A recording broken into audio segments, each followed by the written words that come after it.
I think three times dodged 3 in a row. Yeah, 3 times in a row here. Aframu and Bang doing a good job of splitting and then being able to get out of the way. Yep. It's been pretty well played. So the wave's still being pushed in though, and that's part of why he went Doran Shield at the very beginning of the game. And once again, gonna find some Afro. Nice jobs. Tanks the first one, jumps right back out. So yeah, 100 Thieves are playing the matchup out pretty well, but with all the extra help that the CLG duo has been getting, that's 100 Thieves down in farm and down in pressure. Meanwhile, mid lane, Power of Evil still with a very healthy CS lead here on the Orianna. Has both summoners back. Farming away. I'm most curious about where 100 Thieves are going to try and use this Rift Herald, because there's only 20 seconds left on the turret plates. Amazing has yet to pop it, so I don't think they're going to have an opening to get the big cash in on the Rift Herald activation. And it's just going to be for turret damage rather than turret plate money. Ruin gets heavily chunked by Someday. This is big damage right there. Finds another soul. The ult on top, and this is going to be a solo kill. Someday is back in action a day early, and now some damage across the top. Big damage from Final Chapter, forcing them to push right back out. But here comes the rest of the squad. Here's the projectile. That's a slow. The flash in for a bit more, and Bang. He's going to try to run, but what else does he have? He's got a root. Oh! Ball, but it's the clockwork wind up, a single auto attack that knocks him down. The turret will fall bot lane. There's still pressure on both sides of the map, but it's still CLG so far ahead. 3,500 gold. Yeah, CLG make the big play on top side, but because there's Rift Herald, you actually get 2 turrets for 1. Well, they're not sticking around for number 2, actually. Just doing the Krugs instead and getting the recall off rather than finishing turret number 2 with the Rift Herald. So in the end, huge victory for CLG there as they found the big kills on top side with the rotation for Power of Evil and Wiggly going up to supplement that Stixxay Biofrost 2v2. Here's another look at Ruin. New guy on the roster for CLG. Against Someday, he lands every harpoon, I believe. Yeah, he's able to get the burn from the Flamethrower off of those flows, and then the Rumble Ultimate burns it down long enough, even though he gets stunned up. He's got his Flamethrower pointed in the right direction, and the Yuumi Ultimate, he lands every single wave of it here, gets the double root, gets the 100% of the damage, also buys enough time for Wiggly and Power of Evil to roam all the way up. Even with the flash, the slow with the chilling smite allows him to get into range, and Power of Evil with the heal under tower. Very same area, a single auto attack from Orianna finds another kill for himself. Ooh, nice shoot right there, gets away from that first big stun. And the quick heal goes over to Wiggly. It's CLG looking to fight over the bottom river. They are, by all rights, ahead right now. They got extra vision now as well. A quick heal on the killer of Scuttle Crab. They say, this is our river, this is our Drake. And 100 Thieves seem to agree. They're going to push in mid instead. Yeah, gonna try and rush down this tower here. Let's see if they can get it. Orianna would be the only one to defend. They pull off of the push. Dragon then picked up, and now they have to be a little bit careful. They hesitated on that mid lane push. Nobody else able to add any damage, so it is a full victory by CLG here. Yeah. Complete control of the map, and they've even been able to clear out almost all of the control wars. There's just that one left in the topside river, but the defenses are quickly being weakened on the side of 100 Thieves. And I like actually to see this out of Biofrost. Now, Athenes is not an unsurprising pickup here at all, but to actually be building towards ability power items in this champion, Athenes then into usually the Ardent Sensor next is, I think, the most typical build. But is this actually a champion who has really good AP ratio, scales up AP quite a lot, and actually gets extra damage out of a build like this for further Q poke and further being a threat? And is already a super annoying sustained champion. You talk about the heal summoner spell collection, the Zoomies charges, with also the Athenes, like, it's an incredible amount of sustain for a Sivir, which is such a powerhouse in the late game 5-on-5. That's already difficult to take down with the spell shield. With this attachment here, it's going to be incredibly difficult for 100 Thieves, and you have to see a super good engage from Aframu into an ultimate from Someday.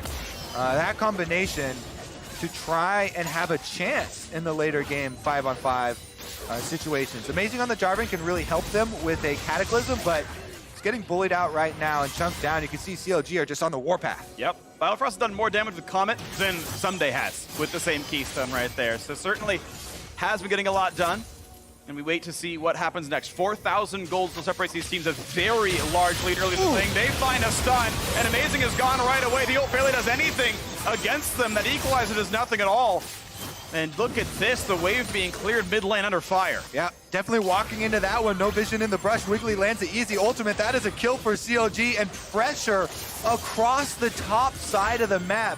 Mid gets pushed in, and they rotate up to that turret. They find a slow, they might find a stun as well. Has to flash over the wall, somebody barely staying alive, but look at this. It is CLG in control of everything. Last split, CLG had one of the slowest average game times. This game is just a steamroll. We're only 18.5 minutes ahead, and they already have full control of the top half of the map. Turret is down. Large lead accruing here, and they are not stopping. This Yuumi pick especially is working out. Beautiful stuff right now, and the turret's still going to stay at half HP. These extra turrets will not fall just yet, but it is kind of like Gaming stealing away a red buff, and the scuttles and everything else as well. They are certainly doing great right now. Looking to reverse their fate from last year, and we go. Even this split as well, the spring one, and looking at the 2-on-1 towards Someday. He is ultless, flashless as well. They're gonna have a shockwave, an extra stun on top of it, and Amazing might try to help, but what's he gonna do? His teammate's already dead, Flag and drags away. Yeah, there's nothing you can do. Full tank Jarvan. Just gonna watch him go down. 2v1 there on the top side. Power of Evil gets the kill again. That is 3 for Orianna now. Fairly large bounty on his head. Aphromoo actually running through enemy lines here. Biofrost, I think he got a vision of him, but Rune doesn't want to actually commit to it, and CLG will take the damage on mid. And let's see if they can knock more of this one down. Bang is here to help wave clear. You can see Stixay wanting to play a bit safe, has to be respectful, but now Sligo gonna ult back Ruin and buy a bit of space. Trades ult for ult, Flask on away. Yeah, Q not landing means there's not going to be a stun coming through, so no further commitment here. Cleanse is available as well for Sligo, so it probably was just going to be Summoner Spell burn at best. Yeah. Wiggly, though, looking for Amazing once again. This guy has been the story of the game. Sejuani completely opening up opportunities for the entire team. Rush control has resulted in map control. Definitely agree with this one. This has been CLG pretty much from minute 3 in the lead here overall. There was a small landing phase lead for the 100 Thieves duo, which is heartening for their fans, but otherwise, this has been all CLG all the time. Just only glimmers of 100 Thieves doing something decent here as mid lane is knocked away again, and Legal will rely on his ascended turret to keep that one under a bit of control. Grabs the blue, walks right back over. All right, let's see if they can scale for late game here, because that is really the only option left to 100 Thieves. They have some backline possibilities, you know, with the Azir, with the Xayah. Rumble is really the one that's gonna be the determining factor if they can handle any of these mid-game team fights, but it has to be with a defensive look. Otherwise, CLG already have so much power with a level 11 now on Wiggly as well. They can really pull the trigger on the initiation that they want. Just Sivir ultimate and Sejuani goes in to set it up for the Kennen. So they really have to be moving around the map away from CLG to try and trade objectives rather than fight over objectives and then defensively hug their towers. Magic been picked up now for Ruin. Team fight damage comes in, but really only the Void Staff is effective against Jarvan. No one else is really building much MR, but as they move around the map, Hunter Thieves able to pick up this top lane outer turret. Infernal probably better at this stage of the game, though. Wiggly's looking ahead. Look for the stun act. We're going to find Sligo. Actually, burns the flash instead of cleanse, which maybe he would have still had to care about the slows, but regardless, mid lane tier 2 is going to fall, and CLG continue to get more outside of these map plays as the duo lane must now recall a bit later and arrive late to the play. Yep, tower down again. CLG actually pulling Stixay over. Baron pings already. Even with the Scuttle Crab taken by 100 Thieves, I don't think you need to do that. I mean, the game is at a very quick pace, but no reason for CLG to risk something like that with the lead that they have right now. Okay, so there were just pings, maybe a couple of wards or something getting cleared out rather than actually forcing it. Reset will occur, and they can use all of that money now to convert into items. As you can see, Redemption picked up. Okay. That's huge team fight boost there for Biofrost, and 2 items for all their carries mostly. Yeah, pretty big right now. CLG is in a really good spot. A lot of their important purchases have come through. Wiggly happy to face tank when his passive is still up. Gets the quick shield and heal, and Yuumi goes back over to her favorite carry in Stixay. The heal from Yuumi, Zoomies, by the way, is a a large part missing health percentage. So yeah, amped based on how hurt you are. Exactly. So much more valuable on people who sustain a lot of poke. So it's that fine line that you juggle, getting super high value on low health targets versus not letting them low enough to be executed. Mm-hmm. Yeah, of kind of interest to me is the AP ratio scales harder with missing health than the base heal does, so it actually is more of a save me tool late game and really spikes up there. So I just kind of random fun Yuumi facts, since it's my first time casting Yuumi, I get to kind of just rattle them off. Glad you're having fun. I am. This is actually pretty cool. I think Biofrost is having fun too. Yeah, he's doing great. He's been able to constantly play offensive, throwing out the poke. He's landed most waves of the ultimate too that I've seen. This is probably the highest percentage of Yuumi waves I've seen land. Sure. Usually it's more difficult to keep people in place, but there's so much other CC on the team to set up as well that CLG have really been using it to full effectiveness. And I feel like right now it's going to be no different. They've got brush control once again. It's dangerous for 100 Thieves just dropping control wards around here to try and get some sort of vision for themselves, but CLG have an iron grip around Baron. Yeah, they do. There's at least a decent power spike for Soligo. He's got double flat cleanse plus the Nashor's Tooth, so it's a pretty decent team fight here for him. Also with Leandri's done for some, that's actually pretty useful as well. So there's something to be said, but Bang gonna be slowed. So a bit of sidestep the Boomerang Blade, and he'll be fine, but it's still CLG walking all the way through this jungle. Look at the vision, and it is just darkness. There is nothing in this jungle for 100 Thieves. They are pushed all the way out of their own jungle, and if at some point CLG want to start Baron, that's going to be unknown. Yeah, I mean, you can see what they're doing right now. They're pushing up the two waves. Mid lane got pushed, top side got pushed, and then they pull back onto the Baron here to start it while 100 Thieves are dealing with those minions. They don't have much damage over there. They actually did not commit Power of Evil, so the damage threat wasn't very quick. Yeah. They baited out double trinket. Wiggly healing back up a little bit there with the honey fruit, and now here comes the hard engage looking for a slow. They're gonna find Rumble, they're gonna find the all-in, a stun towards the back line, and Bang gets up in the air. This time they will disengage. 100 Thieves stay alive. 3 ults burned on CLG's side, but Ruin and PoE still have theirs. PoE though is out of mana. He is gonna be unable to participate, so he's got a recall here. Yeah, I wonder if during this reset, at least they're getting the reset out of vision of 100 Thieves, because now they're leaving behind a lot of valuable vision around Baron, and 100 Thieves can move in during the reset to try and get themselves an opening and take care of that. Aframu on the Rakan is a great subject to try and go take out those wards. He can easily jump over the walls and has a lot of mobility to escape. So all the wards cleared out. That is a very big opening for 100 Thieves, you know, to try and buy themselves a little bit of defensive options here to alert themselves when CLG actually try and start it up once again. All right, well, Biofrost knocks down one of the wards, puts his control ward down, but this time doesn't actually sweep out all of the pit. Wiggly will have to do those honors, but that's the rest of the vision removal until they can get a control ward down. So it's going to be a little while. CLG don't get own this pit or that top jungle. Starts with mid push. Soligo answers that one.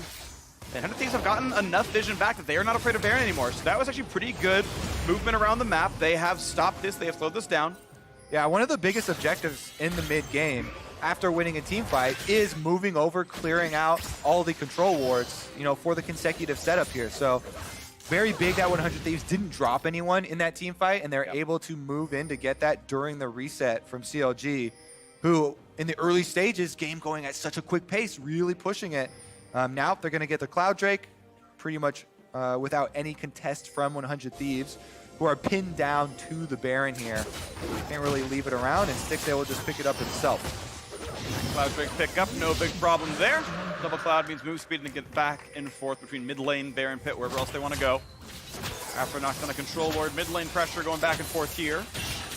Wave still cleared first by CLG, but Wiggly chasing down Aframu, pushing him out.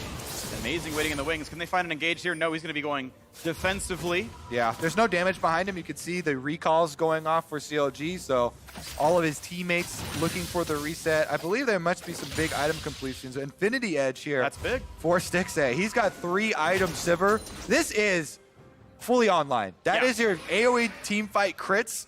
That is going to be extremely difficult for 100 Thieves to deal with. They have to start a fight on someone and finish it very quickly before the DPS from Stivir can take effect. And the same recall was Death Count for Power of Evil. So both those giant carries got their single largest power spikes of the game. So certainly very difficult right now. But 100 Thieves might have found their opening. Looking for the play. Big ult for Soligo. Does find one flash over the wall. Wiggly's going to stay alive. Another re-engage is beautiful. They find that crit. And CLG knocked down the mid lane, and that goes right into Baron.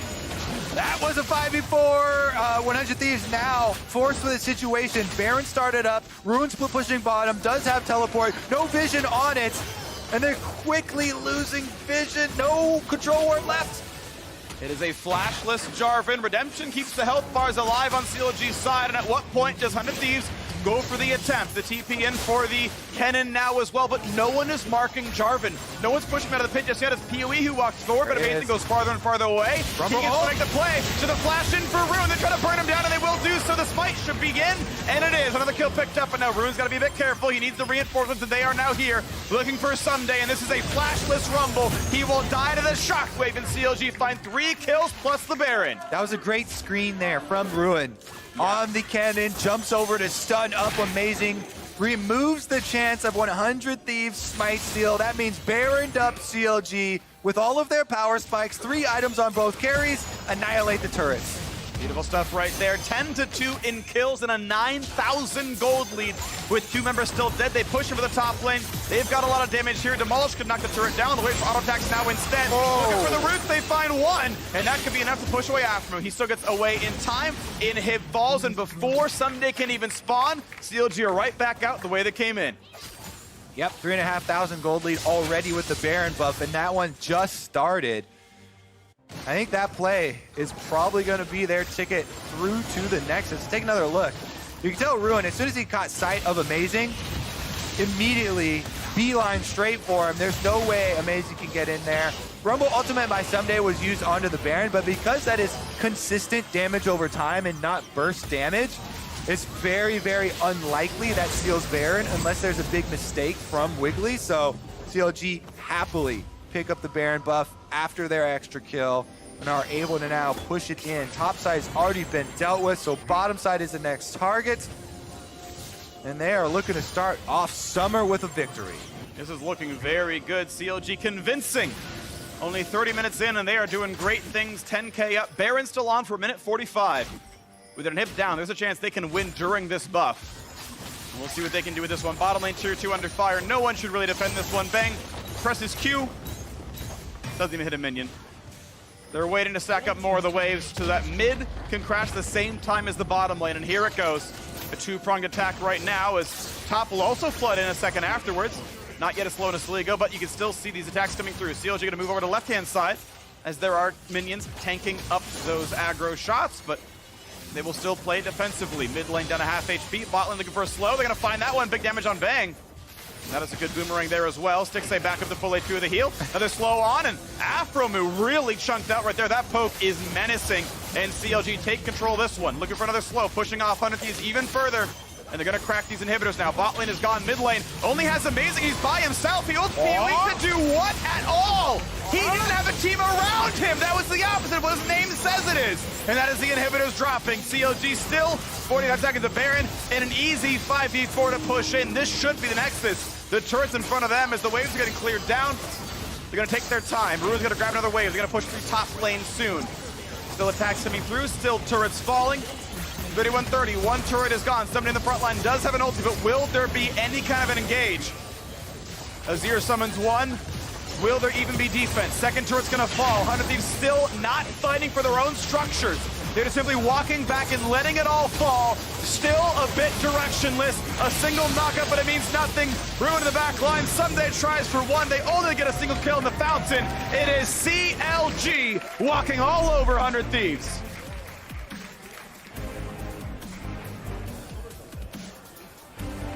Complete domination from CLG from start to finish. Yep. They got Yuumi on display in the bottom lane. Biofrost definitely having fun with that one. A lot of high value ultimates.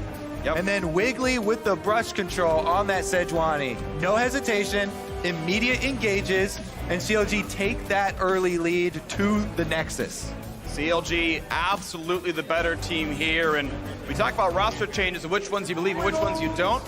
I was happy with Ruin. He held up against Someday. That's a good mark to me. Good Baron screen, good communication with the team. That's what you're looking for on day one. The flash ult cannon over the wall, that was exactly the right play. That was smart. That was heads up.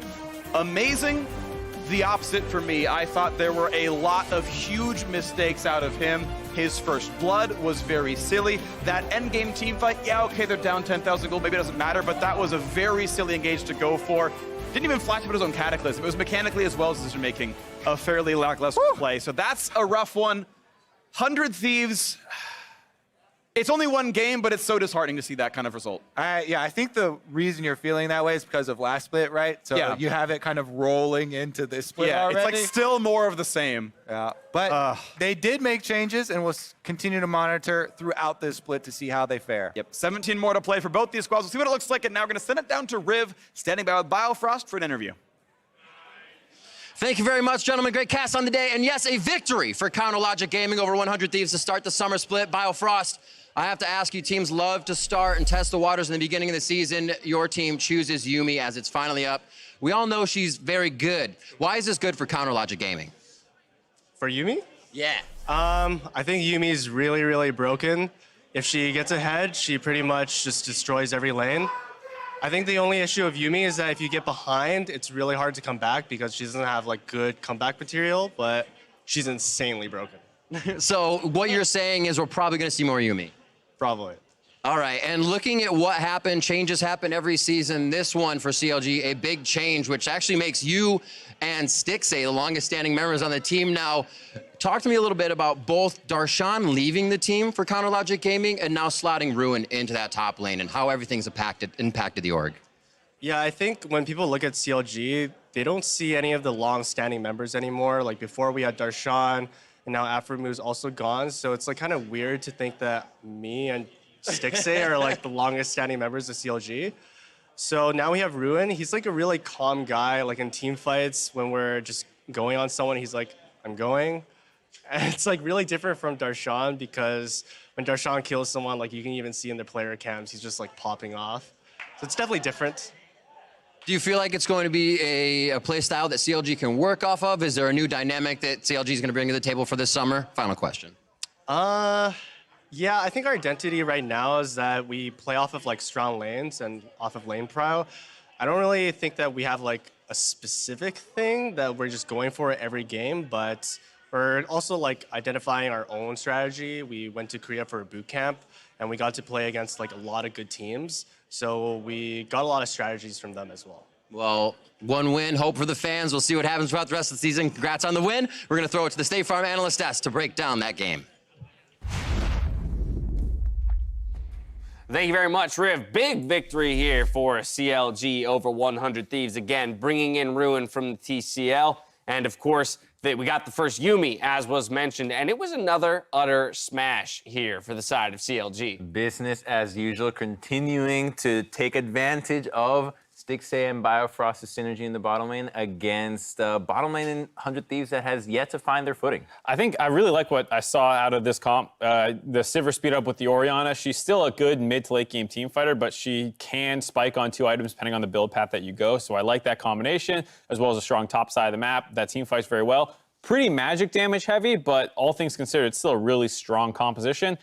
On the flip side, for 100 Thieves, they're going for the Azir again. The Rumble is kind of a surprise for Someday. Like, I know he has a decent Rumble, but it felt like I would have rather seen something with a little more agency and less all in on team fight, but you have to scale to get there first. A little bit of a disaster, rather, on the side of 100 Thieves. But as was mentioned by Biofrost, Yuumi, he feels, is quite a broken champion. We just got our first look of Yuumi here in the LCS. So let's roll through some of her highlights in the POV. So this is just a really nice chain of crowd control because Afro can't dodge out of the Sejuani ultimate and then immediately gets changed into the Yuumi ultimate. And this, again, is another play into the bottom lane. Look at what she does. Immediately gets the poke onto Bang, and then surprise, everybody else is here for the party, locks down Afro, and he's actually the only one that ends up going down. His Power of Evil then gets collapsed on, but those were just minor things for CLG. Their game was completely in their hands. Yeah, I mean, there was one early gank that forced them to blow summoners, but with teleport that the AD carry is often taking in that lane, you bounce back from ganks pretty easily, and then you have this really extended chase down power with how long range that Q is. Yeah. And so I think, you know, like Firefrost was saying, you'll probably see a lot more Yumi. She's pretty strong, and like, the thing you need to realize, people are not playing perfectly with her yet. People are still learning the champion. She is fairly complex, despite the Twitch, Reddit kind of meme of like, yeah, you sit on a champion, you attach, and you AFK. It's like, no, you don't. Let me remind you that when Thresh and Tom Cantrell, it took like half a year for people to think that they were not fully understand. Just above playable. People thought they were unplayable. They were that bad. And then after a while, you understood why they were so just bad. Aatrox from last year. Everyone was memeing release Aatrox when he got the rework with his Q, and everyone's like, oh, it's garbage champ. Yeah, but you could really see what Firefrost was talking about, how he feels that when she's ahead, that's when she becomes terrifying. I mean, like most champions ahead, obviously they look good, but with her in particular, from ahead, that harass, the slow coming out, and then comboed with champions like Sivir for the chase down potential is very scary. And the thing that she should struggle with is like getting vision on her own, doing roams, and kind of contesting vision against another support who can potentially engage on her. Like these kinds of things you always kind of need a second person with, and so when you're not so far ahead, you would assume that these struggles might come out. So this was pretty much the ideal Yumi, debut performance where everything's going in her favor. Because it's oppressive, right? You're so far ahead, you just shoot out a Q and they can't jump on you because you're ahead, and therefore the poke consistently sticks, and then you can just go in and get the party started. It's a really powerful champ if you can land that skill shot. Well, that's just our first look. Tune in tomorrow to Countdown Where Crumbs. We'll do a full Yumi breakdown for us. Hopefully we'll see a little bit more for in our last 2 games of the day to get some more of a sample size, because it really was just a 1-game sample size here. Yeah, and that was a sample size that I would not like to try again for 100 Thieves. I want to see them do something different. I know that Amazing just got 1 game, but there were some things in that game that just did not...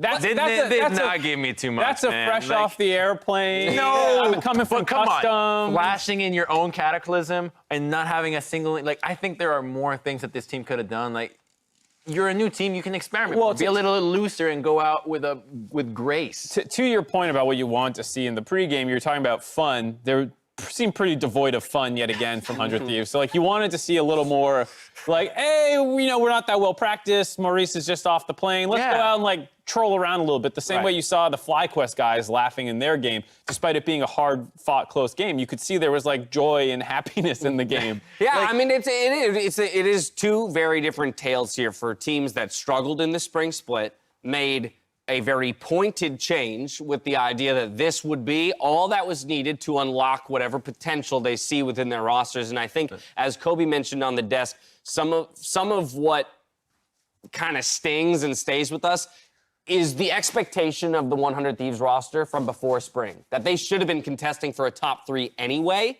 Then they finish 10th, only make 1 change, and still look to have not improved so much. Again, it's 1-game sample size. No one should condemn this team off of 1 game, but it does. That's what kind of makes it feel bad. It's true. I do have the aftertaste from spring. However, I think that if you're at any point in the LCS, you're playing and you're not having fun, just take a look at yourself and say, I'm playing video games for a living.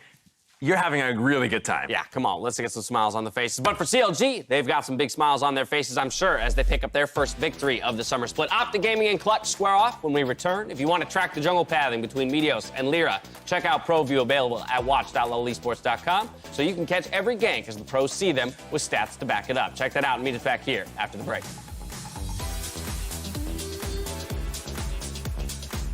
Oh wait, I can hear my voice? Yeah, just a little. They didn't have that. You can change. So weird. Oh, what? They're really going far and Amazing. Trying to live, gets hit a little bit. 1 more auto attack, and First Blood goes to Power of Evil. Rakan's dead. Ult, save ult. Yeah, no, I don't think so. She does. Okay. You get it? I got him. Okay, nice. 100 Thieves might have found their opening. Looking for the play. Big ult for Soligo. Does slide 1 flash go to the wall. Quickly, he's going to stay alive. Another re-engage is beautiful. They find that crit. Oh, they ulted me just. Only me. I'm gonna send. Just send. No. Okay, nice. It's GG, guys. There are multiples on the table. 1 is cash, 3 are FHA, 1 is VA. So what can you do? She's saying a whole lot of people want to buy this house. But you got this. It can be as simple as push button get mortgage.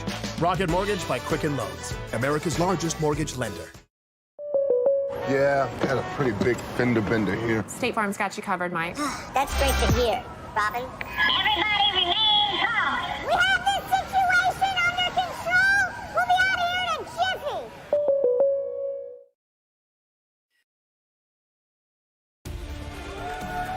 Hello and welcome back for Game 2, where FlyQuest load onto the Rift opposite Golden Guardians. We're going to take a look at the starting rosters. Selecting blue side is going to be FlyQuest. Their top laner is Viper, jungler Santorin, Pobelter in mid, Wild Turtle, and JJ at bot and support with coaches Invert and Cop. And facing them on the red side, it is the Golden Guardians. In the top lane, Haunter, jungle, Contracts, mid, Froggen, bottom, Deathly, support Ole, coaches Jimmy and Potluck on stage with them. And Golden Guardians, for the first time in franchise history, have started undefeated in the LCS. A 1-0 start. They look pretty good, Kobe. Yeah, honestly, I really like the way that they started undefeated. You know, getting that victory, they were pressuring different lanes. They were coordinating their roams through the mid game as well. It was a much more aggressive look to the Golden Guardians and very well coordinated. Yeah, they definitely look really sharp, and they're going to get a rematch against the team that knocked them out of playoffs last split. They're facing FlyQuest. FlyQuest did also lose yesterday, but I have to say, not only did they knock them out in playoffs, but they look good even in the loss yesterday. Mark and Crumbs were actually debating this on the analyst desk, but I thought that FlyQuest early looks, you know, Viper in the top side, as well as quite a few of the early fights that they took, you know, save for that Dragon one, were fairly well coordinated. So I know that these guys were frustrated with the way that they ended that game, and I'm looking for them to clean up that mid-game, especially Dragon setup, coming into this matchup. Yeah, it's going to be an exciting one. One thing I do want to point out, actually, is the Team Liquid head analyst tweeted out his team power rankings last night and put Golden Guardians as his number 4 team in the LCS. So I think it's actually very interesting to see that high praise from an LCS champion. That's actually pretty cool. And either way, these were two of the teams that were challenging for that top 3. That if you're looking at TSM, TL, or C9 getting upset and someone taking them, usurping them in that top 3, it's probably FlyQuest or Golden Guardians coming in for doing it. Yeah, what better way to hone your skills but versus your playoff opponent once again. Varus off the table, so that bottom lane safety there that definitely had quite a good performance on. Not going to be available. The Aatrox, of course, we've had off the table for quite a while since that first game. The healing on the current patch has gotten out of control, and nobody wants to deal with that anymore, especially in team fights. He still brings a big AoE and can sustain long enough for, at least for team fights, to get a kill or assist, so you basically don't have a downside. All right, will we get to see Yuumi in this game as Silas is banned off by FlyQuest and Golden Guardians? Are they gun shy? Do they care about JJ first picking it? Can they get it themselves with a bargain? Keep in mind, Jace is still up, as is Akali. Several important champs are still available. What is it you want to remove? What can you counterpick? Time ticks down, and they will ban Yuumi. I'm a little bit sad. Akali still available without the possible Silas answer, as well as the Rise. Like, there are a lot of possible flex picks. I think that FlyQuest, to me, has been one of the teams that did utilize it, especially for top lane, a lot of those carries extremely well. Okay, so they are going to grab that one. Rise is going to be the flex of choice. All right, Jace and Akali as high-profile solo laners still available. We'll see if one of those gets grabbed. There's the Jace right away. And do they care about Akali, or is it somewhere else they're going to go? And that's actually an insta-lock on the Ezreal right away with only Varus denied. They said, no, we're going to grab this as soon as possible, and it means that they can be flexible in counter-picking one of the lanes. And Crumbs, you're getting a little bit of a hover here from Santorin himself on the Vi. Crumbs, for some reason, completely hates the champion. That was what they used last time around. He said, Santorin, for the record, said he wasn't going to use it again himself. Fair enough. But I think it's a little shout out to himself. They get the double lock on in the end. Xayah and Rakan for the bottom lane.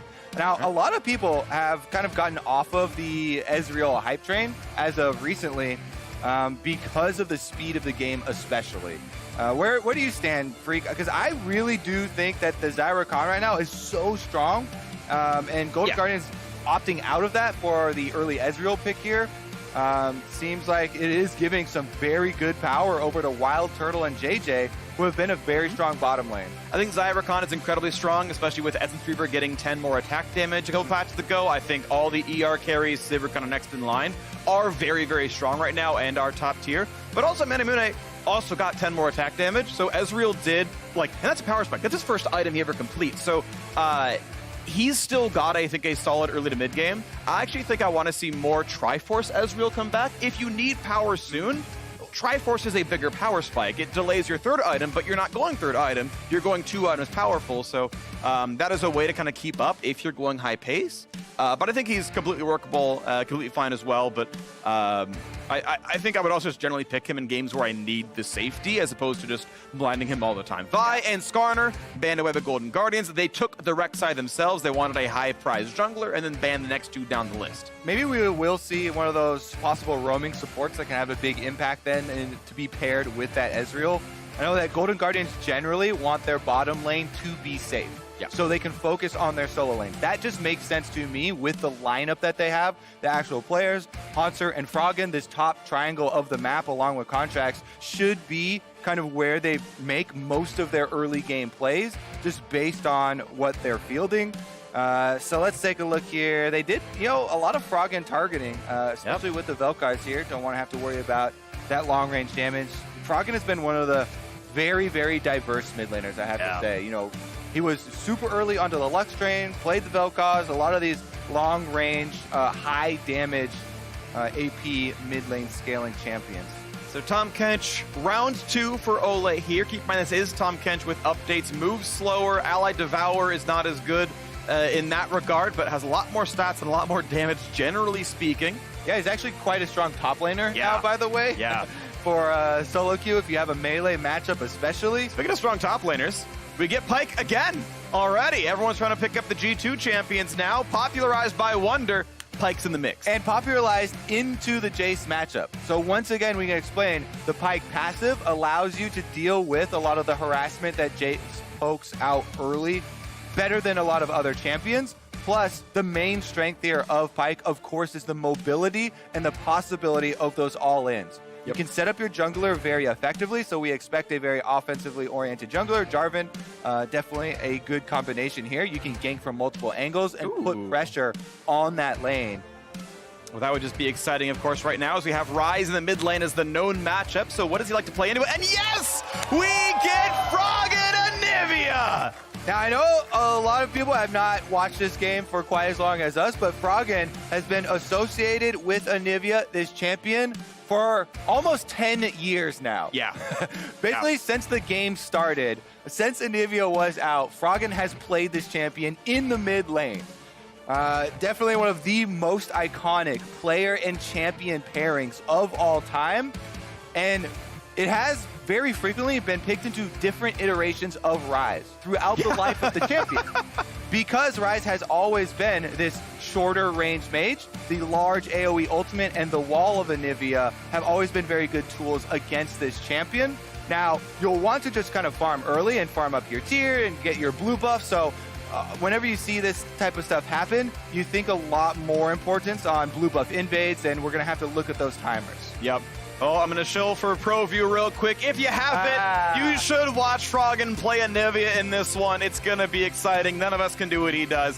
Pretty damn good at the champion, but it's going to be exciting all around the board. Viper wanted to say that when you think of FlyQuest, I want you to think of me first. I want to be that good of a player that I take over and I'm the one. He's on Pyke versus Jace. We saw Wunder absolutely slaughter games at MSI on that champion, beating teams like SKT when doing so. And Viper, if he's going to take down Golden Guardians on this Pyke, he's got to step up as well. It's going to be an exciting one. We're getting ready to go on to the Rift. Both these teams, very, very sharp squads. 1-0 for Golden Guardians, 0-1 for FlyQuest. We can see it turn around today here. We are on to the Rift with a very exciting champion select. Yeah, I just, once again, want to go over all the incentives for ganking a Pyke lane. Yeah. Yes, the Pyke, if you don't gank the lane, is going to get pushed in, is going to get harassed down. But Pyke has such good all-in with the mobility, with the Bone Skewer for pulling him back. That's gank setup. Plus, he can share you money if you get the kill, and he's level 6, has the ultimate. So definitely going to be a lot of jungle attention towards that top half. Full 300 to the Jarvan. So that 150 for the assist. if it comes through. And waiting around for what's going to come in as Ezreal pokes out, tries to do some damage. He's got to be able to get a Klepto proc. He's got a ward already. A more valuable Klepto proc. How dare you? Vision saves lives. You just tried to say bad things about wards. Typical jungler. I like this strategy with Ezreal, not going for the max range Mystic shot. You just walk up, wait for their dodge, and get your auto first. Yep. Then fire your Mystic. Yep. So you can get an extra chance. It's a similar strategy with a lot of skill shot champions, especially early in the game where there's not that many variables you have to worry about. Well, early pressure goes Golden Guardian's way. They get that ward in Tri-Brush. It will not be a leash, though, from the FlyQuest duo. It's going to be Jarvan just taking that red by his lonesome very slowly. Rek'Sai doing the same. Red buffs do have a negative armor, so it's very quick for auto-attack focused junglers to take them down solo. That's why Rek'Sai is soloing red as well, is it would take 20% longer if it was blue. Yeah, plus blue doesn't really do much for your jungle clear red side early on. No. And you also always want to clear out your red side because of the AoE camps. Yep. And all the extra experience in there. We'll see, because they're both going to end on this side, at least for the very beginning here. And we talked about Ike Jace being such a volatile matchup here that if left alone would benefit the Golden Guardians. If you leave it completely alone, Hansar is going to be able to get turret plate money, is going to be able to get that harassment, is going to be able to get the CS lead. It's about the extra variables that you have to throw into the matchup that give Pyke the threat and the reason that we saw it picked in international play. Yep, it is a ganking lane. It is not one that's going to win outright in the 1v1. It'll withstand in the 1v1, but that's the best it does until you help it out here. So we'll wait for when that comes through. And right now, his teammate Santorin has cleared his top jungle and is going to be walking back down to the bottom side. It was red to blue to Gromp. And now as we wait 30 seconds for the scuttles to spawn, Contract's going to find a ward, get himself 10 gold, and not a lot of vision denied. It was going to time out pretty soon anyway. So we have a camp lead. It's going to be 2 camps pretty soon for Santorin. 20 CS to 12 plus a ward. And they are going to split the scuttles top here for Contracts. Again, he wants to focus on that top side of the map to keep Hansar in the 1v1 and try and avoid any sort of interruption there. Meanwhile, Santorin now has an option for the bottom half of the map. You can see he could go for an invade here. With his bottom lane pushing up, there's a big advantage for FlyQuest in the early game on this bottom half of the map. Golden Guardians want to have a safe bottom lane, but picking Ezreal Tahm Kench cedes all of your early game map control on the quadrant of the map, and that means that here we go, we are going to have that invade. We get the move up from JJ, and they'll be able to take away and punish Contracts due to their bottom lane pick.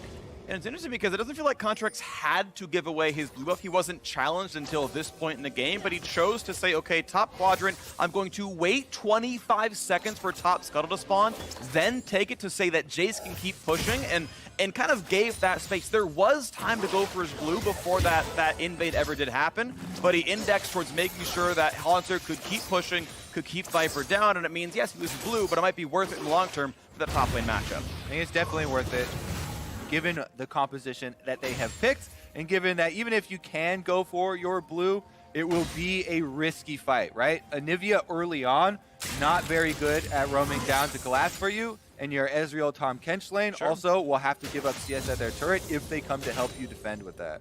Yep, just the path he took, and that's where he ended up there. It's still Golden Guardians up about 300 gold overall as a squad. Nice Devour, gonna get Ezreal away from the knock-up, and trade of cooldowns. Now that Devour cooldown is very long, but it's definitely safe. Yeah, and that's the bonus of this duo, right? The safety. Tahm Kench, Ezreal, most safe bottom lane basically in the game here. And you can see definitely just firing from afar with the Mystic shots. Ole has put a lot of time in on Tahm Kench. Has been quite on point with the Devours as of recent. Contracts, see if it gets any movement. Smite up for both these. Okay, it's going to be grabbed by Santorin. Now level 5 to the 4 of Rek'Sai, and you can see it's 4 with very little XP to that purple bar. Going to go for a bit of a damage spike here. Conquer on both these sides, and it means he's got the attack damage. And pushing Santorin out of his jungle with the level deficit is pretty nice stuff, but it is a 3-camp lead for the Jarvan, a full level and a lot of extra gold. Contract's getting very deep now, even though his Jace does have the priority in the top matchup. It's actually so deep in the jungle that we see Viper kind of edging towards this area too, and Pobelter could easily collapse first. Big damage on it, definitely. Big shots coming in there. It's no mana on the Xayah, but definitely low on health. We'll have to maybe use TP. Not going to find that hook. And Konic's able to walk away, but still down those 3 camps we talked about. So, go ahead.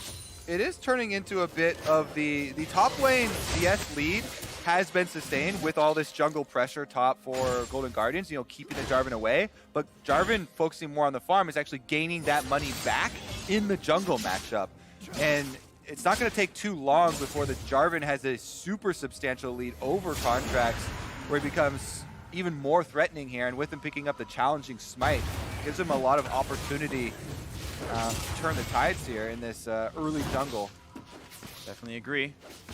Well, haven't seen the TPs come out of the bottom laners just yet, but plenty of money on both these players. And there out goes the Xayah.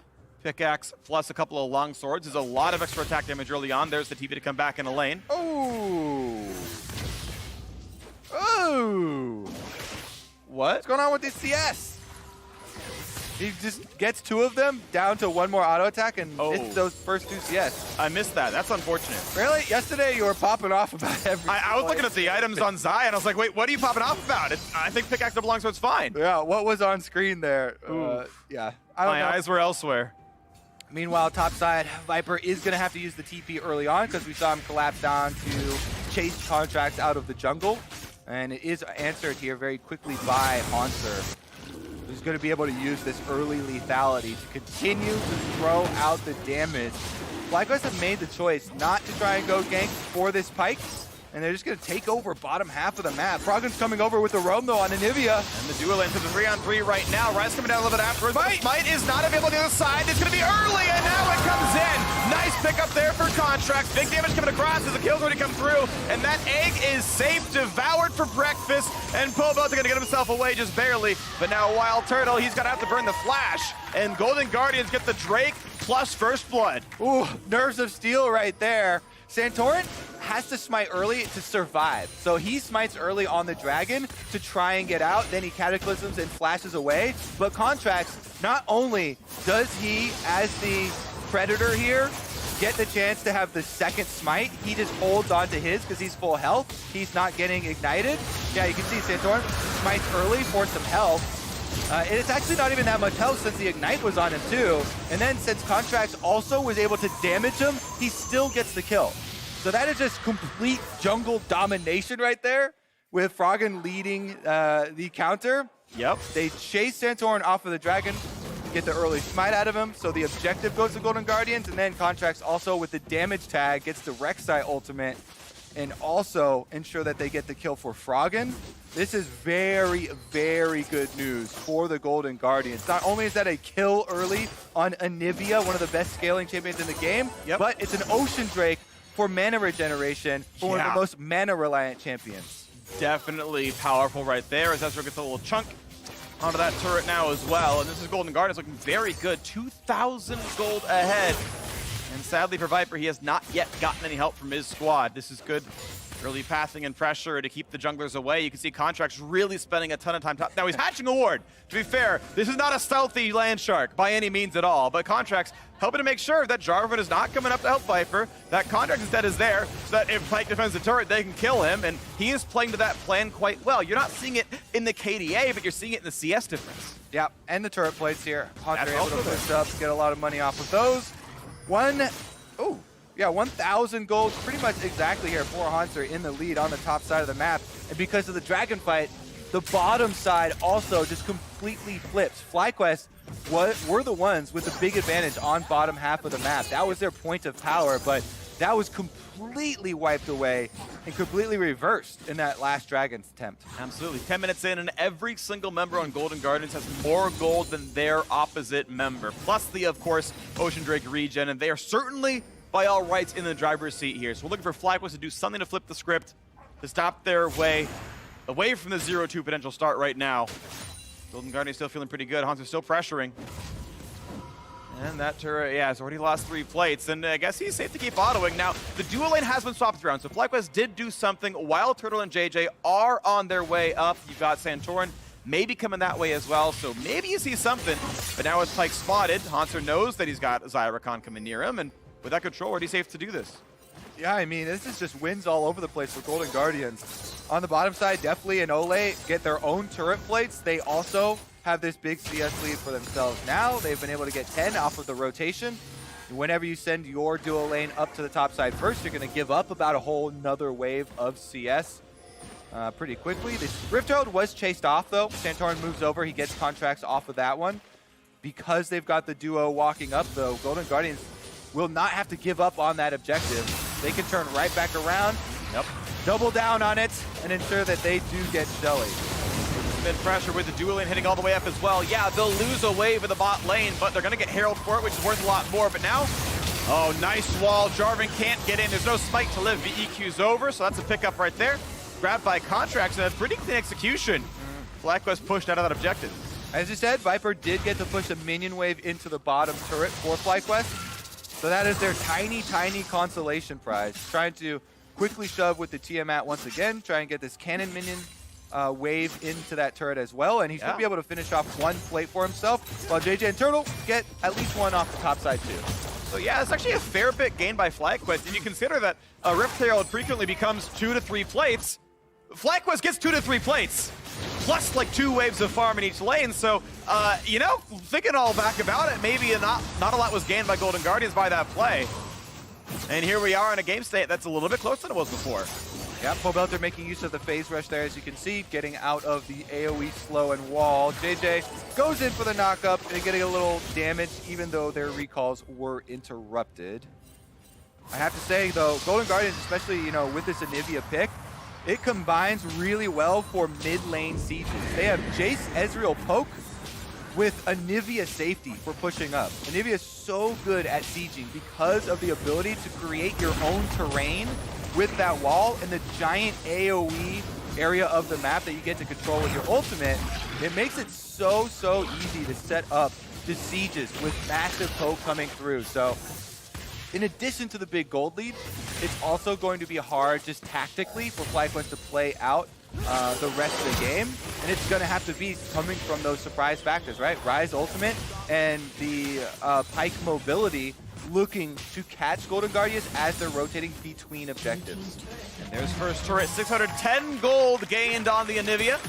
Top lane turret dropping pretty rapidly as well. TV gonna be burned here by, looks like Wild Turtle to show up and keep that one from falling just yet. But this is a massive lead in a lot of places. Golden Guardians, 5 plates mid, 4 plates top. And they've gotten 3 in the bottom lane. This is a massive full court press where every single lane feels like they are winning. Cloud Drake picked up without issue as well. Look at the timestamp early on in the game. Golden Guardians smashing this one. All right. Where are FlyQuest going to try and mount their defense here? They have lost mid-turret, which is basically the most critical point. So it makes it very difficult, and you kind of have to put in control wards on both of those flanks where your mid-turret went down to still be able to pull off your movements to the side lanes. And without really being able to get that vision, it's a lot of guesswork. And guesswork is very, very punishable versus a team that has Tom Kench and Abyssal Voyage available.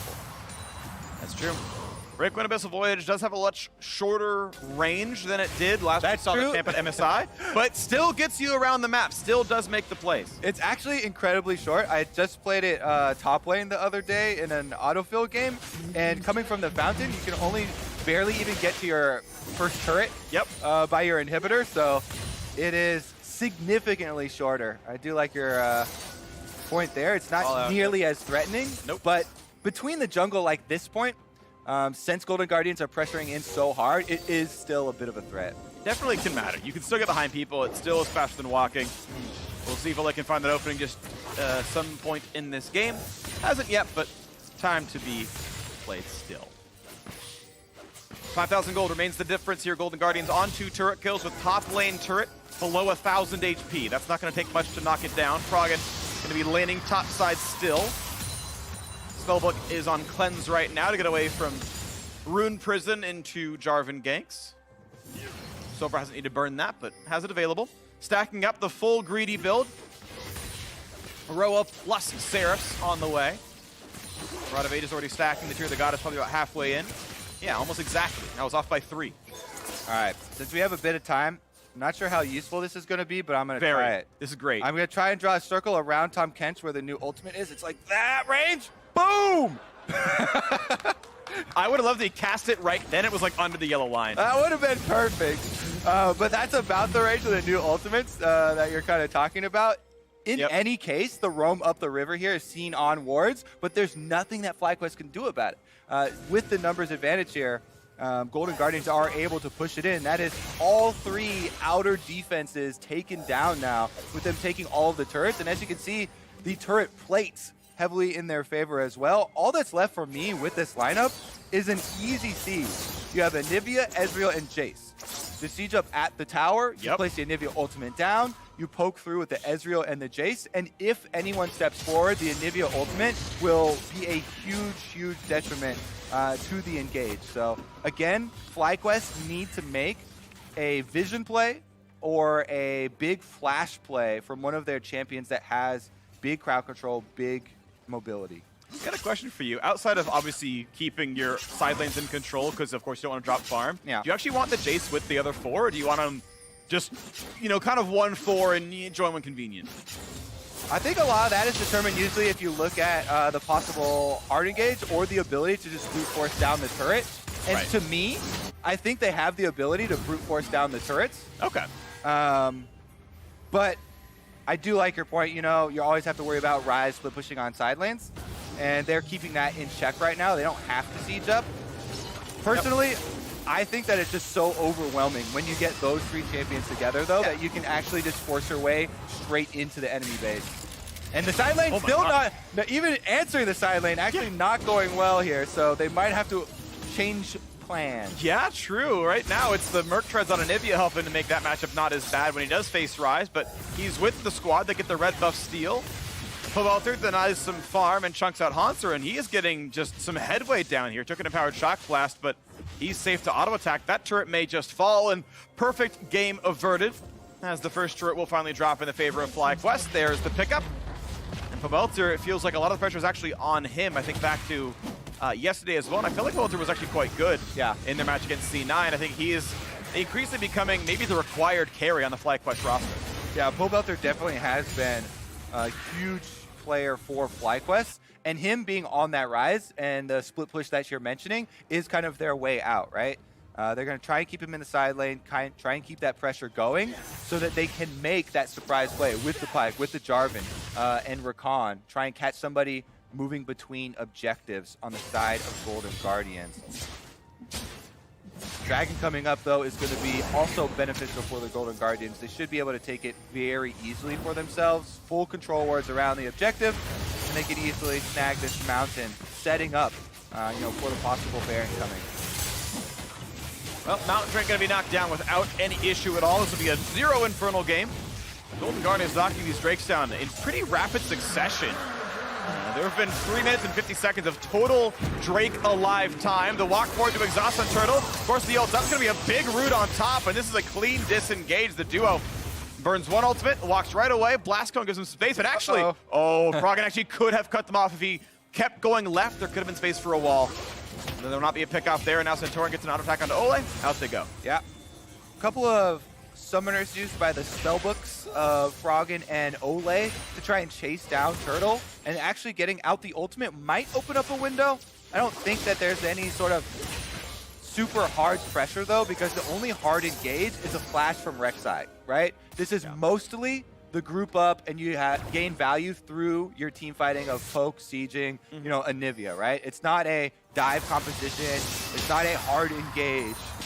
This is a much more slow, whittle you down type of style, or open up at an objective. With Mountain Drake and Baron coming very quickly, they also have Ocean Drake regeneration available to them. That might be the play for Golden Guardians. Control the Baron pit, control the game. There's actually a very interesting synergy that's in this game based on Drake's picked up. So right where the Rek'Sai is right now, in that quadrant of the jungle, that little avenue, that is the most common route to walk from blue team up to Baron, which is a very, very easy Anivia wall. You've got Ocean Drake to make sure you can siege Baron whenever you want. You've got Cloud Drake to get in range for the wall easier. Keep in mind, back in the day, Anivia's used to go Swifty Boots just to get in range for wall more easily. That was actually the meta boot choice. So those cutoffs can be massive for splitting the team and getting team fights. All right, they're doing it, Freak. Grouping up as 5. Contracts actually finds Pobelter. Oh, that's going to be a route. Here comes the wall over the top, and Pope doesn't have a way out. A flash to safety, and now a re-engage is going to find the Nivea. That's going to be a quick save now for Ole, but Pope, they're at 5 HP, has to walk back away. Almost Mystic Shot. That almost put the uprights right there. Pobelter doing quite a bit of DPS there as he fights his way out long enough for the team to get him out of there. He definitely gave Contracts a surprise and made him flash backwards. Golden Guardians, though. Gonna find the re-engage. The Devour seems to not be available, but definitely able to still answer back. No route found, and the wall's not gonna find much of anything either. Nice poke, though, to force the flash away, as JJ's now summonerless. I think the Golden Guardians need to keep up the pressure, continue to keep this siege going, and Poke, they're actually dispersing, though, going for a reset. There's no wave just yet. They gotta wait 12 seconds regardless, so it's gonna be Hanser running to the right-hand side to grab a minion wave. And as those minions reinforce, it is not gonna be sieged with. Golden Guardians gonna essentially trade summoners back and forth, but no meaningful gain aside from maybe a camp or two stolen, and out they go. Is he gonna see it? I think that range exists. I think he does see it. I mean, is he gonna stop for it? No. Sometimes you just can't be bothered, Freak. Yep. Control Ward, not worth my time. Yeah, I agree. Who needs to get rid of Vision? What you do in that scenario is you ping your teammate with the Vision ping. Hey, it's on 7. Someone take care of this. Take out the trash. Yes, take out the trash. Double put a PSA about that. It's important to do. Environmentalism is good for all of us. 5,000 gold remains the Golden Guardians lead, though. We are 22 minutes in with a single kill. Picked up quite a while ago. Mid-jungle synergy working well there. And again, I really feel like Golden Guardians, this is a very strong sieging composition. After the reset, I actually didn't pay attention if they got any key item upgrades, but that would be what the reset is for. But I think they should return to this big strength of theirs. It looks like they're going to try and once again sweep out the Baron, force FlyQuest to try and walk through one of these jungle corridors for Anivia to set up. There's no longer a flash on Pobelter or JJ. Possible targets to get punished. Pobelter still trying to find that opening up in a Hanser. Nice shock blast, finds some damage, but it is still the side lane that is somewhat going the FlyQuest way, but he only gets so much at a time. GGS can come back into siege. They haven't gotten a mid-turret for a while, but now there is the rank to ultimate. There's the push of Pobelter. He just barely gets away with it. No knockups to be found, and out he goes with the Realm Warp. Pobelter is just fighting as hard as he can to keep some form of pressure for FlyQuest. Again, he pushes out. Here we go, though. JJ on Contracts. Couple of knockups. 3-shot barrage over the top. Santorin very low on health. Not quite killing Contracts either as he jumps away. And here comes the first TP, and Pobelter running fast. Wall comes up, looking for Froggen, who's out on the wrong side of the fight, but not pulled in by Viper. So he's got reinforcements now. Looking at the possible re-engage out forward with the Iceborne. Got some decent damage out of Deathly, but they aren't going to push any farther. Again, no kills, and back to the siege. That one was actually really well played by Froggen to get the Anivia out of there. We're the slowest base speed champions in the game, and that opens up Golden Guardians, take down this turret after the break from FlyQuest. They're going to continue the siege, push forward on this cannon minion. Can they get the inhibitor turret as well? Pretty good pull, pretty good wall. Viper jumped down pretty low. Got the regen back up. He'll be healthy, but that was still good damage. All right, they got to continue the siege here. 50% left on inhibitor turret. Pobelter not back yet, so FlyQuest can't answer. That is gone. We're 24 minutes in. Only a single kill, but the base is broken. Golden Guardians not giving FlyQuest the openings. Poke compositions will often look like that. Siege compositions will often look like this, where there are so many more objectives taken rather than actually kills given over. Unless FlyQuest make the commitment, it's not really up to Golden Guardians to look for those kills, right? We mentioned it's basically just if Froggen makes a really good outplay and finds an Anivia wall or stun or something, or if Contracts flashes in on the wreck side. They're actually looking at Baron right now, and this is partially in Fog of War, so FlyQuest have to turn off this Ocean right away and say, oh no, they start a Baron. Off they go. Now Froggen without blue buff can eventually by fighting Baron like this. The mana pool can be relevant. They're still trying to burn it down. The wall stops JJ. He's not going to get in range. They don't have the smite either. This will be the pickup. Well timed out, but now can they disengage? The wall is on cooldown. JJ doesn't have the flash to try. That was burned so long ago in the prior siege. They will not be stopped, in Golden Guardians, in the face of FlyQuest, take the Baron. And fairly rarely do we see Barons come down to that close of a rush with a Mountain Drake actually being the deciding factor. Yeah. Like that extra damage from the Mountain Drake really helped Golden Guardians burn it down before the arrival and the super big threat of FlyQuest engaging on them in the Baron pit. That was just a couple seconds away. Yeah. And the difference made up by that neutral objective. So Golden Guardians playing that timing very well for themselves. And now with the Baron buff, your options are so easy. They have a very strong siege composition. They have the strongest sieging tool in the game now with Baron buff backing it up. This should be a group and push. Shouldn't be too hard to do. You can see the rest of FlyQuest understand this, and they are grouping near this part of the map as well. For now, Pawelter is clearing the mid lane out to rid of the supers, but bot lane 2-2 is going to fall, and Golden Guardian still without a death. Death cap also completed now. Luden's Echo done for deftly. This is going to be a lot of power. And with 8,000 gold ahead, looking now at the next turret. A nice wall stop to go to the engage tool. Flank here possible from Pobelter. You see the rise in the top corner of your screen, but Golden Guardians also saw that rise head in. And they see Pawelter right now as well. They're so happy to push forward. The inhibitor will indeed drop, and Contract sitting in the wings is there to kind of mark the rise and make sure he doesn't get in without too much, without getting in cleanly, I should say. And now they keep pushing in. They're going for the next turrets right now. We're 27 minutes in. Here comes the engage. A nice flash in. There comes the done. This is the fight that FlyQuest must win if they're able to. But Froggen is pushing back Pawelter. The damage is not quite there. Look for Hanser. That's the pick of the Viper needed. Now looking at Ole. A couple more hits and he's going to survive. And he's going to be killed through this. Now Froggen is going to lose it. Down into the egg. Pawelter is dead. They will have the damage left for this. And there's a second shutdown. Now looking for a third. Are they going to find it? FlyQuest. Oh, they're going to lose another one. JJ drops down to Deftly in a 3v3 on the map. But 2 kills, crucial shutdowns for FlyQuest, mean a little bit. FlyQuest fighting there. Viper actually gets the reset, gets 2 kills, and shares some gold with the Pike, but the damage has been done. Golden Guardians demolishing the base. That is 2 inhibitors down now. Super minions will flood through the bottom half of the map. Let's take another look. FlyQuest backs against the wall. They know they have to go for it now. Nice engage there by JJ. Follow up from Santorin and Wild Turtle, getting a big chunk onto Hanser, and then very nice pullback there from Wild Turtle, and Viper follows up with the ultimate, getting the execution. Pobelter on the top of your screen, by the way, distracting the rest of Golden Guardians, trying to draw them away from the real threats. They take down Froggen plus the egg in the meantime, and that is probably the best that FlyQuest could hope for in this scenario. So very well played by them from a losing starting point. Golden Guardians, though, can pick up where they left off. Oh, and they're going right on top of the enemy squad, but now Froggen is eggless, but he's got a squad around him, so they're ready to keep pushing onto this one. Looking at top lane tier 2, the gold lead still 6,000.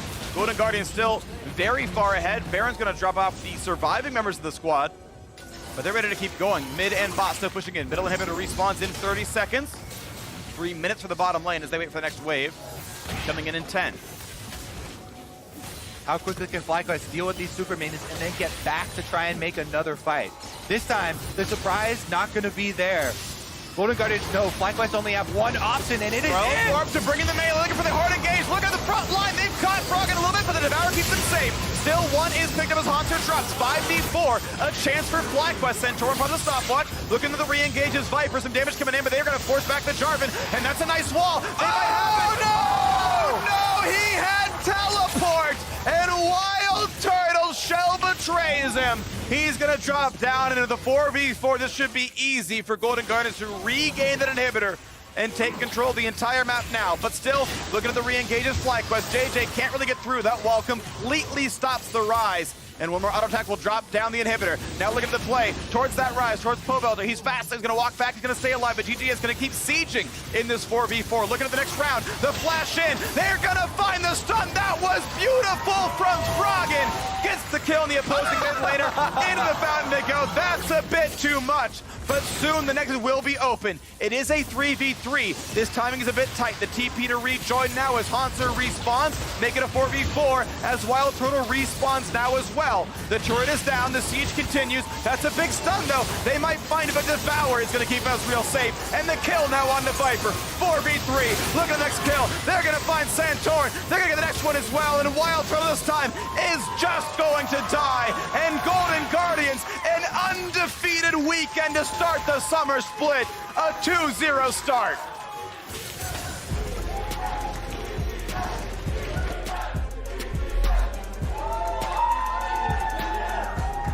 Froggen's iconic Anivia picked up here, supplemented with Jace and Ezreal poke damage. Provides a very good siege composition and way for them to end out this game. Even though there were not many kills early on, it was all about the objectives. And the Golden Guardians will join Cloud9 at the top of the table, our two undefeated teams in week 1 so far. Yeah. And Golden Guardians now shows us an entirely different look as well. Their win yesterday was one of early aggression and high pressure. This one was actually still a fairly quick win, I do believe, but it was much more controlled. It was Contracts willing to sacrifice a quadrant of his jungle to make sure the top lane matchup couldn't be ganked. And it ended up being the right play. Hanser was very far ahead. This is a team that got, I think, 12 of 15 plates by 14 minutes. Full court press completely worked there. My favorite part is just watching Froggen's Anivia.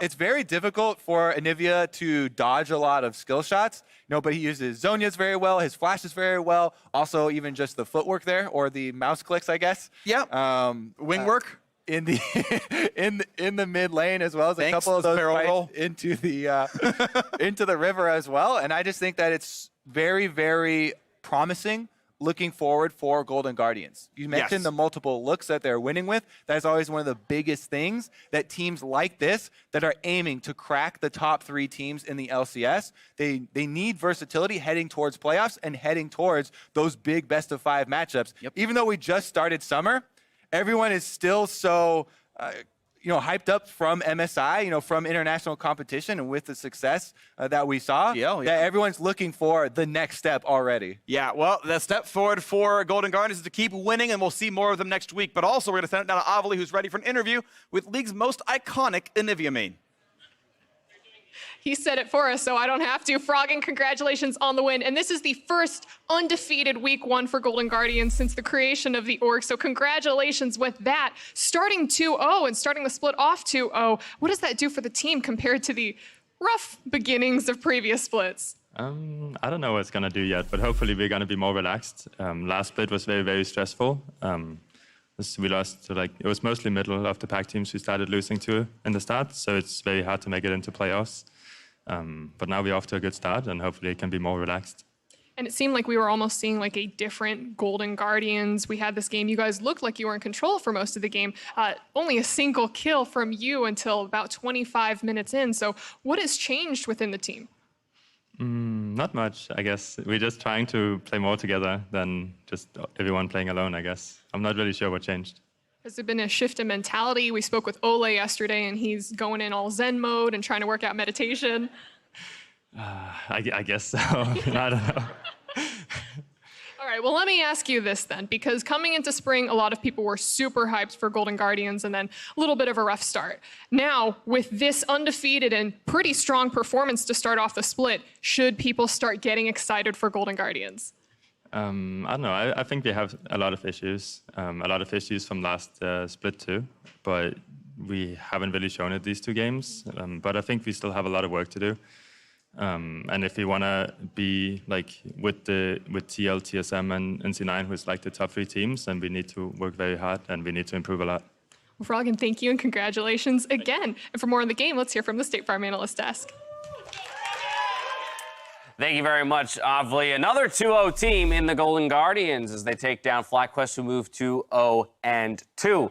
But this one, we get another Pyke top. We get the Froggen and Anivia mid lane. We got a whole bunch of fun picks in this one, but it ultimately is Golden Guardians who prevail. We got to put an end to this this Pyke that we're not G2 here. No, guys, all right, let's, you're already done. Yeah, I went off the train. Let's start thinking about, can we play Pyke before we play Pyke? Hey, I like a lot of the drafts around the Pyke. I was going to say, I think they understand drafting for the Pyke. Okay. This one was better because you already had the Ryze, who can do okay into Jace, and then you still could have flexed the Jace mid, but by the time you take the Pyke, at least it wasn't completely blind. You're pretty sure you're getting the Jace matchup, which is what, Wunder was picking it into. You survive the poke, you survive kind of that brutal laning phase, and then you gank it with Jarvan, who's a great ganker. Like, the game plan's all there. So Pyke is super aggressive, and we're looking at the game in Pro View, but I thought, well, is there something, could something be wrong with Pro View? Because I only see red. I see nothing blue. It's something missing. And it turns out, no, our system is immaculate. Yeah. It really just is that FlyQuest did not do anything. I mean, in reality, yeah, on the timeline, you see a lot of nothing, right? You see a lot of inaction, at least in terms of skirmishes and kills coming through. And I think that's very telling. Again, when we look back at MSI and the performances put up by Pikes,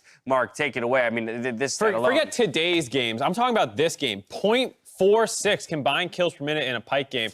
For MSI, when Pyke was top, it was over a kill a minute. Like, you are just fundamentally not understanding what you're supposed to do with this champ. I don't care how you get the kills. I don't care if it's sloppy at first. You should be trading up in efficiency and kills. So even if you're 2 to 3 in kills, if Pyke gets an execute on one of them, it's even. It's even. More money. You get more money. Yeah, right? so like, it doesn't matter. Go flash Jarvan top on a gank you know is not going to work, so at least the Jace has to blow his flash, and then repeat gank. Like, make multiple concerted efforts. This was 1 kill in 27 minutes until they started killing themselves in the base to do these trade kills, and it was close. Right. Like, you could have done this before the poke comp strangled the life out of you. Golden Guardians, to their credit, did a great job, smothering FlyQuest, and it's on FlyQuest to do something, because otherwise poke comp games are going to look like that. FlyQuest did nothing. So this brings up an interesting conversation, because I think we always come back from international competition wondering how much not only the teams at that international tournament themselves will have learned or picked up, or but also teams that watched. What will they glean from that international composition? And I think what we're landing on is that, in large part, some of the picks that we saw find success at G2, other teams are trying to make, but it's about getting that understanding of how to make the pick work. You can't simply, select it and they're a victory. Right, you're follows. magically like, oh, I'll 1 win, please. Pick Pyke. I Wunder won with this, so I imagine if I pick it, I'll win too. It is about figuring out, okay, what does this pick do uniquely different from every other champion to either give my team advantages, or how do I capitalize on the strengths and weaknesses of this champion to ultimately win games? It's about getting people to half HP, Pyke executes, and you do it as often as you can, all the time. That's how it works. And the other thing, on the flip side, Golden Guardians is like, nah, forget what we learned at MSI. Like, Jace is strong. Hauntzy's always been a good Jace. Froggen's a great Anivia. Tahm Kench gets nerfed. Well, it's always best champ. We're still going to play it. Like, they're playing their style, and it looks really good for Golden Guardians. So, the takeaway from MSI was not play really aggressive and do everything crazy. It's play your style. Right. And I think Golden Guardians have figured that out. Yeah, without a doubt. They sit at 2-0 right alongside Cloud9. So very happy undefeated opening weekends for both of these teams. On the flip side, you have Clutch and FlyQuest still searching for that first win, sitting down at the bottom of the table at 0-2, which I think, again, is a surprise, considering FlyQuest was the team closest to challenging those top 3 in spring. And so to see them sitting at the bottom of the standings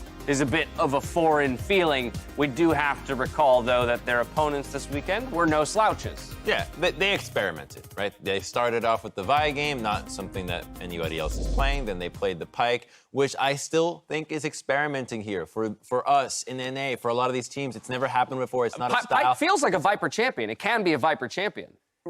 I think... Yeah, but it's one that will lose lane, right? Like, that's the whole thing with Pyke. You're not going to win lane, so you need to know, how do you make the most out of this champion when you're expected to not provide much in the top part of the map early on? I think it's not that bad, because there are a number of times Viper would play Riven and have like middling, CSD numbers and forward percentage and all these laning stats that say he's not a great laner, but then he has big pop-off moments, which I think Pyke should fit pretty well with. Right. It's just, it didn't come through this game, and I think the takeaway is not stop playing Pyke because we're bashing the performance on it. It's, no. You're not playing it right yet, and there's a lot of other things to learn beyond when to pick it and how to play with it. It's just week 1. A lot of teams still trying to find their footing, but Golden Guardians come out on top, which means that Mark will follow Joel this week during our This or That and Dive tapings on Wednesday. We'll make sure that you can see how that goes next week on The Countdown. Echo Fox, though, they face off against Team Liquid on the other side of this break. If you want to follow, or rather see, how Yasui fares against Jensen, pick up ProView at watch.lolesports.com.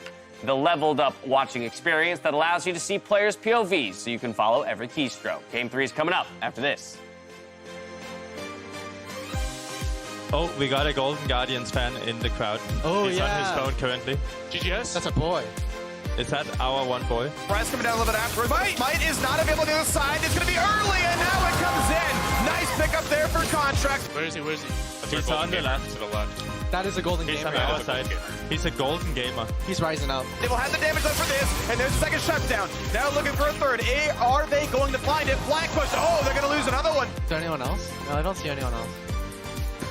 They're going to get the next one as well, and Wild Throw this time is just going to die. And Golden Guardians, an undefeated weekend to start the summer split. A great product can define the present, but it takes the unprecedented to define the future. To go beyond what's next and change the world of gaming. To make history, break ground, and force the universe to take notice. The world's most powerful and most upgradable gaming laptop with Intel Core processors, the Area 51M, defines the future of gaming.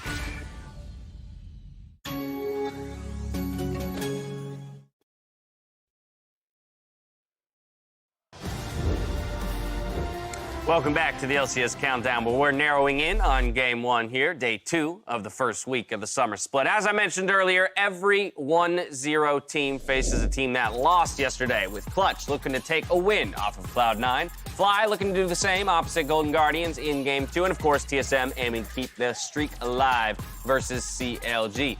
Now, with the Academy Showcase after the cooldown tonight, featuring TSM Academy and Team Liquid Academy. Well, we're already playing to the underdog narrative with every single match being 1-0 versus 0-1. Yep, without a doubt, without a doubt. But I'm hoping for a competitive split, so maybe we'll see things kind of shake up a bit today. Now, going into the summer split opener, Cloud9 came out swinging versus FlyQuest and proved themselves to be that terrifying top 3 team from last split. Yeah, Sneaky and Zeyzal crushed their laning phase, which is something, people kind of meme him for, but there are a number of times that he does step up, especially against or with Lucian picks often, and I think that's what people were excited to see, the fact that Licorice looked good, Niski looked good, and their bot lane looked good. Everything was jamming. Dude, Niski's is a B-roll of him just laughing and having a good time. Who wouldn't after that game? That's what that team is known for, right? Always have smiles on their faces and having a good time playing. Yeah, and their draft was awesome. I love what Reaper did, because I know towards the end of the split, he was picking Ornn for Licorice, and now he's back on the Aatrox, back on the carries.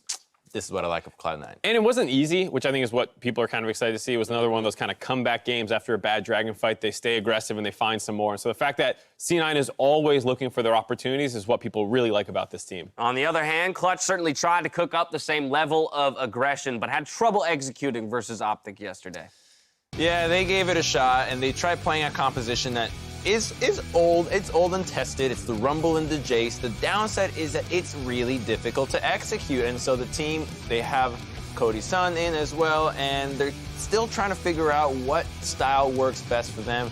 I think that what the doctor is ordering is a little bit easier execution, but overall, I think they have the right idea, because at least they're trying things, right? It's week 1. You might as well keep experimenting, see what works, and you have a few weeks to adapt. It was nice to see Cody back in, though. I thought he had a decent game, all things considered. And, the big difference between Piglet and Cody is you get these games from Cody where he's not the main focal point. We're talking about Rumble ults. We're talking about Jason Lee Sin, and we're not talking about the bot lane, whereas when Piglet's in, it's either he's slamming or he's dying all the time. So to those easier executing comps like you're asking for, Cody's the guy that they can kind of lean on in the bot lane. Right. The picks themselves made sense for the players that make up the roster of Clutch Gaming, but the win did not follow, and so perhaps an easier execution will be what they need. But earlier, Coach McScragg gave us some insight on what Cody's son brings to this Clutch Gaming squad.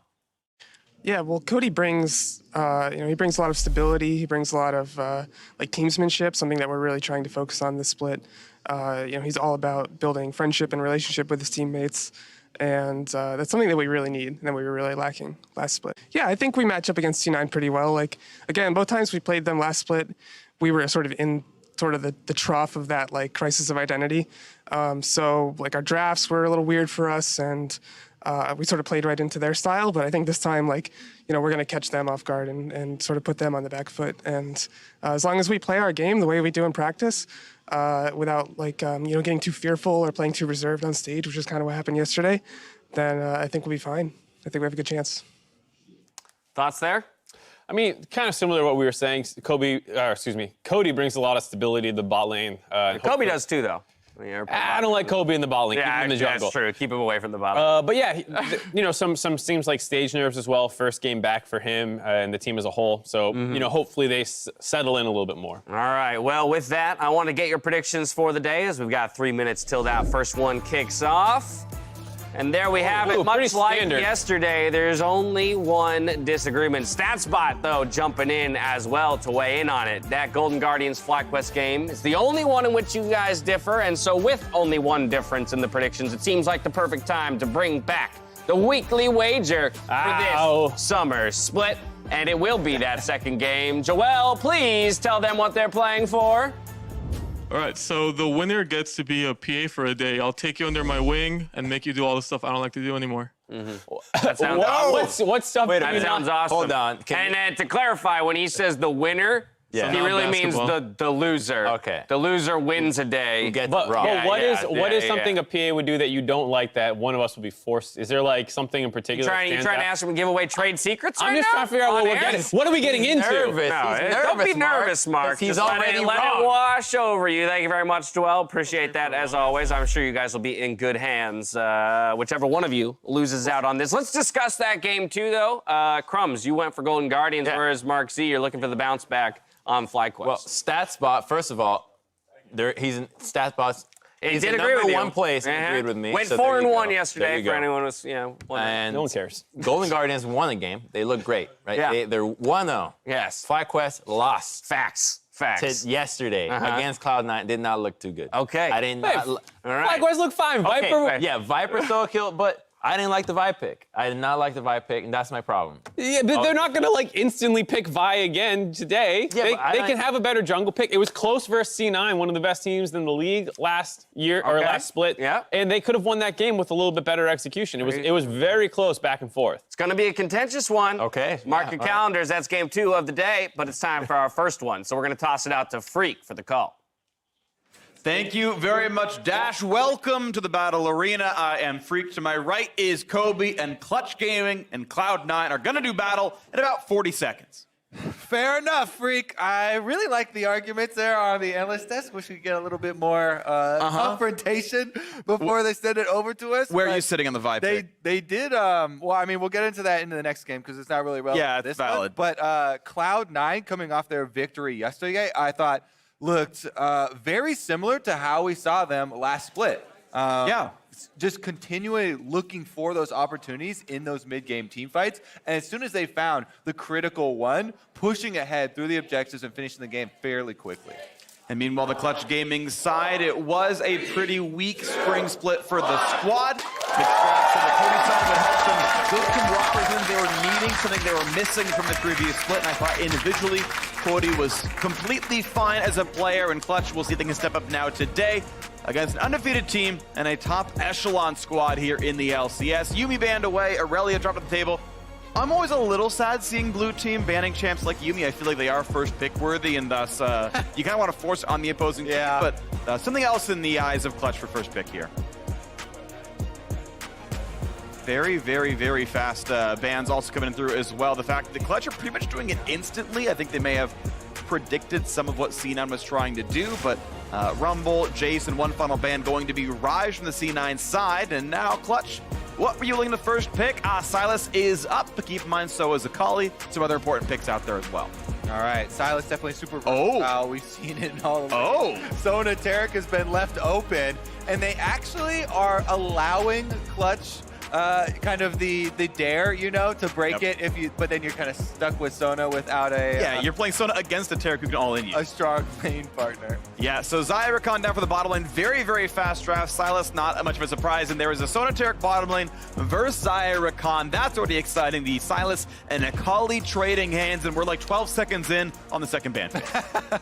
Yep, already trying to catch up here. I think the Akali is actually a super interesting matchup with Sylas too. We've seen it go so many different ways, and there are a lot of different changes you can make within the matchup as far as the Conqueror and the build that you go. Sylas definitely has his windows, but they're later in the game versus Akali. All right, well, that's going to be exciting to see, even if they do match up directly one-on-one. We'll see where they all go. We feel like any of those players can play those champions. Hecarim, Nico, Kennen all banned away. One final ban for Clutch Gaming. What do C9 want? Of course, there's still a soul lane to grab for either side, and the jungler here as well, as it's been one jungle ban and 2 top lane bans on the C9 side.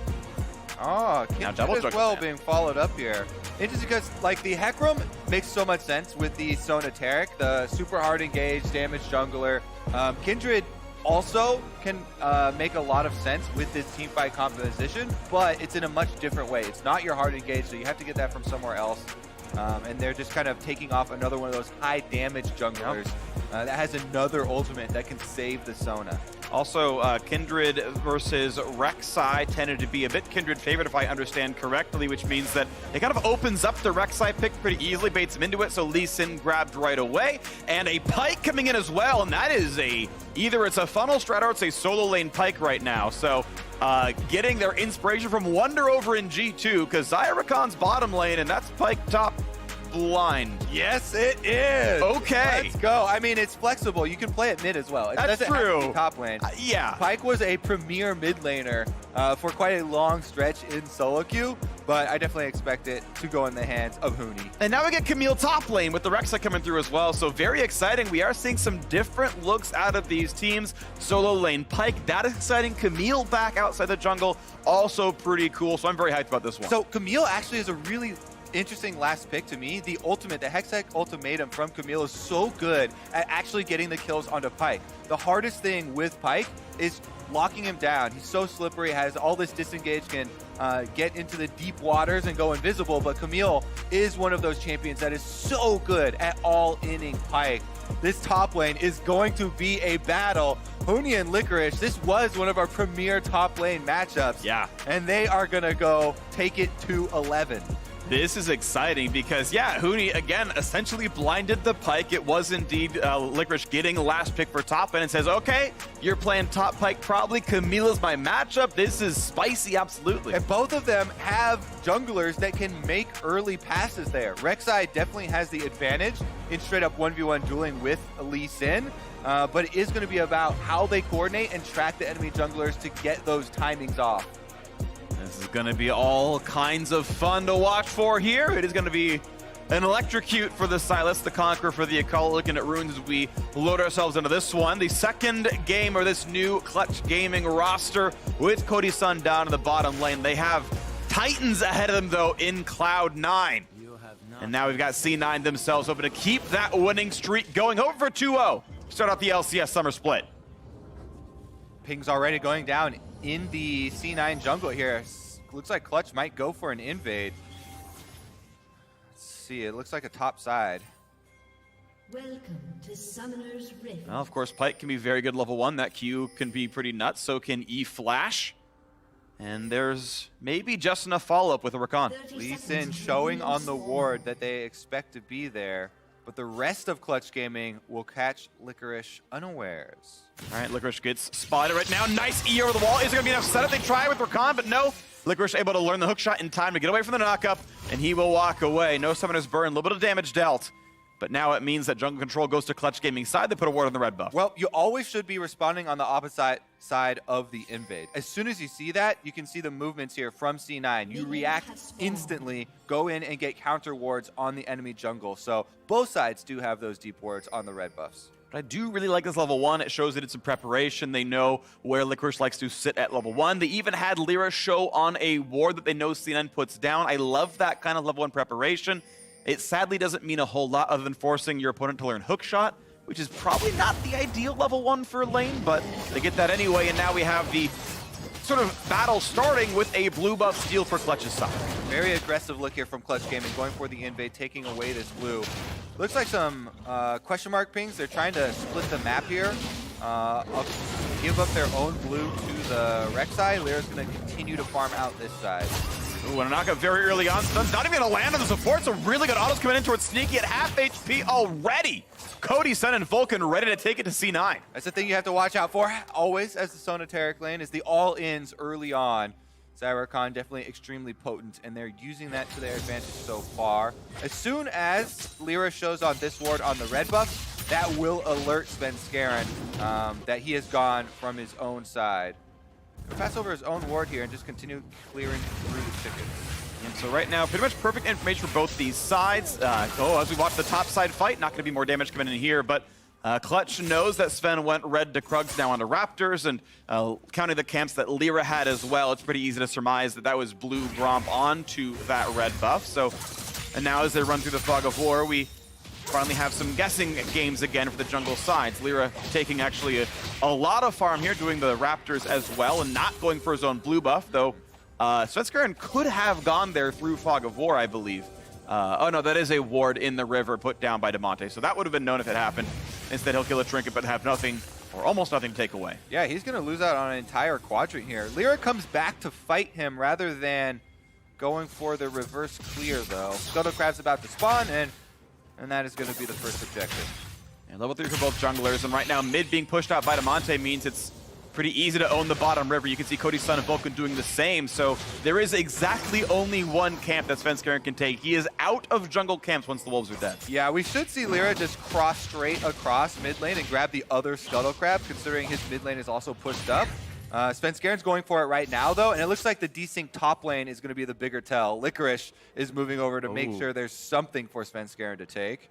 They're actually going to gank mid. He's going into mid, but Lyra's right there to stir him around, so now it's damage out of Demonte, half HP on him. Niski's running forward, Svenskeren coming around as well. They land that first shuriken, flash over the wall. Does Niski flash for the chase? Q auto could be enough to kill him. He's going to flash for it. Oh, the Kingmaker heal comes in, but it's still going to be a lot of damage. There's the flash, the shield, the knockup. They're buying enough space, and now Niski is flashless. The heals come in, he's ignited, taking some damage, not going to die just yet. Look at another knockup in for the Rek'Sai. Can they get the first kill? First blood comes in for Cody's son. Sona has arrived as well. That's one picked up for Licorice, looking for a second as the kills are coming through for Cloud9. Side is 3-1 already.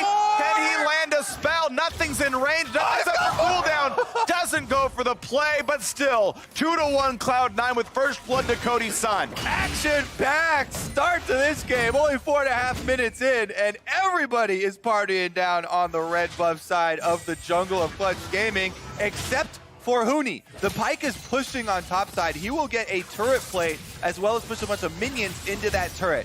Now let's take another look at this replay here. They're chasing down Demonte. Licorice had come in and called it off, but as soon as they see the bottom lane also move up, you can see on the mini-map, Licorice also starts to converge. So that's going to mean that eventually Cloud9 will have more numbers because they have everybody down on the bottom half of the map. So much damage dealt by Cody's son here trying to chase them off, but Niski's able to kite him out long enough for the arrival of the C9 duo, which completely turns the tables. They get the extra kill.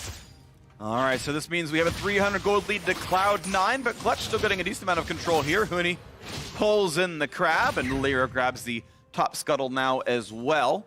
Huni, though, sadly is still down in farm as Licorice comes back up top lane after the recall, after getting TP, and has more items and more CS.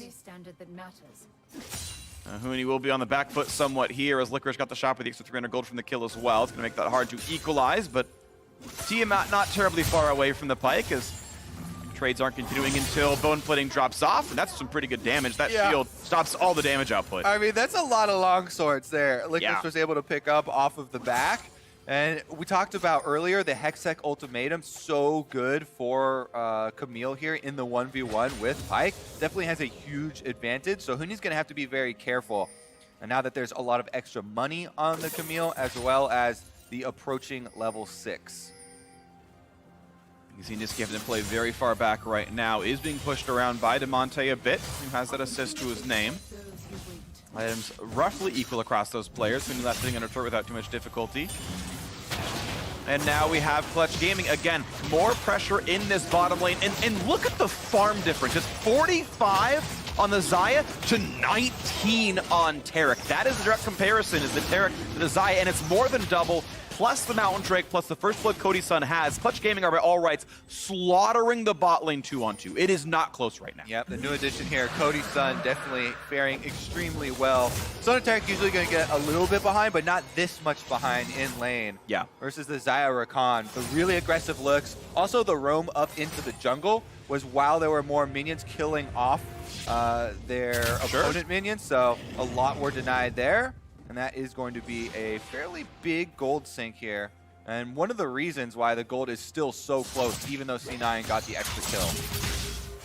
Well, we can see as they pass once again by each other. The mid laner is still a bit close, but Damonte is winning in farm overall. This is actually largely a several lane lead. The jungle's up in farm, mid and bot are doing quite well. It's actually really only Licorice above Huni as far as laning phase leads here. You can see the gold, despite the extra kill, has now down to an only, well, it's actually back at 500 as ways go, traded back and forth, but you know, it's pretty close here overall as a game. And Clutch Gaming, I think so far, being somewhat impressive. You came into this split, you would maybe not expect them to do well against C9, but this game doing pretty well so far. Lyra now backfilling into the bottom lane as Damonte running by as well. This is a 4v2. There are no ults for the C9 duo. Second plate falls, third plate gonna drop now as well. And how far back they have to play, threatened by the dive. Yeah, this is a completely split map right now. Cloud9, weak side down on the bottom. Meanwhile, top side, Clutch Gaming's weak side there. Huni's having to defend against all the looks from Licorice and Svenskeren roaming around. Big cash in, though, on the plates on the bottom side for Clutch Gaming. Very nice power play there to push in and get some gold out of this advantage. Yeah, right now 900 gold above Sneaky. Not a completely fair direct comparison, but still factually accurate. 900 also up above the Taric, which is the 1-for-1 right now in this point in the game until Sneaky completes that. And now Licorice taking a trade against Huni, and you can see how much damage he deals. Yes, he'll regen most of that back up, but Licorice still does come ahead in those trades. Yeah, Licorice has command of the top side. He's still about 300 gold away, or ahead from the kill that he got on the bottom half of the map. And as you can see, trade goes pretty close to even as the potion and passive from Pyke, though, can heal Huni back up. And just fine to full HP as Licorice pushes in, but team at wave clear, pretty easy to do, and there's not going to be too much of a difficulty using the Q and a bit of mana to make sure the minions all go down. Svenskeren now lurking around, does have the controller to keep this one in the fog of war. The ping onto Lyra. Oh, first a fight in the bottom side, turning a couple of ultimates down, and vulnerability come in for the C9 side. And now it's a fight in the top side, 2-on-2. Jungle Knight's kickback on a Svenskeren, but a lot of damage. Ult comes in. That's going to catch Lyra 1-for-0, and a good flash gets away from the fear, from the depth. So the damage, the ultimate, that's the word I was looking for. Pyke not going to get any kills, and a 1-for-0 Cloud9 on the top side looks really good there. Yep, both teams playing off their strengths here. C9 trying to focus on the top side. They do get the 2v2 advantage. Niski roams up there, but it's too late, and that gives Damonte an opening to go for Clutch Gaming's advantageous side of the map. Again, passing on bottom. This will be the turret. First turret kill going to go over to Clutch Gaming, as well as every single plate. Plate number 4 and a 10-minute first turret. This bot lane is working wonders. Cody Sun, the roster changed this split, and maybe Clutch turned their fates around with this player upgrade. Here's another look at that. As the camera was up there, I was going to see if Svenskeren was going to get a ping on Lyra from the passive with Rek'Sai. He immediately goes in, gets the knock-up, stopping him halfway through as the Hextech ultimatum came from Licorice, and he's able to flash out of Huni's ultimate, but you can't flash Rek'Sai's ultimate. Nope. Big difference there. Pyke ultimate gets flashed, no execution. Rek'Sai ultimate gets the kill under tower. Yeah, death from below, not able to land right there. X did not mark that spot. And you can see this game now. Cloud9, though, I want to point out that because of that turret being killed by Clutch, Cloud9 down in gold, Clutch winning through the bottom lane substantially. Reaver done, now a fight in this top river. Yeah, we're going to have a fight over this Rift Veil. C9 have one less person, though. Sneaky cannot join. There is no Sona here, so it should be a Clutch Gaming objective. It's theirs, absolutely. There's the eye, going to be picked up, and they've still got 3 minutes to work with before plates drop. A charge is pretty much always 2 plates outright. It deals true damage. You might as well summon it early, and we'll see what they can do. 800 gold up, plus an expected 320 or more if they can push through. as they've got 3 to 4 members top side right now. Only Silas holding mid, recalling, and yes, an early summon, but they found a fight. Vulcan is gonna drop down right away. The fight continues now. They find that first stun, kicked over the wall, not gonna find that kill in Licorice as yet, not rooted in place either. Sensor trying to find some damage towards Huni.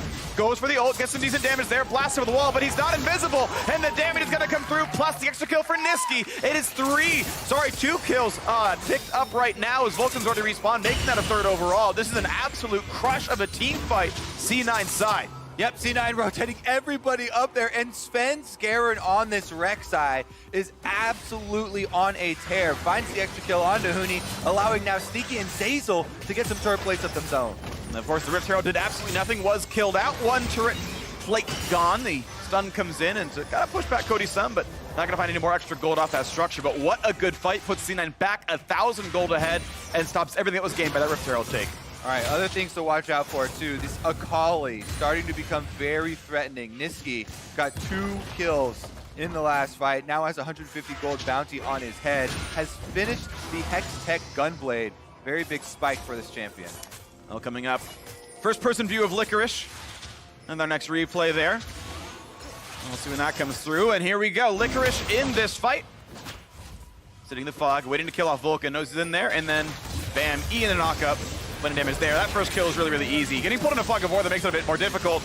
You gotta figure out what he wants to outplay. That kick, I think, kind of saves him a bit. He's out of range of everything. Yeah, I like the immediate pings too from C9. In this pro view, you can see all the communication going on.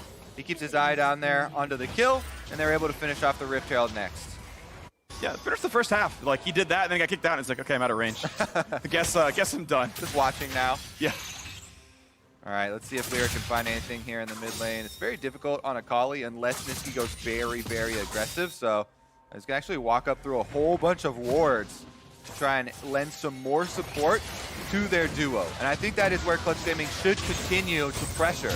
Cody Sun is their big way to win this game. This Zaya so far ahead with all the turret plates that he has been able to mine. He is going to build very nicely into a full crit build and be the damage output they need. Yeah, this feels very much, especially as the gold is pushing towards C9's side. Licorice stealing away this red buff as well. This is a little bit Cody Sun versus the world. The difficulty being that there is no great frontline tank for the squad. There's a lot of engage, which is cool. You've got Silas able to steal some stuff away. Stealing Sona would be pretty magical. Rakan's, of course, great about that, but it's really the only guy with a substantial lead is Cody Sun. So we'll see if he can do it. If he can put the team on his back. It's still a pretty close game, but it just feels skewed in that way.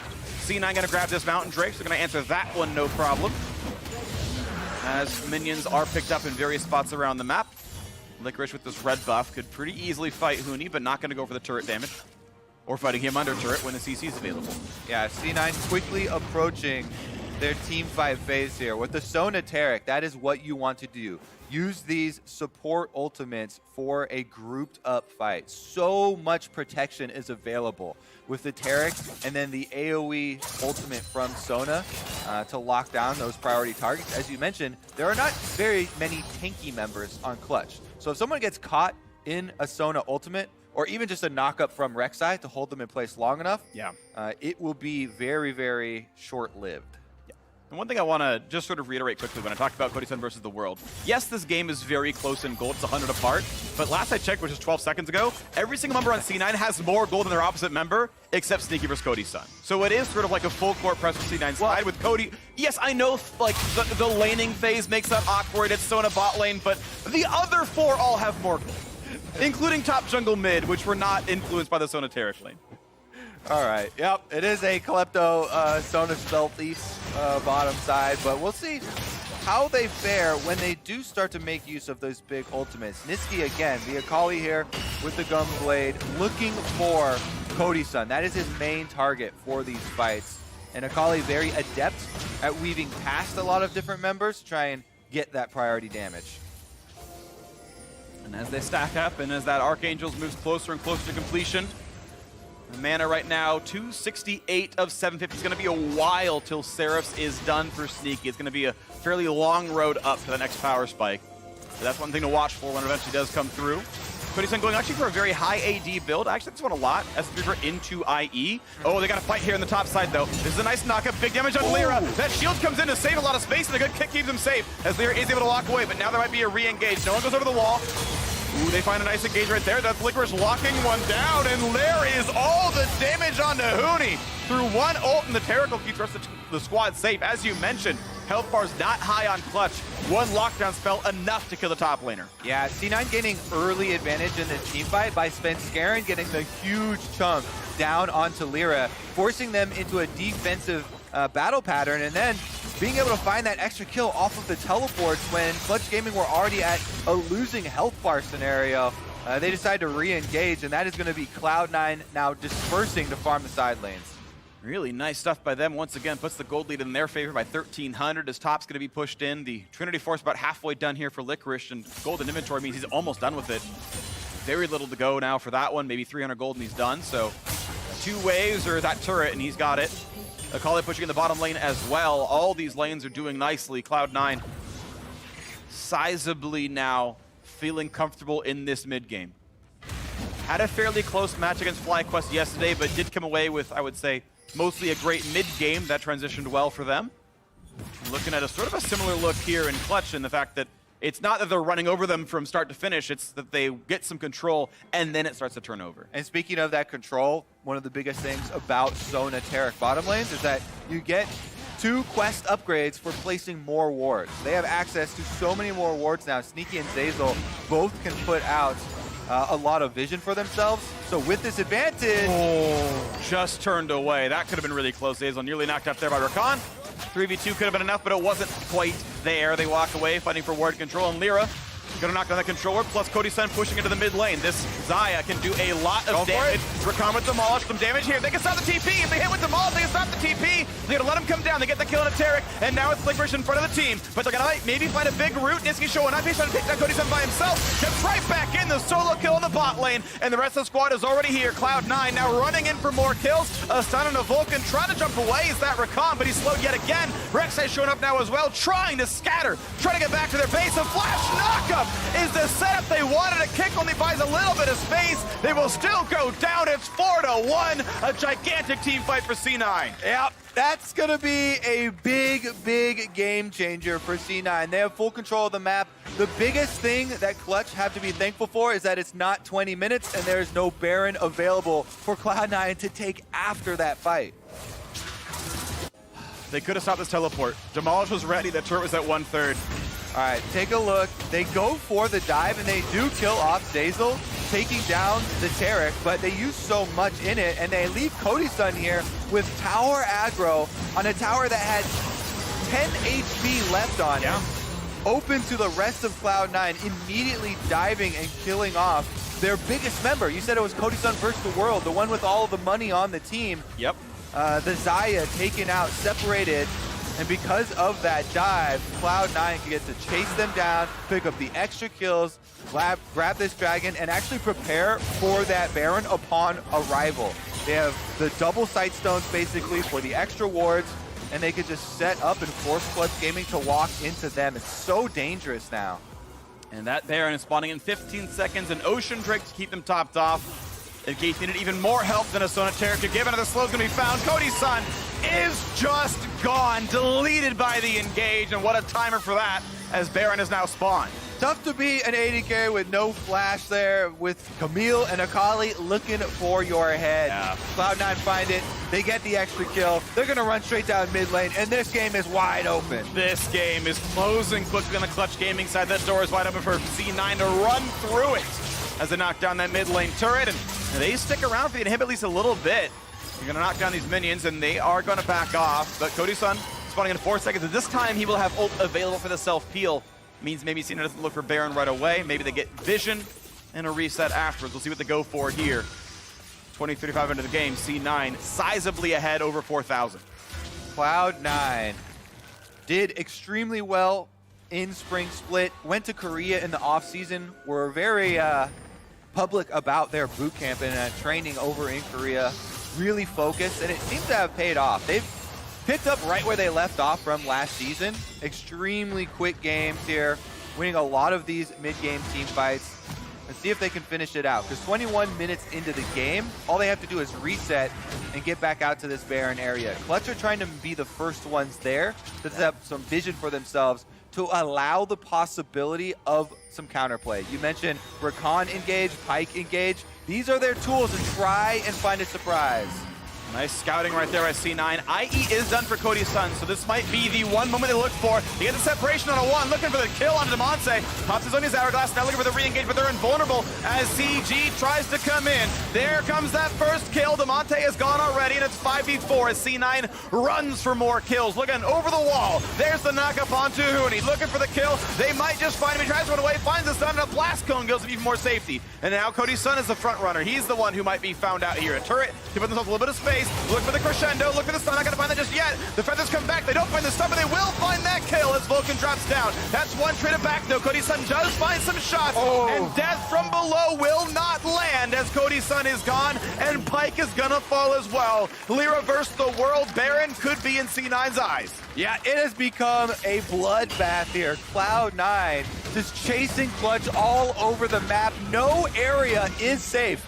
You've got towers, doesn't matter. You've got jungle creeps here, doesn't matter. Baron is alive, doesn't matter. They're gonna go for all the kills. They are getting so far ahead now. This fight right there, it's a great pick. They find Demonte, and Licorice just starts it right off. All right, take another look here. Big chunk on the top side, using Taric ultimate offensively. I like this look. They just pop it early and know that they can go get a huge health lead at the start of the team fight. They fully engage on Demonte. Even though it is Sylas, you've got the Taric immunity, so they just chase Clutch Gaming off. And again, they split and they segment this team fight. Clutch have to scatter here. Clutch have not had a single team fight where they've been able to set up on their terms with their engage. It has been Cloud9 dictating the pace of this game, of these team fights, and of the end as well. Huni tries to get over the wall there, but Niski walking out of range means you don't teleport if you don't hit it. Yep. And he almost hit Sneaky, but Sneaky turned around. Almost got him in the edge of that one. But now Pyke continues once again inside the pit in vulnerability. Well timed to keep Niski safe. And Clutch just cannot buy that kill. They force the ults out, but the healing coming back in. C9 back to pretty much full HP. Yeah, those are two pretty big ultimates. With no Akali ultimate, the full 100% to 0 threat on Cody Sun is greatly reduced. And that is also the Taric ultimate. So this is Clutch Gaming's chance. Trying to force the fight without Taric ultimate. Can they get their way in? Niski now looking for the flank. Huni half HP. Oh, it's a 4-man crescendo. The stun fault not there just yet, but the feathers fly. They find a bit of damage, and a stolen crescendo does a little bit now as well to push them back. Niski low on health. Licorice does find that first kill, though. Lyra isolated from the squad. Couldn't flash away, and C9 still come away with the kill. Hey, Sneaky comes up with a big flash crescendo. Now the doorway towards mid lane is actually open. They're splitting. Half of them going back to the Baron, though. Looks like just Licorice and Sneaky trying to take out that tower. You know, they're making sure that Baron's not being snuck, and then if there's any recalls, maybe they can stop them if they're doing it, obviously. Huni is sitting around. He might be the one to try to turn this one. There's always that small possibility something goes well for him, but it's all in fog of war. Looking for the Q, looking to pull someone around, but now he's going to run away. Licorice is here, finds the stun, but also slowed. Gonna stay alive, but he's gotta somehow steal this. Vulcan coming around, Demonte here as well. This is a tough fight, but one that Clutch needs to find a way to win. Akali ult stolen now by the Sylas. Goes in for a bit of an engage. That's big damage for Demonte. Almost knocked out Sneaky with the shields, but just too much. And now it's time for Baron. The kills are still coming through for C9. Only the Taric falls. That fight's gonna land. And Cloud9 come away 2 for 1 with a Baron on top of it. Yep, and they're gonna continue looking for those kills. Licorice goes in. They're gonna find Vulcan a little bit. Oh, over the top goes the Rek'Sai. And now where can they even run? The outer turret's already gone. Look at the next stun, a nice flash in for Licorice. Crescendo, not as amazing, but it's gonna be fine. It's still C9 so far ahead. Niski once again spots Lyra, finds that first slow, looks for round 2 as soon as he can, but a ward hop keeps him safe. Well, it's gonna stop at 4 to 20 in kills, but that inhibitor is gonna drop. Yeah, it's not gonna stop at the kills anymore. Baron buff is on, so there should be some turret destruction here. Cloud9 actually looking like a reset. A lot of gold gains in the last frantic moments that we've had. Yeah. Haven't had a reset in quite a while, so it is going to be back to base to purchase, then pushing with the Baron buff. Here's another look at how they started out. Remember, there was just this fight before this where they killed off Lyra, so C9 knows there's no jungler. That's why they're forcing so hard on this Baron, and Clutch Gaming know that this is their chance. 4v5 with Baron damage going, 2 members left in the pit. Maybe they can create something with the chaos. They try and converge, but Sneaky with all the shields, the barrier coming through, too much protection and not enough focus from Clutch Gaming to be able to pick up that kill. So C9 get the Baron, they get the reset. They are not only rich, but also empowered to push. Yes, they are. Still 2 minutes on this 1 second. Mountain Drake was picked up during the replay. They stopped the siege and took up the neutrals instead. Now they got all kinds of time to take a lot over. Now looking for the hard engage. They're going to get that kill. Nice pick up there. That's good by Vulcan. And a nice kickback. Oh no, not going to find that one. Licorice actually going to stay alive. He's going to be okay on this. Very good look here from Clutch Gaming. Vulcan knows that they have very little chance if they let the Baron team push up to the towers and play it slow. So he goes very fast, flashes in with the Recon. They get the kill onto Sneaky, and that might buy them some time in this game. And that's where it falls, and it's pretty easy for Kala to walk backwards. So 1 kill is nice, but it wasn't a very big shutdown. Sneaky was mostly assist heavy, so pretty bare bones one there. Yeah, it does buy you time though. While he's in the death chamber, the gas is off from Cloud9. They're not pressing ahead on inhibitor turrets. And those are the things you have to look for. You know, you're so heavily behind in this game. It's always nice for me to see teams in that position looking for the killer instinct, looking for those offensive plays to try and fight their ways out of it, rather than just sitting back and letting it happen. No, I totally agree. You think about what are the odds that Clutch win this game? It's, 9-1 or something. So you should take an 11% play. That's already better than your odds of winning the game. So anything with those odds is actually a better chance to win. This is, of course, a pretty foregone formality to get that kill on Sona. That was a nice one. But still, 40 seconds left to siege here for C9. They've got a lot of window, at least enough window to knock that inhibitor if they want it. They're playing a little bit slowly here, but they have Sona back. Mid cleared, now walking towards the bottom lane to join up with Licorice's Camille. And this should be second turret bot lane gone. Yeah, Licorice Camille, by the way, is 6012, 700 gold bounty with GA active on him. Yeah. 3 item power spike. This is an extremely scary level 16 all in. That is basically just going to pick a target. It should either be Cody's son or Cody's son and finish that one off. Demonte without Zonia's is an okay target, but I agree, Cody is the optimal one here. Looking at some wave, not gonna happen just yet. There's the stun, there's the dive in towards Demonte. It is indeed. A lot of damage coming across. There's invulnerability, and 2 kills picked up very quickly. Huni cannot get away either. Make it already 3. Now down for another one. They're gonna find number 4. Lyra gonna drop without a casualty. C9 gonna knock down the bottom inhibitor turret. The inhib will follow, and the Nexus is in their eyes right afterwards.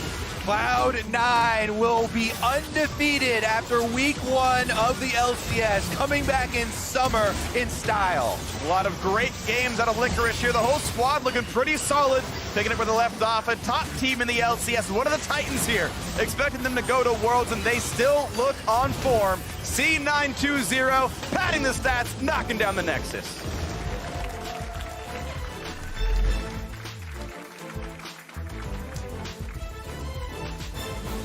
Woo, action-packed game. We were excited in Champion Select for the Pyke Camille matchup. Yep. They did not disappoint. The junglers both went up there very early. Cloud9 got the kills with the guaranteed Rek'Sai ultimate, and they were able to use that for a lot of roams from Licorice, but I have to say, Sonateric also still very strong, still working out very well in the mid game. Yep. Those ultimates giving you a lot of power in team fights, and every time they brought them together, Clutch Gaming had to separate in these team fights. And once you scatter versus that team, you're just in the perfect opportunity for champions like Camille, like Akali, to pick you off. You know, it's a really good composition actually coming all together, where you can force a break like that. Yeah, I thought C9 was very, very good. Honestly, to me, this sort of result is expected when they were one of the top teams at the end of the spring split.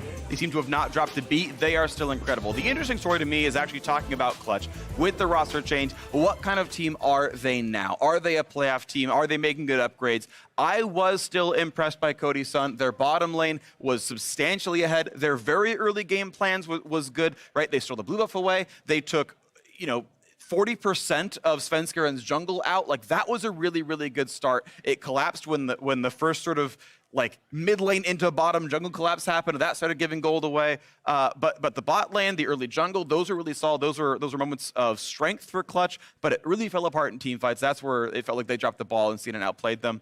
would be cool to see if they can clean that up. We've got, of course, 8 more weeks of Clutch Gaming in the regular season. We'll see if they can make playoffs there. But for more on that victory, Riv is standing by with Cloud9's Rogue Assassin.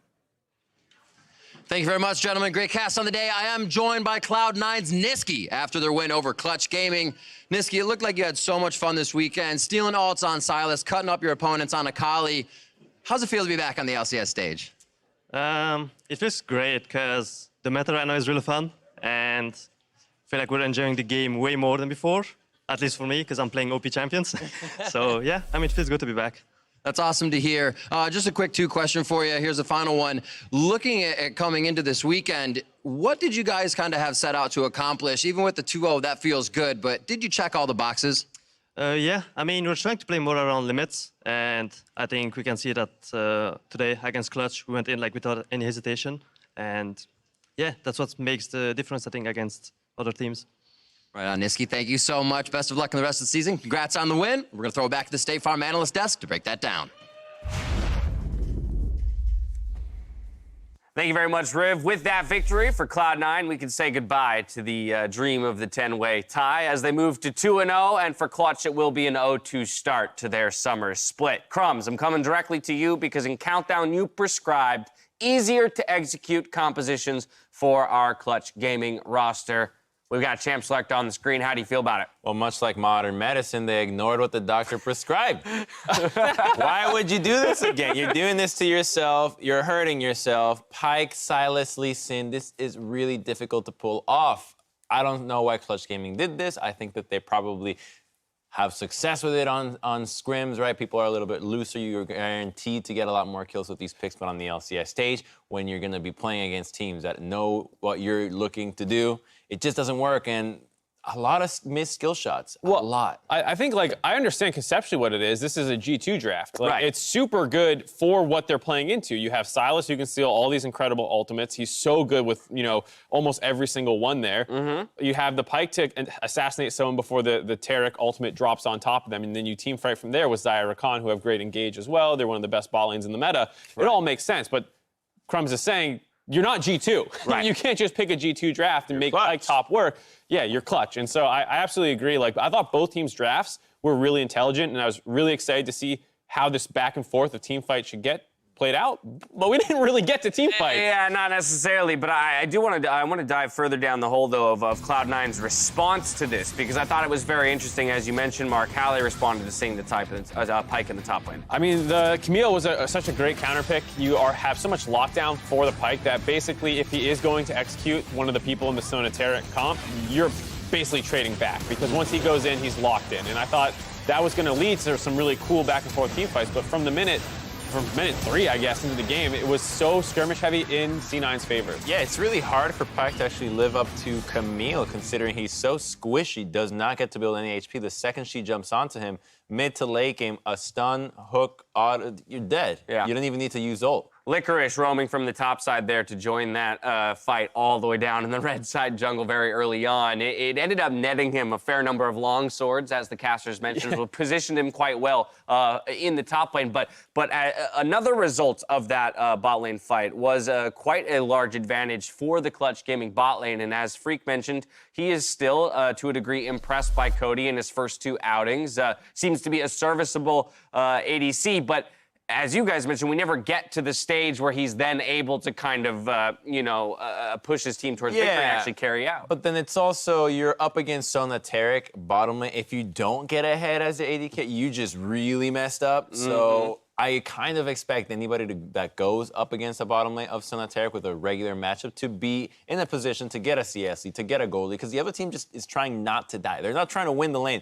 They're really just trying to survive. So that does present the opportunity for somebody to get ahead, and that's just Cody doing his job. I wouldn't say he's going above and beyond being expected. I would say he did a little bit better than expected. Like, they had a pretty substantial lead already over the Sona Taric. It's around 20 CS when they had to go, save their mid and jungle who were getting killed on their own side. Right. You give up all bot priority while you do that. They still converted into a fair number of turret plates. Then they rotated top and they're grabbing Rift Herald. Like, I thought the play, not just Cody's particular play, but the whole team's play around Cody was good. And I think, you know, if you're having a more stable top side of the map, if you're not playing in Sonaterra come late game, like, this could have been a good setup for a Cody carry game. Right, Clutch's bot lane garnering a nice little lead in the early game. C9's bot lane just trying to hold on, but that means that for Cloud9, the answer has to come in the top lane, and it did exactly that. The skirmishing power of Camille Rek'Sai is just so filthy because they both have abilities that actually let you dodge out of damage. Both ultimates make it really difficult to fight, and then they just got to team up and delete members of Clutch Gaming here. Huni thinking that he's just hoping to get Licorice low enough for the execute, but Lyra says, Licorice, get out of here, man. We're trying to get you Yeah, out. I mean, that's what it breaks down to at the end of the day. We can talk about all these other things, but they got out-skirmished every single time a fight happened. Their ultimates are getting flashed out of. They're burning their flashes, still getting Rek'Sai ultimate. They're kicking the one guy you're on top of away so he can live. It was a disaster. Yeah, peculiar game because while the gold was still close following a lot of these replays, it really did feel like Cloud9 was in control once we crested that 15-minute mark. I would say in large part the game-deciding replay here at 18 minutes into the game. A 4-for-1 in favor of Cloud9 in mid lane. Mark, you see some of what you're talking about with the Pyke's potential to zero somebody out in a fight, not even having to use his ultimate there. But again, the response from Licorice's Camille in being able to lock him down and make sure that no resets, no Pyke really takes off in this game. Yeah, I would love to see these kinds of team fights when one of the team doesn't already have 8 more kills than their opponent, in which I don't think that they need to give all those up. So, like, that was one of those cool moments where you hopefully could have seen how these team cons interact, but because they're so far ahead, the Akali just shows up and obliterates Xayah. They also burned 3 ults for the Taric. So the second you do that, you're not winning any other fight right away. You got to go full retreat. So they were doomed once they got Taric. It was all about getting out. A tough 0-2 week for Clutch Gaming, but I do want to talk about Cloud9. You know, one of our top 3 teams from Spring Split. They're starting hot here with a 2-0. I think, by all accounts, that was an expected start. But this was a squad that, as we mentioned, going into playoffs this spring, the expectation was they might actually be the strongest team, and they did get reverse swept to miss the finals. And so I'm certain that this squad is coming back looking to make a statement in summer that they can actually be the top team here domestically. As a C9 fan, this is as good of a weekend as you could have hoped for. You had a bit of a tough battle against a respectable playoff opponent, but you were able to clean it up and still win pretty decisively. And then here against someone who didn't make playoffs last split, you crush them. Yeah. I mean, week 1, you just want to see good drafts and everybody being on the same page. Win or lose, whatever. It's just about being on par with your teammates, making the same calls every single time, whether it's the right call or the bad call. That's what we got. Exactly that out of Cloud9. When we return, it's FlyQuest versus Golden Guardians. If either squad has your support, make sure to pick up your team pass in client today. Not only will you be directly supporting your team, but you'll get an Icon Ward and Dragon Slayer Braum Chroma, all in the team's colors. We'll see you here for Game 2 after the break.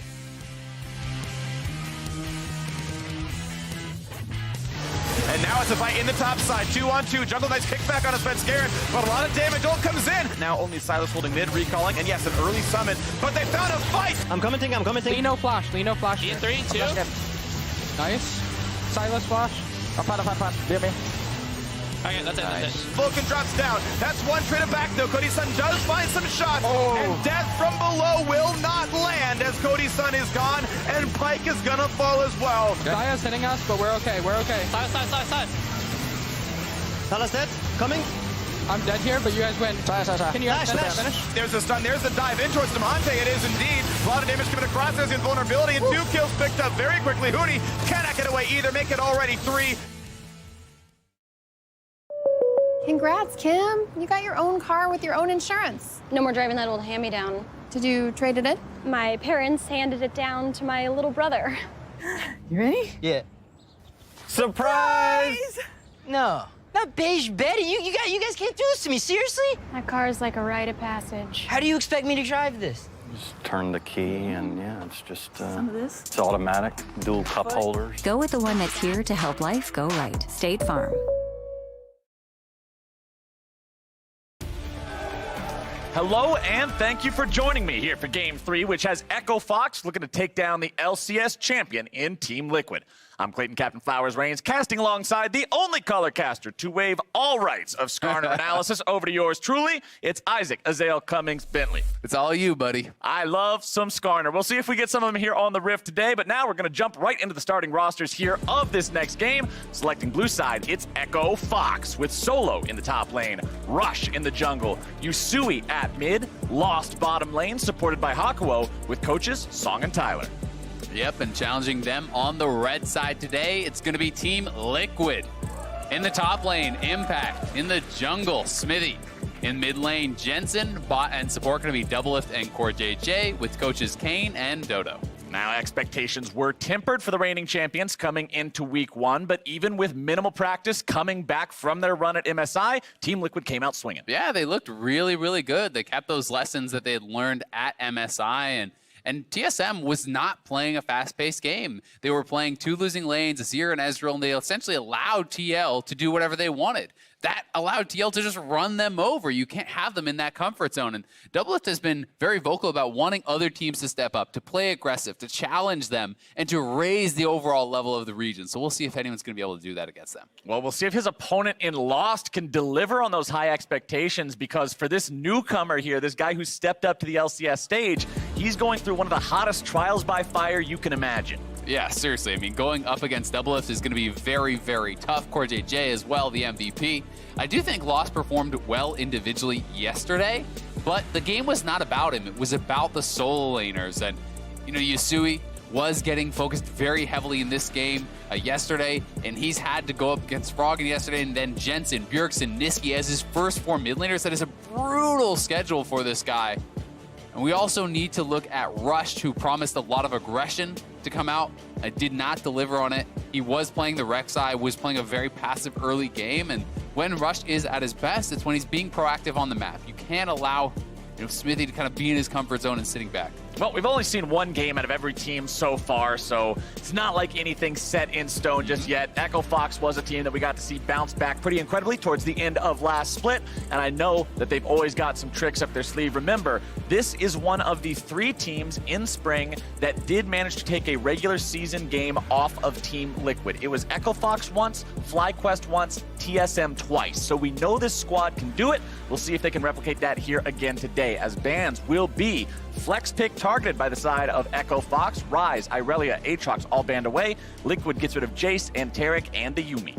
And I'm going to be really excited to just kind of track the growth, really, of Yusui and Lost, right? They have some very tough opponents in these early weeks, and being able to see if you can kind of find that game over game, week over week growth from these new players to this stage is going to be very important for the Echo Fox squad. Well, as we saw those first couple of, flex solo picks get banned away, the next ones are going to be locked in. It's Echo Fox going for the Sylas here very early over on the side of Team Liquid. They'll lock in the Akali for themselves, as well as grabbing the Xayah there in the bottom lane for Doublelift. And we've seen Xayah paired up with Nautilus yesterday. Obviously, Rakan still on the table here. You can take that away, but generally, I don't think it's recommended. Xayah functions better independently of the Rakan than I think Rakan does of the Xayah. So, they are just going to go, it looks like, for the Kai'Sa Galio, a lane that we saw a ton of throughout all of MSI, has gained a lot of popularity, really scales well into the later stages of the game, and you already have one diver in the Sylas who wants to be going forward, who wants to be getting involved in these fights, and certainly Galio will be there to follow things up. And Kai'Sa is pretty good at following up herself, because this is a champion. Remember, as long as the plasma is applied, she's able to have the killer instinct, make the dash in there, but Xayah will be complemented with Rakan for Team Liquid. Yeah, and there's multiple forms of CC already, not only the Justice Punch, but the taunt, the chains as well. Every time one of your teammates is applying one of those CCs, you get an additional stack of plasma, which is ramping up your damage that much faster, getting you to that passive proc. But they will be going up against Doublelift and Core JJ, playing a strong laning duo here with that Xayah Rakan. And it will be interesting to see if TL are kind of willing to flex this Akali around. It has been mostly Jensen that was playing this throughout MSI. When it did come out, it was going to the mid lane, so I think Echo Fox is likely going to be expecting that. We saw some Akali from Impact in spring, but it's certainly not been one of his go-tos. At the same time, I've got to give Impact credit, because as a player who was known mostly for tanks, who spent some time with carry performances in spring, starting off, those weren't as impressive, of course, as people would have liked them to be because they were like, oh, we should see Impact back on tanks. Impact's a tank player. Put Impact on tanks. At MSI, he did a wonderful job playing carry champions, and even in Liquid's rougher games, he seemed to be the shining star in that darkness there for this team. So if they do put him on a Kali, I wouldn't be surprised. Yeah, not at all. And I mean, that was up against Wonder and Shy and all these incredible top laners that people thought he was going to be getting beat by. And it wasn't even just at MSI. Through their entire playoff run, he played exclusively carries. Through play-ins, he played exclusively carries. MSI exclusively carries. So certainly, Impact, I think, reestablishing himself as a big carry threat up in that top lane. And, teams are going to have to give respect over to that. Well, the second half of the bans are completed now as Rumble, Olaf, Jarvan, and Camille are all going to be removed. Some focus on the jungle there, as well as looking a little bit towards those solo lanes. We did see Camille played against the Pyke earlier. We also have seen Rumble in the mid lane, but it looks like Team Liquid are going to default to a pretty staple jungler in the current iteration of League of Legends in grabbing the Rek'Sai there for Smith. Yeah, Rek'Sai, really strong early jungler, certainly does have a lot of dueling potential. Even in the kind of mid-game fights, I do think that you are very, very powerful. Ooh. GP Skarner, though, so back-to-back days of Skarner here for Flowers is going to get locked in. And, this is something that you talked about yesterday, but it's very powerful, not just in kind of diving forward, looking for those picks, but also in actually grabbing and locking down some of these champions that will be diving into your own team, such as the Rek'Sai, such as the Akali. These are champions that are going to be fairly squishy, generally building essentially pure damage. So you do have to take into consideration now, not only can Galio taunt remove you from your Shroud as that Akali, you can then be ulted up by the Skarner, so that does make it much more difficult to navigate these sorts of fights. At the same time, remember also, it was yesterday in the game against Golden Guardians that Rush was on the other side of the Skarner versus Rek'Sai matchup, on the losing side of it, and it feels miserable as the Rek'Sai if you do not get ahead early. You don't get to do much in the team fights, those longer extended skirmishes, you're not as effective because you're just a bruiser that's behind the curve of the game. Skarner always has the utility in the ultimate. We'll see if Echo Fox can find those picks and make this choice work. You can see the team's got plenty of damage to back it up if they can get that pick set up. Yeah, they definitely do. And on the side of TL, they are going for that lane counter pick, of the Vladimir into GP. This is a pick that can bully out GP, that can be extremely difficult post 6. You are even able to be threatening, actually, 1v1 turret dives onto the GP. Can be a really, really tough matchup for him. So look to Smithy, especially in those later stages, to be going up to the top lane, trying to threaten dives onto this Gangplank and really keep him down. I mean, these are probably two of the single highest damage output champions in the game that you can play in top lane. Gangplank versus Vladimir, incredibly volatile, incredibly explosive. If one of these guys gets off on the good foot and the other guy's just sort of stumbling around, the team fights will quickly wash the other way, and it turns into a real nightmare scenario for the guy that is behind. And for Echo Fox, they have taken down Team Liquid in the past. I already mentioned that from Spring, but I would be lying if I did not say it was an uphill battle against the reigning champs. Yeah, definitely the case. One of the things I really have my eyes on here, though, is going to be Smithy. Can he be effective in those early minutes of the game? Because I don't think that there's a lot of easy lanes to really gank. There's not a tremendous amount of gank assist. Yes, Vladimir can try to set up for dives, and you can utilize, especially post 6, Pool as well as Rek'Sai ult to reset turret aggro. But, in the early levels, there's no hard CC in either of your solo lanes. So it does become very difficult to actually lock down these guys unless they're really over-pushed in their lanes. Right. Galio also can be a pretty tough champion to actually kind of take down and lock down. So we'll see what he wants to do, if it's going to be more about kind of tracking the Skarner and counter jungling and waiting for, some more levels to kind of be under their belt. But I don't see a lot of easy places for him to go and kind of pull off ganks. Yeah, when you look at that top lane that I talked about being so volatile, neither of the champions really have a lot of gank setup, and they both have a lot of good gank avoidance in the pool and in the removed scurvy. So unless somebody really overplays their hand, goes way too far forward, making a play up there will be tricky for either side. Yeah, and really for Solo, it's about surviving, right? He's kind of playing the other side of the matchup that we normally see Impact on. He's so well known for the GP, for surviving lane, for utilizing that ultimate to go down to the bottom lane and really playing a focus style down there. I think this draft is very well set up for Echo Fox to look for that sort of play here too, because you have Galio for that setup. If Skarner comes in post 6, taunt flash, Skarner ultimate, GP ultimate layered on top, that is a tremendous amount of threat towards the TL bot lane. So things are going to be kind of flipped on their head, so to speak, from what they're normally playing in this type of matchup. And as we see both the junglers starting off here, it's going to be a red into Krug start for both. The crab changes on the patch post MSI means that the junglers do want to get that jungle EXP going as quickly as possible, because they want to make sure that that camp that gives so much more EXP than most of the other ones is respawning, is constantly going to be on cooldown, so they can keep farming that one up and stay even with the curve of the game as Rush heads into his own top side of the jungle. And I think one of the big important things to note about it is it also kind of reduced the importance of level 2 power from your junglers. Yeah. You know, it had been so much about you need CC to remove, you know, the bonus resistances from that Scuttle Crab. You need to be able to duel the opposing jungler, you know, at that Scuttle Crab as well. Now it spawns so much later, so you can essentially just power farm through on a champion like Skarner and avoid those early fights. And you can see a bit of a difference in the jungle pathing here. Rush not going for his chicken camp like Xmithy did. Rush chose to start with the Hunter's Machete instead of the Talisman. If you don't start the Talisman, the chicken actually hurts Skarner really badly because it's difficult to maintain enough health for those angry little chickens to not rip you apart. So Xmithy will move into the enemy jungle here. He'll see that chicken camp up, and there should be a little bit of extra money in his pocket. Yeah, going to be able to grab this away. Once you finish this, the bottom Scuttle should be spawning, so pretty well timed out route. You know, was even potentially looking for a gank on mid lane, but so he was playing to the top side of the map, playing to where his jungler was, so that wasn't really available. And now Smithy going to look to put on a little bit of pressure. Yusui doing a good job ducking out to the side there because Rush controls the Spire. That means they could make sure the 2v2 happens in the Skarner Spire, so it would have gone their way most likely. Rush picks up that top side Scuttle Crab, gets himself level 4.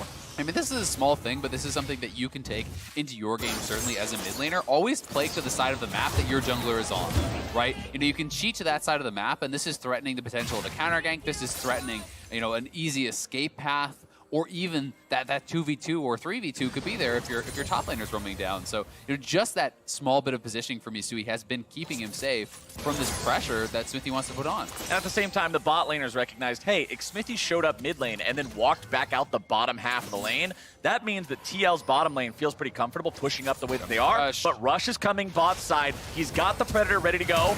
Doublelift trying to get himself away, already having popped the flash, still looking to walk out of this one. Stun coming down. Doublelift going to be in some trouble. Xmithy makes his way into the lane down. It's going to be TP channeled. Hako is going to be brought down very low. He's first blooded, and Rush is going to go with him. It's a 2-0 for TL. Yeah, and that is huge. Echo Fox committed both of their TPs from the solo laners down here to this bottom lane, and they get nothing from it. Jensen still holding on to the TP. He didn't even have to join. So Yusui is going to be fairly behind off of this.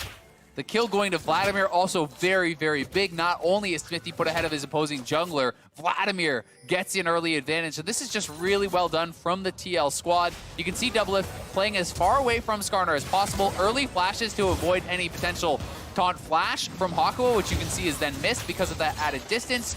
The knock-up as well from CoreJJ came through before the Skarner stun could be procced, which bought so much time for them to create this space for Smithy to arrive or Impact to TP in. And that was just a perfectly handled 2v3 that bought time for their teammates to come down and get those kills. And as you already said, and I think it needs to be highlighted again, it's not just what you saw happen in terms of the outcome of the fight, it's the consequences in burning the teleports for nothing for Echo Fox. That's an incredibly long cooldown. It means a lot in terms of the pacing and control of your individual lanes, and now it's not available for either one. Exactly, and if your game plan was to play to that bottom side, next play you make there, you have to say, well, Jensen could TP down and turn that around. We have nothing to join, right? It makes it so you really can't go for those sorts of plays, and now Solo could be in trouble. Solo knocked up into the air, still has flash available here, having to pop that one to get himself away. Smithy doing a good job there, burning the remaining summoner spell from the Echo Fox top side. Yeah, that is really big, because now you have Vladimir approaching level 6. Once you hit that level 6 mark, there is the potential for a dive on a GP, and especially if Smithy is around. So Solo is going to have to play it very, very carefully from this point forward, and that is why you see Rush making his way up to the top side of the map, trying to be ready to defend his gangplank, because when the wave is getting stacked, you cannot afford to have the GP die. No, absolutely not, especially not in a matchup like this where neither one of these guys will bring much to the table if they are knocked super behind the pace of their opponent. Solo will continue farming up here in this top side. Level 6 not quite available there on the GP. Remember, that's going to be a big one across Summoner's Rift once it comes online. Both junglers are heading towards Rush's red buff as it spawns for the second time here. And Jensen into 1v1. Yasui getting the better of him here for now as Xmithie shows up, tunneling back into the mid lane, looking to grab the knock-up, not going to get it there. Yasui gets himself away, first part of perfect execution, keeping him safe, not too worried. Yeah, nicely played by Yasui to escape there, just utilizing that ultimate. But again, a good bit of pressure coming through from Xmithie. He has been so efficient with his jungle pathing, moving from camp to lane non-stop. You know, burning the flash top, coming mid, forcing out the Akali ultimate from Yasui there means that now you cannot actually look for any sort of potential 1v1 against Jensen, because Jensen still has his Akali ultimate available, and Sylas has nothing. So there's no way you win that 1v1 now, and these small moves from Xmithie really are giving a lot of freedom to his laners to really try to play aggressively and look to dominate. Now, Rush currently has Predator off of cooldown. He also has level 6. He's got the Skarner ultimate available. This is where you should be looking for hunting down those kills. You can see him trying to wait just beyond vision here of Jensen in the mid lane. Jensen goes in with a perfect execution. Rush shows up. Jensen trying to stay in the smoke, get himself away safely. Rush will not be able to make a play. Jensen just walks around a little bit there. Ends up getting the free summoner spell out of Yasui as well as the Predator from Rush and gets himself away. Yep, uses his ultimate, but he gets a flash and he gets that time spent from Rush. And honestly, really intelligent for him to not reveal from the Shroud whatsoever. Yeah. If you do pop out of that Shroud to try to get the kill, you're going to get ultimate up by Rush. You're going to get pulled under the turret. You're going to get taken down. So doesn't greed out. Xmithie now dueling up against Rush here. Xmithie versus Rush. It's a pretty rough fight for the Skarner, even on your Spire, because Rek'Sai is so strong, because you get to do this. But Rush manages to get the kill because of the burn on the red. It also looked like the Skarner ultimate actually interrupted the cast on Rek'Sai's ultimate. He was going into that dive initially, got interrupted, then takes so much damage before he can get it off that he burns down and goes down. So really well played there by Rush, getting the best of Xmithie, and that is an important one to win. You need to get something out of that ultimate, especially when your team is behind, and we're going to get to watch this one more time. So both junglers having eyes on each other, you know, looking to fight over this. Xmithie does win it. But this is fighting on the Skarner Spire. He has so much additional attack speed, and that is really the biggest thing here.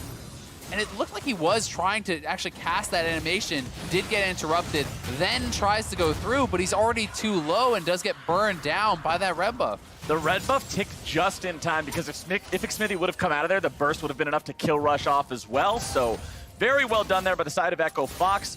Also, just want to go ahead and drop the number on that one. 70% attack speed from Skarner at level 6 on the Spire. Huge difference in fighting him there and not there. So just enough for Rush to be able to win that fight. I mean, Akerchi's start is 15% attack speed, right? Yeah. To put it into perspective, that is like an absurd amount of effective Whole gold inventory that of you're Akerchi's actually shards. getting. You're just stacking up. You're holding daggers left and right. You got some between your toes. Like, he's definitely attacking very quickly. And we actually had it confirmed by ProView that it was, you know, interrupting that ult animation from Xmithie. So that was such a close timing. He got knocked out of that. Otherwise, he likely would have taken Rush down. It might have been the dive animation into the ground Exactly, from Rek'Sai that's what as it was. well. Like, I mean, to just burrow himself and then get the knock up. Because I don't know if Skarner's actually able to interrupt the Rek'Sai ulti when she starts to dig. I'm not sure if that's one of those unstoppable animations or not.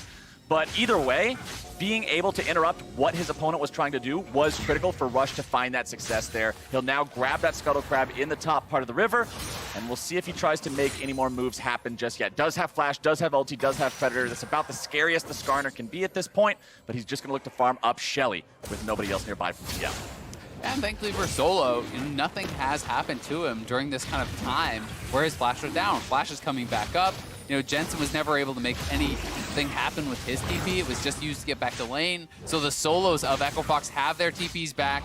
You do have the ability to try to turn things around, but that is a very defensive GP ult just used to try to potentially stop a dive that could have come in. Speaking of dives, though, Mr. Azael, we've got Jensen coming down here. He looks like he's got his scuba gear on. He's ready to go.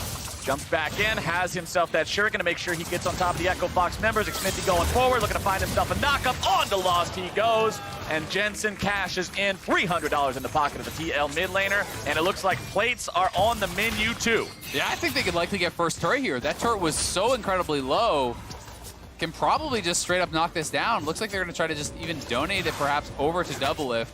And that is a really big deal. That is your early GP ultimate getting spent defensively, and they just waited it out because it wasn't used on the aggressive play. So TL will say, okay, great, you cleared out the wave, but there's still 4 of us here and only 2 of your members around. Echo Fox, though, will trade back. I do really like this. Echo Fox sees the chance. They're like, okay, we got to use Shelly here. Best possible time to do it. Get the plays, get the turret, get something in return. Don't just bleed out that bottom structure for free, so they at least strike back there. But what we were talking about with these two newcomers to the LCS stage in Yusui and Lost having to go up against experienced top-tier veterans in Jensen and Doublelift, it's being shown so far. Yeah, and I mean, I've got to highlight these two bottom laners. You know, check out those inventories. Look at the CS differential. Look at the gold differential between these two guys. That is absolutely enormous right now. 1,400 gold separating, you know, the two ADs here at only 12 minutes into the game is a massive difference, and that has resulted in early Essence Reaver plus the tier 2 boots. So Doublelift now at such a strong point is just going to swap up top. They're going to try to continue to utilize this pressure to really snowball the game. And this goes into a conversation that we were having yesterday in a game with the Skarner when it was Echo Fox going up against the Golden Guardians. Look at the inventory of Core JJ.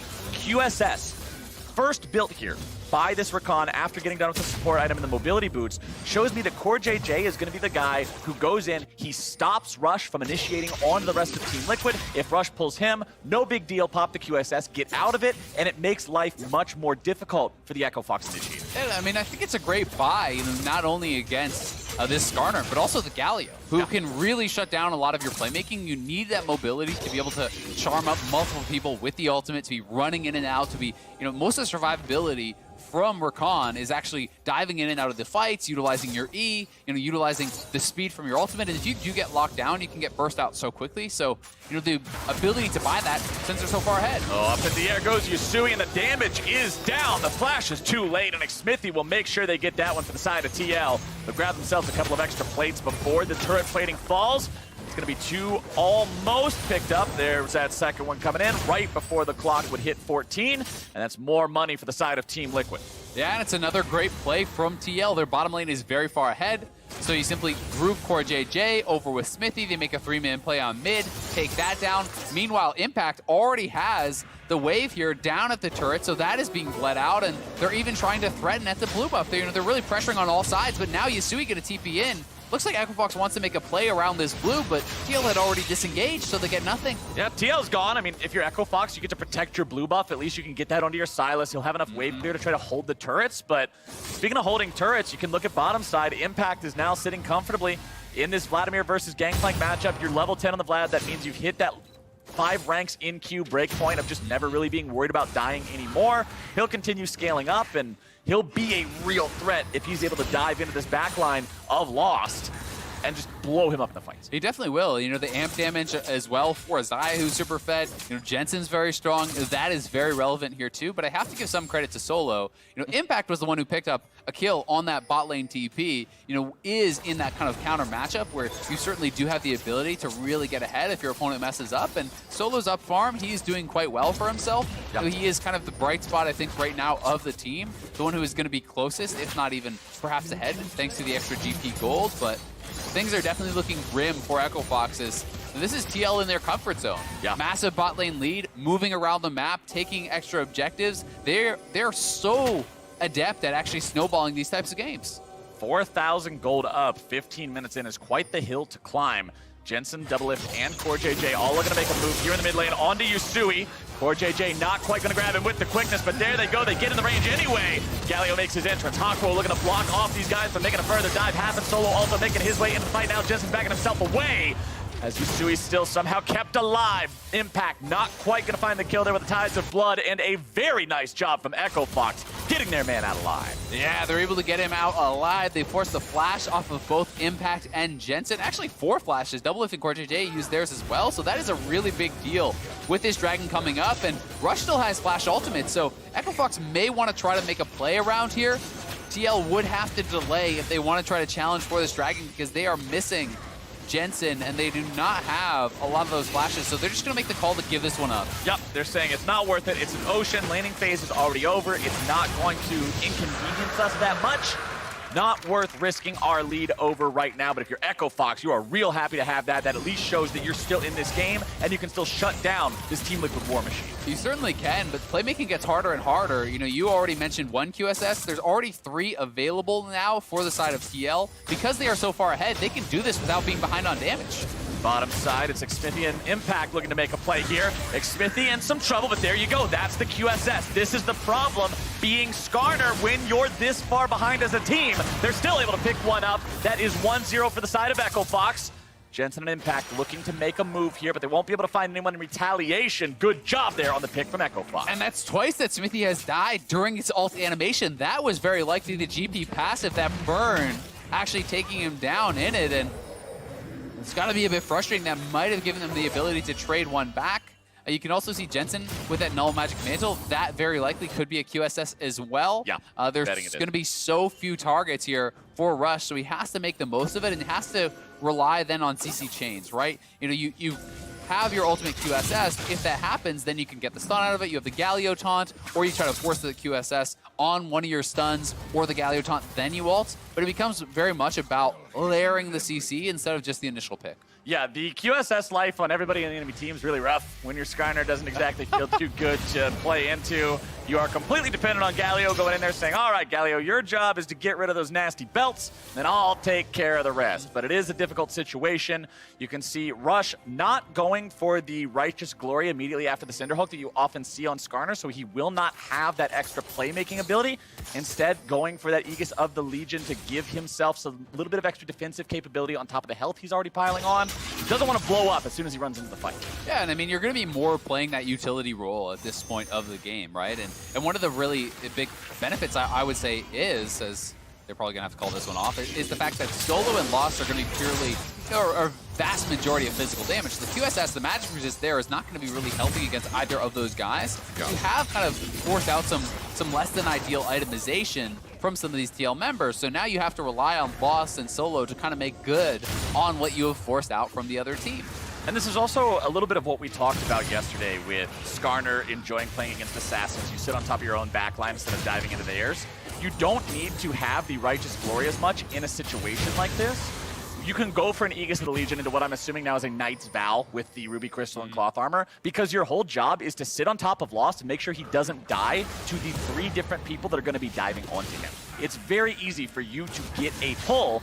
Now, how valuable that'll be against multiple QSSs, that remains to be seen. Yeah. But the itemization, I do understand this time around. Yep, 4 QSSs now complete. Jensen does buy his up, and you know, and I think that's a very effective strategy when you have a strong carry. The problem here is just Lost is so far behind Doublelift. You know, he is 2,500 gold behind Doublelift, so even the fact that Doublelift bought the QSS, he still has more gold being dumped into actual damage. Yeah. Despite that. Still an extra BF stored up over his opponent. Solo's going to be in some trouble now, thrown up into the air, going to be beaten down. Solo gets himself a return kill, though, and that's what Echo Fox needs. Yeah, Solo playing a hell of a game here. 1v3 gets a return kill there, despite Impact having pick up the matchup, so very well played by him. And that's going to feel good that you can get that much, you know, kind of committed, really, to trying to take down your top laner and have him get that kill back. That is the kind of thing you need to buy time for Lost and Yusui to really catch up. Lost doing his best to farm up here in the mid lane, even out some of that CS against Doublelift, but he is still down over 50 against his lane opponent. Mid lane about a 20 advantage there for Jensen. Jungle pretty much even, but Solo's up to an almost 30 advantage of his own in the side lane, and it lets him end up making plays like we see here. Yeah, Solo at a really strong point in the game. Does have his Hex Drinker plus that Triforce, so giving him the ability to really live through a lot of this. Impact diving very deep in onto his opponent, and looks like he just doesn't get the pull off here. Yeah, just gonna actually get smacked down, tanking up that ultimate damage from the GP, really kind of underestimating it, and you can see. What are you doing, bro? Come on, man. Come on. You're not going to give me any more respect than that. Solo definitely earning some of that respect here in the bottom lane today. Echo Fox has closed that gold gap down to 3K. Yeah, and Solo's building more for the 1v1 now. Hex Drinker as well as the Executioners, that's going to make it even more difficult for the Vladimir. So, you know, Impact might be in a little bit of trouble in this 1v1. We'll see how that's going to continue to play out, but the more pressure Solo can draw, the better it's going to look for Echo Fox. But you know, TL have the run of the map, so certainly they have to be careful about these collapses coming in on their gangplank. Team Liquid pretty confident in just moving over now and taking out this Drake on their own. Smithy will walk up, make sure that they've got the smite nearby so nobody cheekily steals it away. J will help end up throwing a little bit more damage onto that one. But remember, we're 22 minutes into the game now. Baron is an option. It will become more and more so as we march forward. Team Liquid does have a very high damage composition, so that could be a reality here very soon, as the reality of his imminent death could quickly be dawning on Impact as he has to get the hell out of town. Yeah, I mean, he's starting to get smacked around pretty hard in this 1v1, and you can see Rush was down to that bottom side of the map.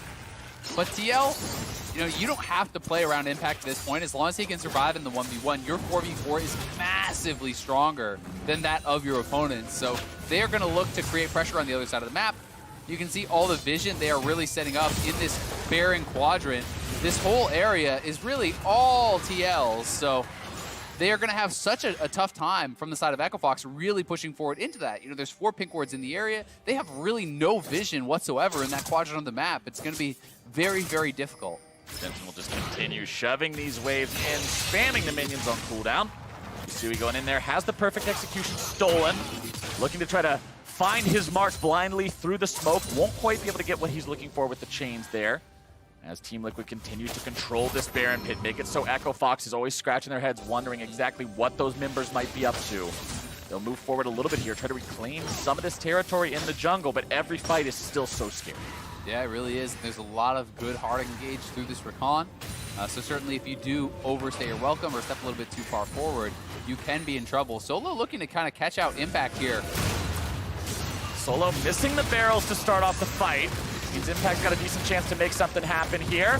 Wants to get the empowered transfusion, but it's not quite going to be enough. The Hex Drinker doing a lot of work there for Solo.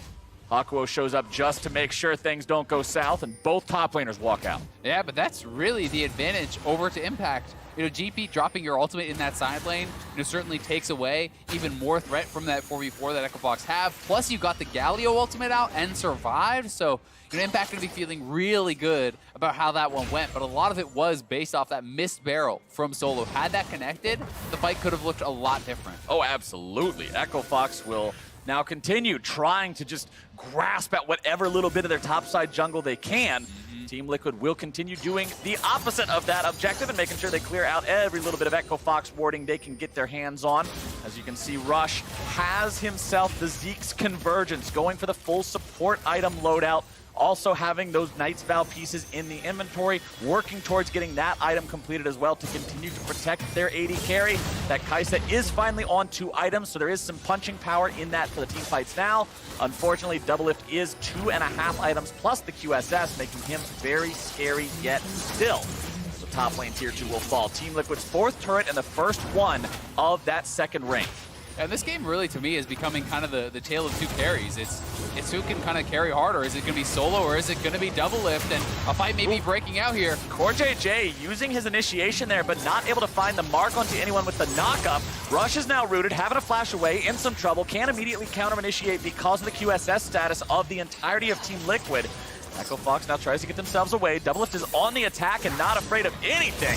Jensen goes forward looking to start this fight off. Rush now going to be the one who's jumped on Doublelift, getting himself away, finding those feathers back. But he is shut down by Yusui. Impact looking to pick somebody up off to the side. They're able to take down Rush. But now Impact's likely going to fall here now as well. And Echo Fox has found themselves a fight.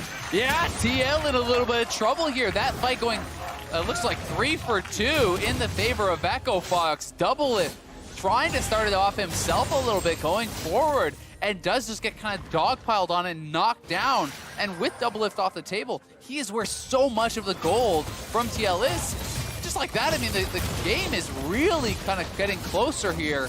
The gold really not that far apart whatsoever at this point in the game. 1,200 separating these 2 teams. Great play there from Echo Fox. Team Liquid just getting way too antsy. They blow everything from the recon and don't get anything at the start back of the river, and then this happens. Doublelift so far forward. Yeah, exactly. They're going in trying to take down Lost, and you have to remember, Lost is not strong at this point in the game. Yes, he is, you know, a critical role in the game. He is that marksman player, but Lost is very weak. He's very far behind, so they're committing all their resources. The ult flash from Jensen, you know, Doublelift running forward, trying to take him down, and that was not the critical member. He survives regardless, and Echo Fox are able to come out on top in that, plus get a turret.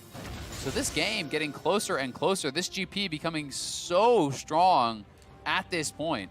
Echo Fox has got to be feeling really good after that one. That's the kind of thing that puts some wind in your sails, makes you think, okay, it's not just the solo show now. This isn't just hoping Gangplank can 1v9 while everybody else holds on for dear life. The team showed they were able to win in a 5v5. Liquid showed they were impatient. They are capable of making these mistakes, and this is now a situation where if you're Echo Fox, you're saying, we've got a real shot at this. Team Liquid, however, will continue building up these neutral objective advantages. That's 3 Drakes now compared to only 1.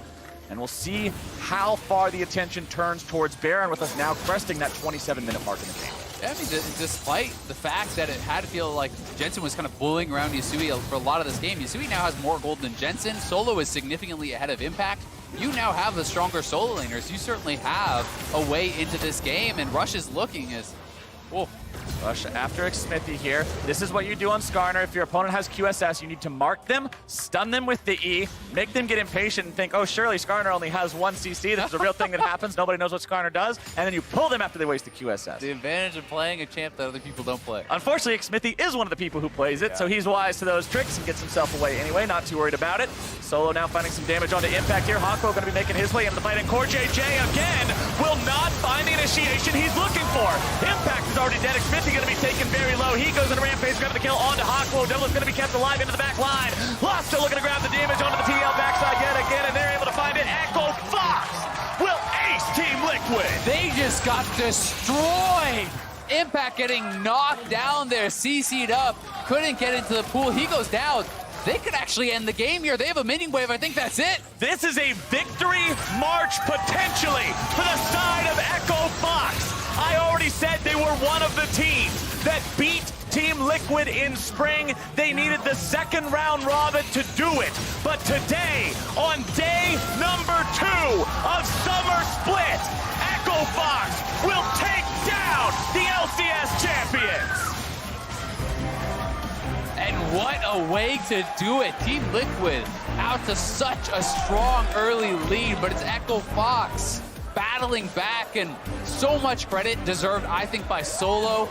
You know, hanging on in that matchup that can be very, very tough, creating advantages for this team and buying time for the rest of the squad to catch up. And Team Liquid, when it came down to it, they got out team fight.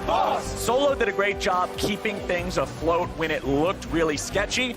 And this is almost what we were expecting from Liquid coming into the week, saying, yes, this is a team that's probably not as in form as you would expect. There were a lot of mistakes from Team Liquid, specifically CoreJJ's initiations were not there in both of those 2 big critical fights, missed everything with the Recon.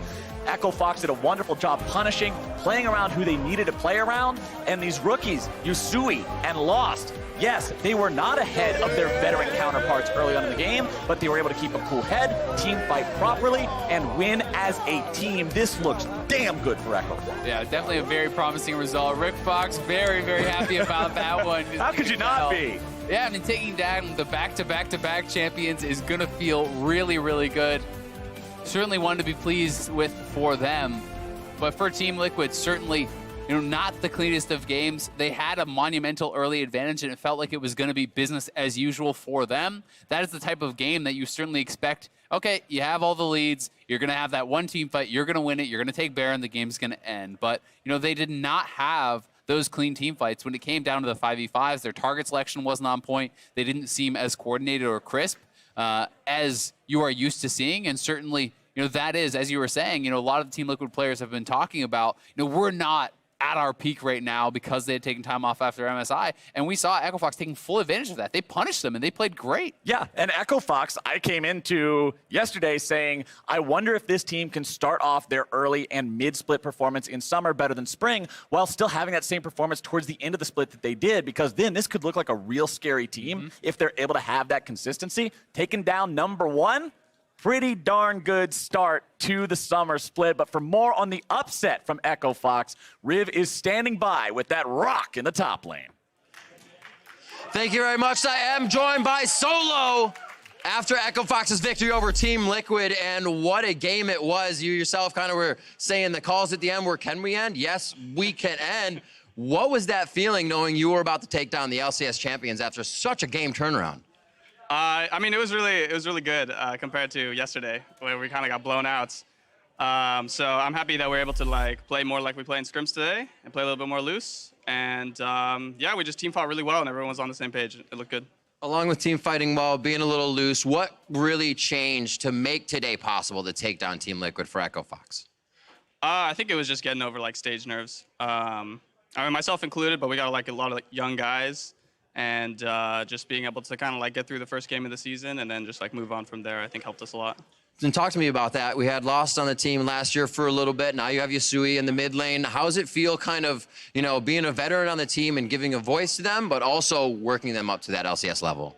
Yeah, I mean, they're great players. I mean, everyone in the Echo Fox team from Academy to LCS is great, which is why we're able to like play anybody every given week. So it's all just about building each other up and making sure we're just trying to do our best to win. Well, Solo, you showed it here. Teamwork makes the dream work. Congratulations on the win. Best of luck in the rest of the season. We're going to throw the State Farm analyst stats to break that one down. We'll get there. We will get there. Don't worry, Crumbs. Thank you very much, Riv. Echo Fox taking down our spring split champions in Team Liquid after a game that started in favor of the defending champions there. But before we work our way all the way back to minute 1 of the game, I do want to relive that final fight. All of Echo Fox, as Solo said, operating on the same page, gelling well, team fighting well. We'll watch it from his point of view. Well, the problem is it's a Sunday and you're playing Rush. But seriously, this is just such a good job. So many of the engages that Team Liquid had tried in the last 5-10 minutes of the game were completely thwarted. And this was another attempt on the Solo, the only like huge threat on Echo Fox's team, and they don't get him. And you have to remember that at this point, Team Liquid has 4 QSS's purchased, and Skarner is pulling Vladimir, the one guy that doesn't have it. So that's already 5,600 gold that just was completely wasted for Team Liquid, that they're not getting any value out of it, thinking, oh yeah, we can live up to them in team fights. You can't. You actually sank your gold into something else. That's not how you're going to play at this stage. Yeah, and here you have it. Solo, player of the game for this one here. An absolutely monstrous performance on that GP. We 50% almost. It's so gross. It's so gross. And we saw even in the itemization, as Zale talked about it, kind of going a little bit more towards that 1v1 side lane build so that he could deal with the Vladimir, who was ahead and threatening with side lane pressure. That bought them a lot of time and space to ultimately claw back into this one. Yeah, I mean, there's a lot to cover in this game, but especially the mid game for TL went so poorly. The QSS buys are one of those things where, like, in hindsight, are going to look terrible if this is what happens, but it's so you can win the mid game really hard and neutralize the Skarner. The problem was they flubbed a really critical engage on Yasui, get nothing out of it. They lose the Drake afterwards, all their flashes and ults are down, and then the next 3 skirmishes happen around the GP, who was the only strong member on the team. So, like, Team Liquid fundamentally failed to capitalize on where their leads were with all those QSSs. Well, let's take a look at how they built those leads, because I think it's important to know where the gold was on TL to understand how they maybe misused that gold. This was their first gank where Hakuho fails the flash taunt, Team Liquid's double lift and Core JJ get out, and then the counter from McSmithy. But the big deal here is that Fox teleports both solo lanes into the bottom lane and got nothing out of it, which lets Team Liquid get a nice little advantage and then make a return gank to the bottom lane to continue the punishment. Yeah, all this was kind of classic TL. They storm through their bot lane, they get huge leads there. Top is on an island pretty much going even, and you know, you think that this game is going to be completely a landslide victory for TL. They're on pretty comfort champions. You know, and you see there a comfortable lead for Doublelift coming through 10 minutes in the laning phase. The same thing will be true for Jensen off the back end of that roam to the bot lane to pick up a kill, and the free farm that he got while Yasui was in the bot lane. And so, boom, from this state, yesterday's Team Liquid would have hard smashed, but something didn't fit right today. Well, it also wasn't against TSM, apparently, because I think Echo Fox did a good job of stabilizing. And to Crumbs' point about the QSS purchases, Jensen gets ahead, throws it into a QSS, and then that doesn't do anything versus Silas in a side lane when you're 1-3-1 and you have 1,200 gold of magic resist. 1,400, I think, actually. Right, they've changed it. Yeah. So, yeah, like, it's just not a useful purchase unless you're winning these 5v5s, which they world champion skin Rakan not finding the engages on Core JJ was super surprising. I think the QS. Fun fact: you get 1,300 gold. Split the difference between the two of you. Nice. We combine our brains. Yeah, you guys really balance each other out well here on the analyst desk, is what we're learning. Right. So, okay, it's not that you don't buy QSSs. It's just that when you buy them, you understand that yes, we have a difference of itemization now, and you probably don't need it on everybody, right? You need it on 1 or 2 people, and then you can keep adding them as the game progresses. So I'm fine with it, just not that many. Yeah, I think we come away from this being brought down to earth a little bit around the expectations for TL. Again, I mean, most people coming in, TL themselves expected to be slow starters.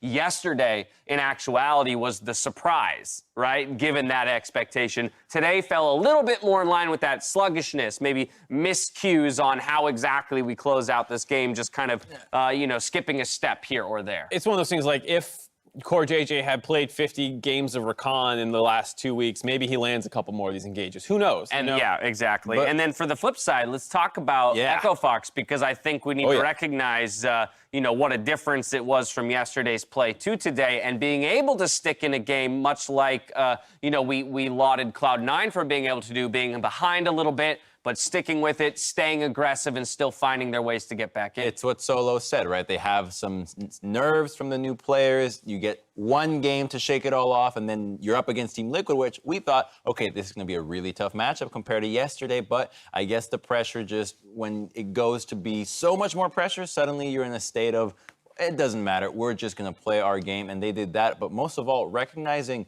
the opportunities that Team Liquid presented them for them to just continually win fights, because that's what happened a lot of the time. Team Liquid engaged sporadically, and they were able to capitalize on them, which I don't think Team Liquid was expecting that. I think they were expecting, oh yeah, the teams we practice with in MSI would never do this or would punish this, but back in the day, they would never do this. And then, oh my God, they learned as well. Yeah, I think the nerves is a big thing. Just seeing Solo get that trade kill against Vladimir is something where it's like, all right, he's not playing scared. He's fighting out the situation. A sweet player react cam as well. I love to see that. Just Well, both of these teams will end their first week 1-1. Game 4, though, puts TSM opposite Counter Logic Gaming. If you're a diehard CLG fan hoping for the upset, pick up your team pass today. That way, you can back up your team before the bandwagoners get a chance. Pick up your TSM or CLG team pass, and we'll see you for Game 4 after this. Pop up first.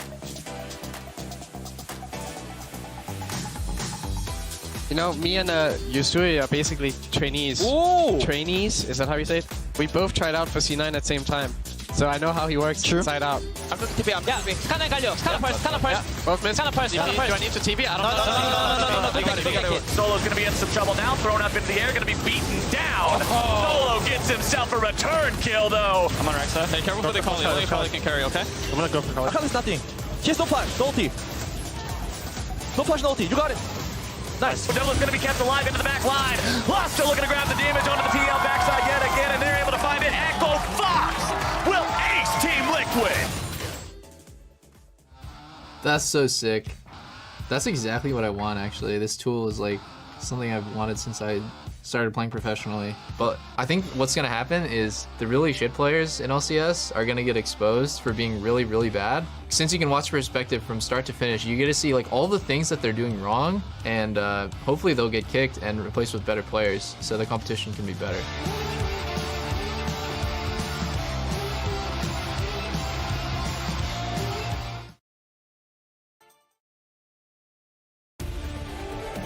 Y'all are back, and it's just in time for game number 5, which pits 100 Thieves opposite Optic Gaming.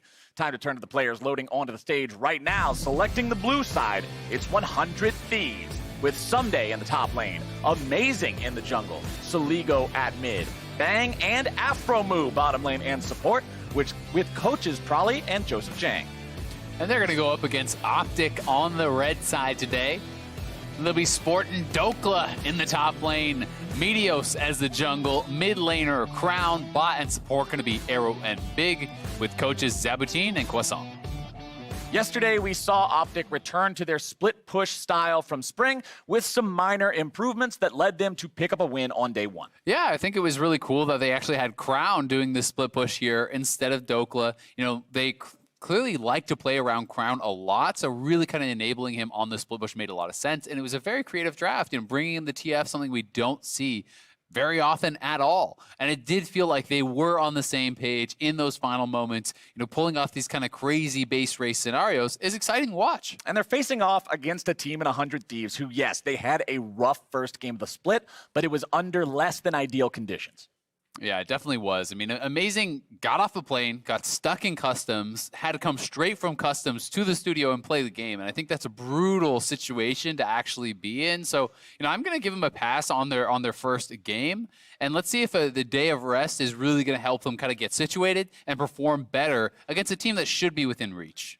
Anytime I take an international flight, I always just immediately go straight to hotel, straight to some lousy fast food, grab myself a bunch of junk, load up full of it, and pass out. I can't imagine having to play a League of Legends game before doing all that. Those are my very important personal steps. Yeah. So hopefully for Amazing and the rest of 100 Thieves, a little bit more well-rested, a little bit more ready to go here today. Exactly. I mean, anytime I even get a delay at an airport, I'm pretty much tilted. Oh, it's awful. Getting stuck in customs has got to be rough, but I'm excited to see what he can do for the team, right? This is still a team. Yes, they're coming off a 10th place finish, but this is a team that people were very excited about in spring. They have moved around, jungle and mid. It is Amazing and Soligo now in place of Anda as well as Huhi. But Bang, Afromu, and Someday, it's really, when you look at these players on paper and what they've accomplished in their careers, you're expecting more from them. So, I'll be excited to see if 100 Thieves can kind of live up to those expectations. The pieces are certainly there. It's just all about putting them in the right places and making this composition really sing. We'll see what the compositions are going to be now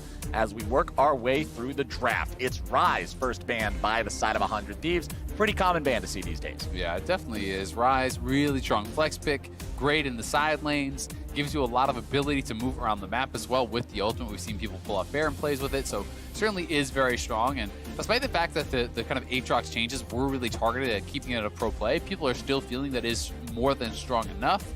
And the new ultimate gives you a tremendous amount of healing when that is active. So certainly from ahead, I think it's one of the most dominant champions in the game right now. The Dive Cat also going to be banned away. I call it that because it's really good with divers, and you also can't dive it because it jumps into somebody else. So Dive Cat. No more of that. Yumi is banned out. I'll take it. Second time around here from 100 Thieves. They don't want to be playing against that one. Let's see what Optic Gaming wants to continue banning out here. It will be Silas. Those flex picks, oh so strong. Yeah, they certainly are. In the meta right now, that was really established at MSI. We saw so much priority on flex picks. You could add things like Aurelia, like Akali to that same kind of list as well. Taric going to be taken off the table, not wanting to see a repeat of what TSM showed us last time that they just played. So it'll be interesting to see if Optic just doesn't ban out one of those final flex picks and tries to trade, or if they do something like an Akali ban to just kind of keep maybe the stronger of the flex picks off the table. I still got 2 seconds left to decide. Gonna have to make that choice here in just a moment. And Optic get rid of the Irelia. So yep, plenty of attention towards those flexes. Yeah, it certainly is. Akali is still available if 100 Thieves wanted to early pick something like that. They do have the ability to go for it, and that is going to be the pick. That was kind of the last priority one that had been left on the table, so it is going to be grabbed up, and they'll have the advantage of Optic not really being sure where it's going to go. Let's see how Optic want to respond to this. The Wukong Hover, a pretty known thing from them, so don't expect that one to be taken too seriously now. We'll see if they want to try to go toe-to-toe with the Akali here with an early pick lock-in, or if they want to go elsewhere. Looks like they will look elsewhere. The Nautilus often seen in the support position, and that's probably going to go to Big. Yeah, definitely expecting it to be down to Big.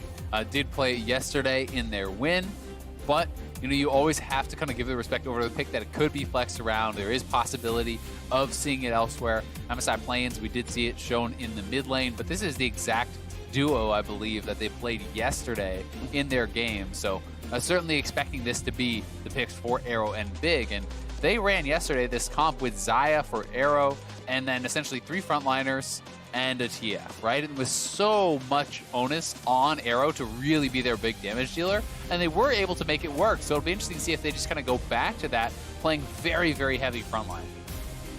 Lock-in for 100 Thieves will be the Sejuani and the Sivir. So they went for that Akali first. They've got something really good at diving, finding damage into the back lines, but they've also got a nice front line here too with the Sejuani. Sivir, of course, good for anybody who wants to move forward thanks to the On the Hunt. And we're going to see Jarvan locked in for Opti. Yeah, going to be really good for those team fights with the speed up ultimate, but also for the laning phase. It's quite nice to be able to actually just kind of have this relatively self-sufficient 2v2. When you do park Sivir down in the bottom lane, you can farm out a lot of these lanes, play relatively safely. Jarvan does give Optic more of an ability to play aggressive in the early stages than the Sejuani does. We'll see if Meteos is going to be able to kind of make good on that, as you do already have a lot of gank assists set up with Dokla on this Nautilus, or rather with Big likely on the Nautilus. Nautilus lanes are great for any jungler to want to gank. I mean, even if you're something that has no CC threat whatsoever, if you're a Master Yi, you love to gank a Nautilus lane just because of the fact that it's so easy with the setup the champion provides. But this also means because Optic has their support locked in, because 100 Thieves does not, Optic can freely target the support pool with their bans, the Braum and Thresh band away. But 100 Thieves are still saying, okay, we're respecting that Nautilus can be a flex by banning out the Rakan. And this is back-to-back days now that not only have they grabbed an early Nautilus intended for support, they have also drawn a Rakan ban because, as you say, people are worried about giving over that potential pick there. You know, Tom Kench certainly not expecting it to be grabbed up, but it could be as an answer to that Sejuani if they want to move the Nautilus to mid. Tom Kench top, also something that's actually showing up a lot in solo queue these days, but again, not something that we're really expecting to see a lot of in pro. Hasn't really been shown just yet, and it likely will be the Jace going top lane. Could be flexed mid for Crown, but this is kind of back more to what they were doing in spring, where it was a lot about split pushers for Dokla. And now we'll have to kind of see, are they actually going to play around him? Because very often they put him on a split pusher, they had this sort of win condition, and didn't really play to it. And as 100 Thieves hover over the Ornn, I'm thinking that'll probably be going top, and that means the Akali would be mid. It could also be support, because we have seen some Ornn support. You know, notably JJ, I believe, was playing a fair bit of it in spring. That is certainly a very effective scaling support. You know, does give you a lot of potential late game power, but for supports to get enough levels under their belt to really get those item upgrades is difficult, so I am expecting it also to be top. But either way, you know, 100 Thieves really locking in a tremendous amount of late game. So this is going to be interesting. Very likely will be Morgana. You know, being able to answer that Nautilus in the bot lane is really, really strong. Nautilus is going to have a hell of a time trying to get on top of Sivir through Spell Shield as well as Black Shield. Oh, yeah. The Nautilus ultimate is one of the most obvious skills in the game. You know, it takes so long to travel out, and the animation is very loud, so you should almost always be able to actually answer that, you know, with the Black Shield. And it looks like Vladimir is going to be the pick here for the side of Optic Gaming, deciding to take that one into a solo lane. Yeah, I think then you put Vladimir top likely against the Ornn. We could see it mid as well, you know, as an answer to the Akali.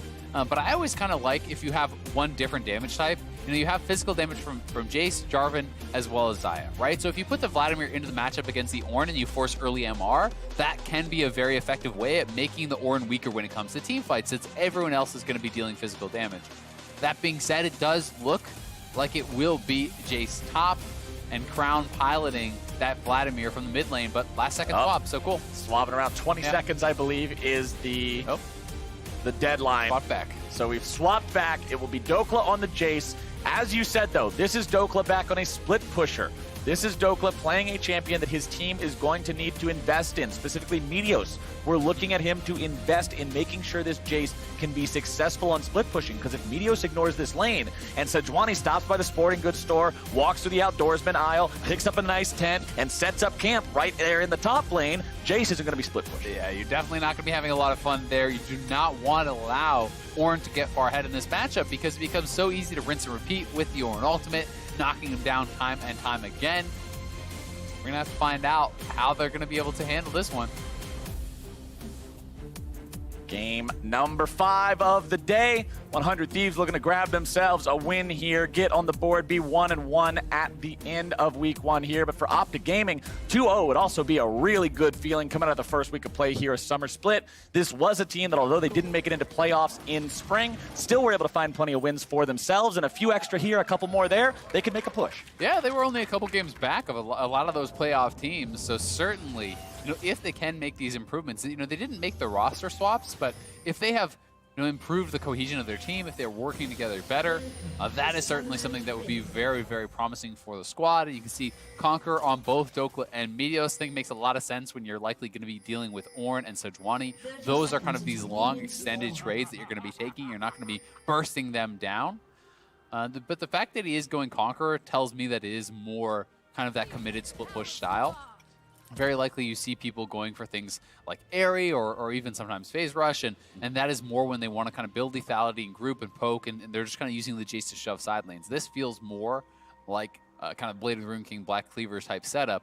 We'll see if that's what they want to commit to, though. Other keystones look pretty par for the course. Someday we'll be running the Summoner Spellbook, so be looking out for swaps to other spells for fighting in 2v2s in the top side, or even an extra smite around a big objective.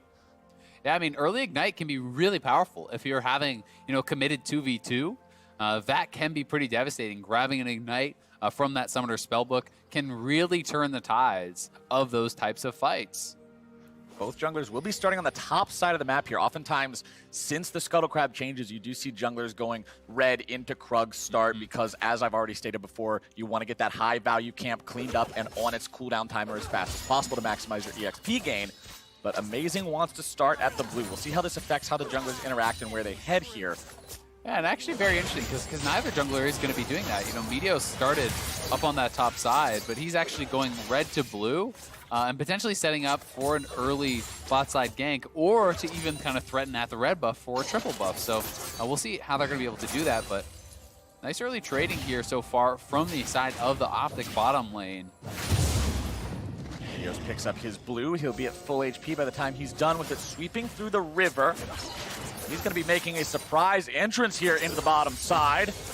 100 Thieves hitting level 2, just as Big and Arrow will also find their own level 2. Meteos shows up, Afro Moon, nice timing, waiting on the flash, making sure he gets away from Meteos. But that was a great flag and drag from Meteos, actually holding it until they're both lined up. He forced out both flashes by repositioning himself behind Bang and then threatening the flag and drag through to Afro Moon. So very effective early pathing here from Meteos, making use of that Nautilus gank assist we talked about, and already getting a nice summoner advantage down on that bottom side, because that is a tough 2v2 for the side of Optic, but without flashes, 100 Thieves cannot play aggressive. That's the kind of jungle presence you want to see. Yeah, it's not a kill, but when you're up against a Nautilus lane, you're just going to sit under turret if you don't have those summoner spells ready to go, and that means things will be comfortable for Optic down here in the bottom side. They can let Arrow scale up to be that big damage deal that they wanted him to be yesterday. Now, of course, you have some insurance policies this time around in terms of Dokla and Crown also being able to dish out massive damage as the game goes on, but this is a comfortable place to be for Arrow and Big. Yep, definitely is going to be feeling pretty good about that. But at the same time, Amazing, wanting to just kind of farm up on this Sejuani, really is more of that kind of power up to 6 style jungler. You can make things happen pre-6 sometimes, but it kind of relies more on mistakes from your opponents, them posturing aggressively. But it's actually a 3-man potential play here towards this mid lane. They're looking at Soligo. Going after Soligo as Meteos draws Amazing's attention over off to the side, and Dokla brings down the hammer. What a good roam there from Dokla. They knew the Shroud was down from Soligo, so they just commit to the play. They were looking for a 3-man dive, but Meteos is kind of headed off by Amazing. The two solo laners just make it happen anyway. You love to see that sort of early aggression from Dokla. If they're not going to play up to the top side, he shoves in top lane and then just comes right down to mid. And that's one of the consequences I wanted to talk about as well, so the pressure being applied bottom. We'll hit it up here after we see the replay. You can see the smoke probably come out here in just a second. Yep, that was it. We're dropped right there. So it was actually used in this kind of aggressive trade from Crown. The wave is coming in. They know he does not have it, and they're able to set up Shock Blast over the wall from Dokla. Nailed in auto E for the damage to follow that up. Now on the bottom side, Afromu's got to be careful. Here we go again. Afromu having to back away, still loses 2/3 of his HP. And there's Meteos' early effort paying dividends. They know on a side of 100 Thieves they can't try to fight back because they're down those summoner spells. That means Optic is constantly going to be pressuring down here. And this also means Amazing knows he's having to lose something bottom lane by being up here. It's not an even fight. Dokla's now going to be finding himself dived onto as Amazing and Someday cannot make the play happen. Meteos shows up to make it a fair fight into a 2v2. And Dokla will not be forced off of the turret and miss this EXP critically. Yeah, Meteos is going to have to stay around until they actually clear out this whole wave, though, because this is still pretty risky business, and you can't afford to give up all this experience. Dokla played that pretty well, actually, when Someday took aggro of the turret. You'll notice he knocked Someday back towards the turret to keep that turret aggro on the same player to really kind of threaten that return damage on any sort of potential extended play. So they will be able to pick up most of that CS, will go back to base, and Optic going to be feeling good about their situation for now. Dokla, though, is going some early lethality. Does actually grab that serrated Dirk, so this may not be that kind of hard commit split push style that I was more expecting. Could be more just grabbing Ghostblade, grabbing lethality, and looking to push up the wave, and then group with his team. We'll keep track of his itemization as the game goes forward. Also want to comment on, you can see in the inventories of both Dokla and Arrow, a Fairy Charm picked up by these two players. It's a pretty common thing you see nowadays, but for those of you who aren't familiar with it, no, they're not actually building items that require the Fairy Charm. You buy it for 125 gold, you sell it for 88, so it ends up costing less than a potion, and it gives you a lot of mana regeneration. It is essentially just a janky version of a mana pot since mana pots were removed from the game. Yep, exactly. It's just a little bit of an investment, in that kind of early laning phase, maintaining a bit higher mana.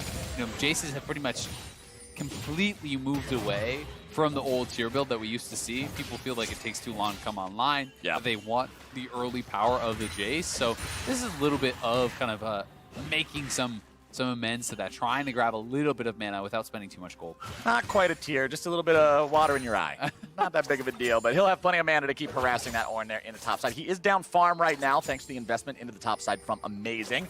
Amazing with the Bomby Cinder plus jungle item in inventory, waiting to turn those into a Cinder Hulk. You can see Meteor's going to be going for Cinder Hulk this game as well on the Jarvan. Will not be one of those warrior Jarvans that goes for the super power ganks early on into the game, but he will be that much more of a meatball as we move forward. And I just want to highlight all this deep vision that we have seen come out here from Optic. On this quadrant of the map, there's 4 wards, including a pink, sitting in there, and that is going to be so difficult for Amazing to actually circumvent. Anytime he's on that side of the map, you will know where he is because they're covering all the camps. And if you don't see him, guess where he is? He's on the top side of the map. So you really do, with that complete vision on one side of the map, have a complete picture of where he could be. And this means Dokla should be aware of the fact that Amazing could be up there, and that's why he's playing fairly defensively. But the wave is pushing away from him, so it is scary.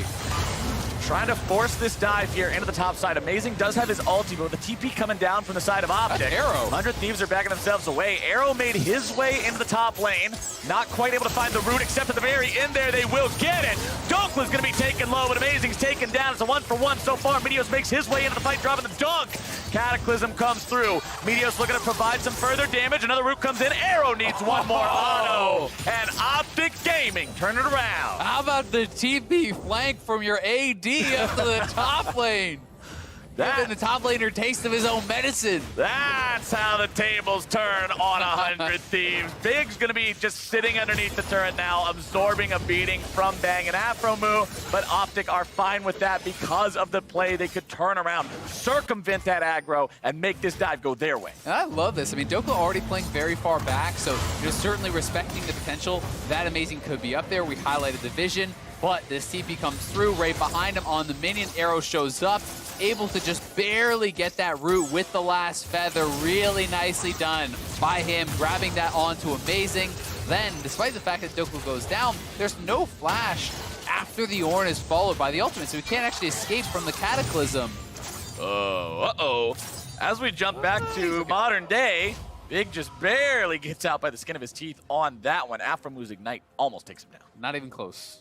Yeah, that's what you put in the alt chat, right? Had way more HP than he needed. Unfortunately, we don't get to see the alt chat in these games, but Dokla will continue pushing up here into the top side, back even on the farm with that Ornn, but it's kind of the situation of Jace. Remember, a Jace lane going even isn't actually even. It's the other guy winning the lane because of the way Jace is supposed to just smash the opposing laner. So the investment topside from Amazing is giving them that at least in terms of keeping Someday close in the farm.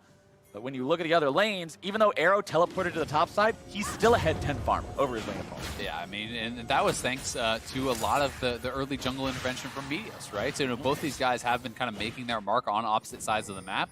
Meteos certainly got a lot done, forcing out the double summoners early on. And then the Optic bottom lane has played well with that lead. And now looking perhaps for Amazing. Meteos going in. Amazing has his flash to get away over the wall if he wants to.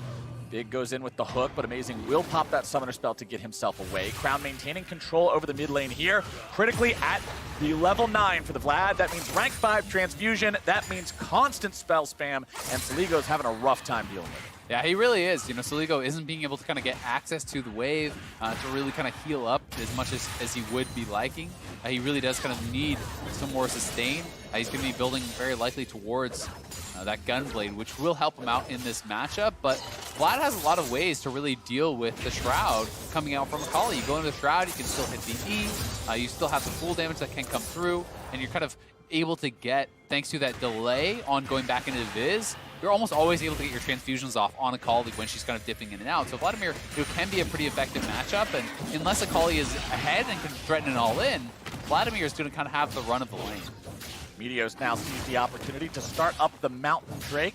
Clean this one up rather easily on his own. Jarvan with a full completed Cinderhulk won't have too much difficulty with it as Arrow moves over to make sure they're able to take control of this. As you can see, pings from Optic at the same time coming down into the Rift Herald pit saying, all right, if 100 Thieves isn't here, they've got to be there.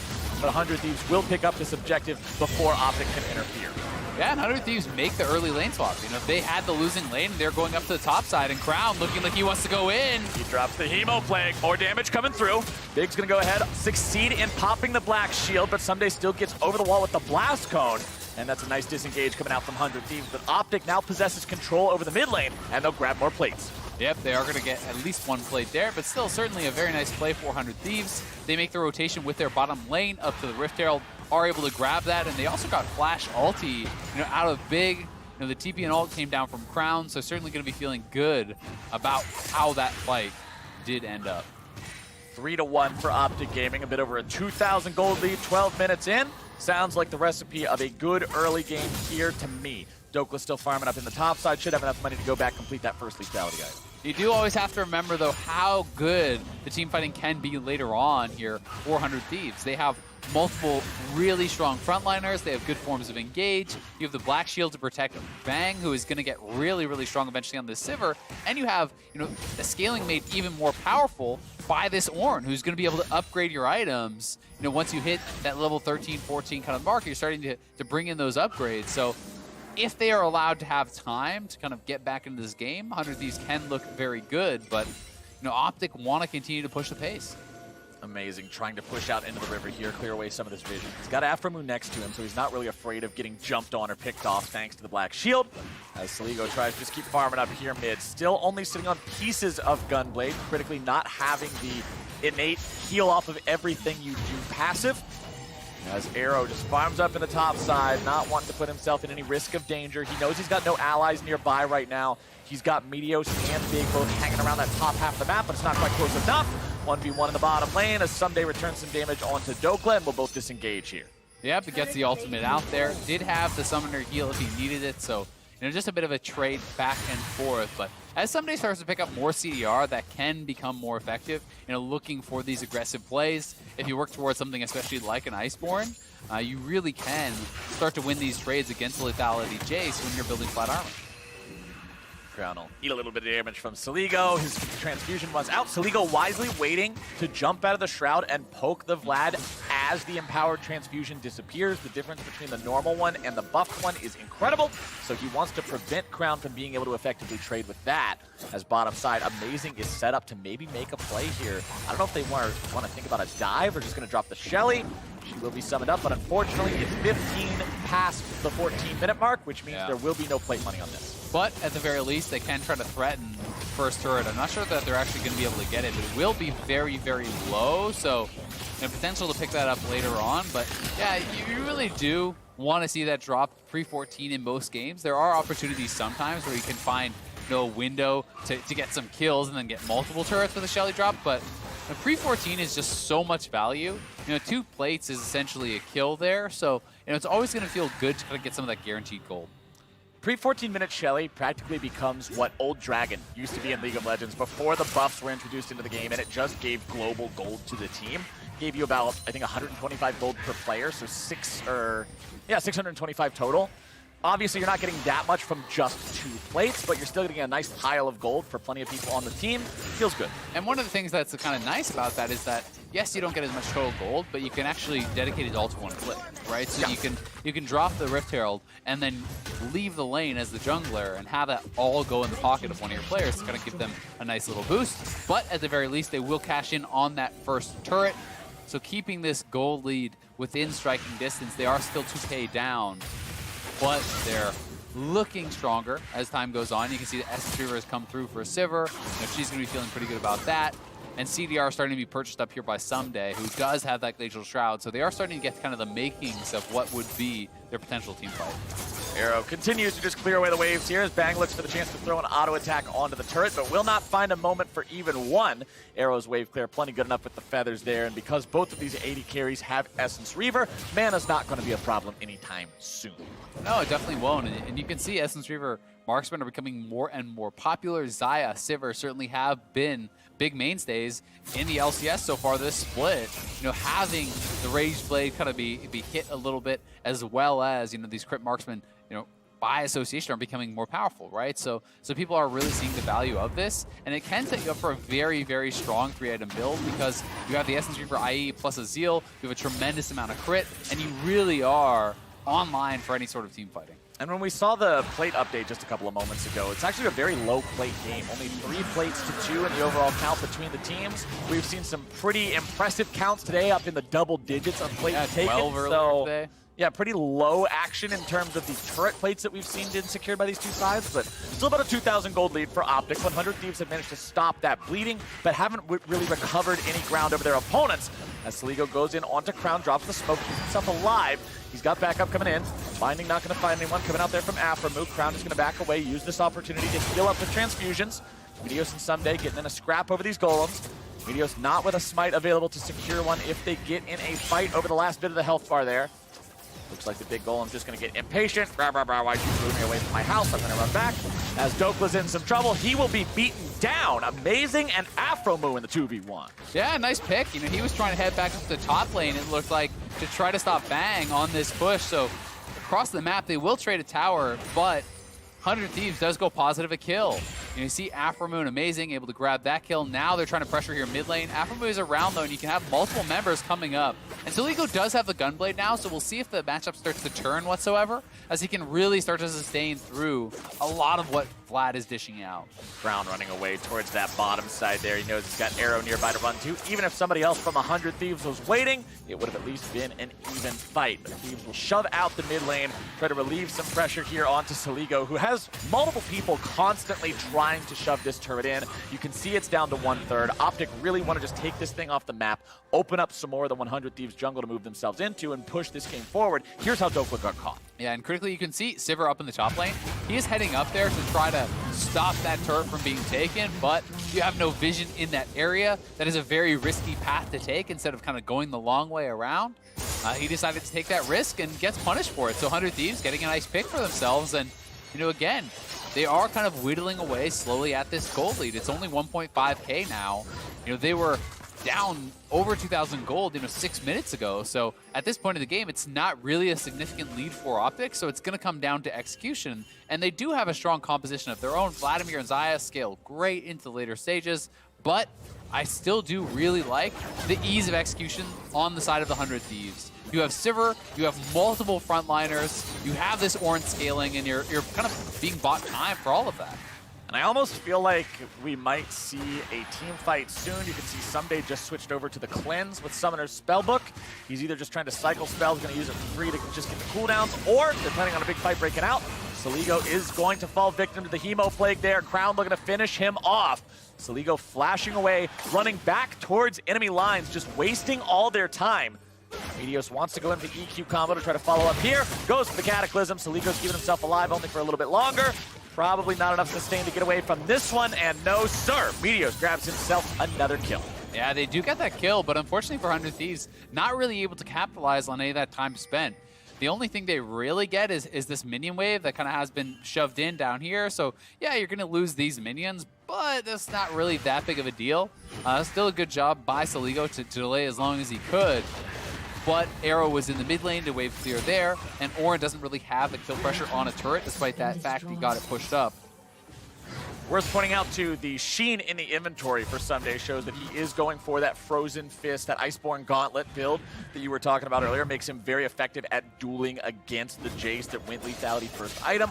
Black Cleaver coming up next for Dokla means that he will be more effective at fighting that tank as time moves forward. But considering the heavy armor itemization from the Ornn, you're going to need to see a Black Cleaver and other split push specific items to really be successful against this guy. Yeah, I mean, Blade of the Rune King becomes pretty important as you can kind of even just get poked down a little bit by the Ornn, as funny as that sounds. You know, the Q harass becomes pretty annoying when you do have a high amount of CDR on that Ornn. Plus, as he hits level 13, he's going to have the double upgrade on the Iceborne and the Sunfire, and that's, you know, essentially an effective 2,000 extra gold kind of in his pocket. So that really can kind of throw the matchup towards the Ornn. If Optic wants to try to make a play on this mid lane tier 1 here. They're continuing to try that pressure, but 100 Thieves has held strong, and they will not stop anytime soon. Amazing and Afro Moo. We've seen them together a lot so far this game, prowling around the jungle together. Afro Moo protecting Amazing as he tries to move forward, move up the vision line, make sure that jungler stays safe, protected with the black shield. And that is certainly something that's very important, right? You want to see those two guys working well together. In competitive, it's extremely important for your support and jungler to have good synergy, to be moving around the map and communicating well together. And it's now 100 Thieves feeling that they're in a strong position. Grouping up here mid lane, 5-man strong, trying to pressure this turret. Binding onto Meteos would stop him from engaging anytime soon. Dokla off to the side. Crown has teleport to make his way into the fight, but remember, he would still be on a bit of a delay if it broke out on 100 Thieves terms. So Optic doesn't want to allow that, trying to play this one safe. Yeah, you can see Someday now has those double upgrades, has the barrier available right here with the Summoner Spellbook, so he would be really tanky if a fight does break out. As you said, Sligo has to go up to the top side, though, to kind of deal with this side wave, and 100 Thieves may just have to try to go over to this dragon, but now it's TP coming in here from Crown. Crown's deciding this is the battleground. Someday, Black Shielded manages to walk himself away for now. Nautilus ulti chase after him. The Black Shield expires just in time for the knockup to still connect, but the Blast Cone will get Someday away to safety, and Optic will not find their fight. Yeah, that's a great disengage from 100 Thieves. Doesn't cost them any summoners. And yeah, Someday gets knocked a little bit low, but he can just walk straight back over here. That's a TP off of Crown. So Ligo just roams to join the fight, so they should be out on the map with potential to challenge for this dragon still, if it does break out. Nautilus ulti down for the next minute or so. 100 Thieves know that's a thing. However, they also don't have their Sivir ultimate. Yeah, and Afro Moo, gotta be careful there. Pretty big resources not available. So Ligo dropped down below half HP as well. It's gonna be hard for the Akali to do his job in this next team fight. Shock Blast not hitting the mark just yet. Here goes Someday. He's able to find the knockoff onto Dokla. That's going to be your initiation, and 100 Thieves will immediately find 2. Arrow gets himself away, but it's a double kill not only over to the Thieves, but to the one man you really wanted on. Bang, cashes in. Yeah, that is so big. And this ward over the wall above the red buff right there was so big. They're actually trying to TP out, so the TP for the escape does come through, but that ward was so important. They got vision on the fact that Crown and Meteos were looking for the flank. So instead of actually sitting around, they just hard engage onto him. And now we've got Meteos engaging here in the mid lane. A teleport coming in. Tier 1 turret still under pressure. Crown's going to find himself rooted up. A lot of CC coming down. Emo Plague is used. Still looking for the opportunity to maybe find some more chain CC. The stun comes through. Amazing looking to grab more damage. Instead, he's likely going to be brought down here. Arrow looking to grab that kill, but it's Meteos who gets it. Arrow is ignited, but it will not fell him this time. Just a little bit too shy on the damage, about 100 or so. 1 for nothing. Optic get the pick there. Yeah, and that is a big pick for them. Taking the jungler off the map, but they don't have the health bars to really threaten anything like a follow-up Baron. But again, that was just a great team fight there from 100 Thieves, noticing Crown and Meteos split off from the rest team looking for a flank. So this ward was down from Afro Moo. They should know that is warded. They saw that get placed, but yet they're waiting over here. They are spotted. 100 Thieves just hard engage away from that squad, dropping the Ornn ultimate, the ultimate from Sejuani as well, and they run down multiple members here from Optic, and there's no chance for Crown and Meteos to really get anything done by the time they enter the fight. And you can see Someday's inventory now. Forge Fire Cape and Frozen Fist. I have to hover over these items every single time I look at them because we don't see them that often. But Forge Fire Cape and Frozen Fist, both going to be upgraded there now in the Ornn's inventory. We're at the point of the game where every subsequent level means a subsequent upgrade for someone on the team, which makes 100 Thieves scaling come to full force now. Exactly. I mean, when you see that Infinity Edge come through for Bang, that's likely going to be around the same timing, and he'll just be able to make it a Molten Edge. Here comes your initiation. Ulti for Ornn, traded out for the ulti from Xayah. The key difference is the Ornn ulti has an 87-second cooldown. The Xayah ulti has 100. Although that's not an incredible difference, it does mean that there will be a slight window of time they could try to force something again. Yeah, definitely the case. And I mean, someday, even if you just look at it as a zoning ultimate, they want to pressure that turret, you throw down the ult, you have to back off as Arrow, and you can't really take these types of team fights as Arrow without that ultimate available, because you're not going to be able to stay safe from the likes of the Akali if you don't have kind of that self-peel with your ultimate. Not when the Ornn Horn is also running you down. As soon as Akali can follow that up and know the Xayah doesn't have a get-out-of-jail-free card, which she actually has 2 of in inventory, thanks to the fact that she has the stopwatch. Pair that with the ulti, it makes it very hard to get on top of her. Stopwatches are also available on mini members for 100 Thieves. One thing certainly working in the favor of Optic, though, is how strong Crown is. I mean, he is very far ahead of his lane opponent, over 2,000 gold up on Soligo. He has a 70 CS lead. Yes, there was a lot of pressure towards that mid lane, but Crown has also done a good job to really kind of extend that. And he is getting to a very, very strong point in the game himself. He has so much AP on. He already has the Spellbinder. He's working towards a death cap, so this is like a flat AP one type of combo build, right? If you were able to get on top of some of these squishy champions and get your full rotation off once, they die from full health. Yeah, Afroma would just pop, even through his Black Shield, most likely, because of the raw power of the damage. 76 stacks on the Spellbinder, too, means he's almost up to that maximum potential for the next fight that breaks out. Next Drake will be Mountain. We know Baron is alive. 27 minutes into the game. That becomes an increasingly likely possibility for these teams to go towards. But you can see nobody actually has any vision over the pit from either side right now. 100 Thieves do have some vision down in the northern part of the jungle there from Optic Gaming, keeping an eye on if they're moving towards it, but they don't know about what's actually there.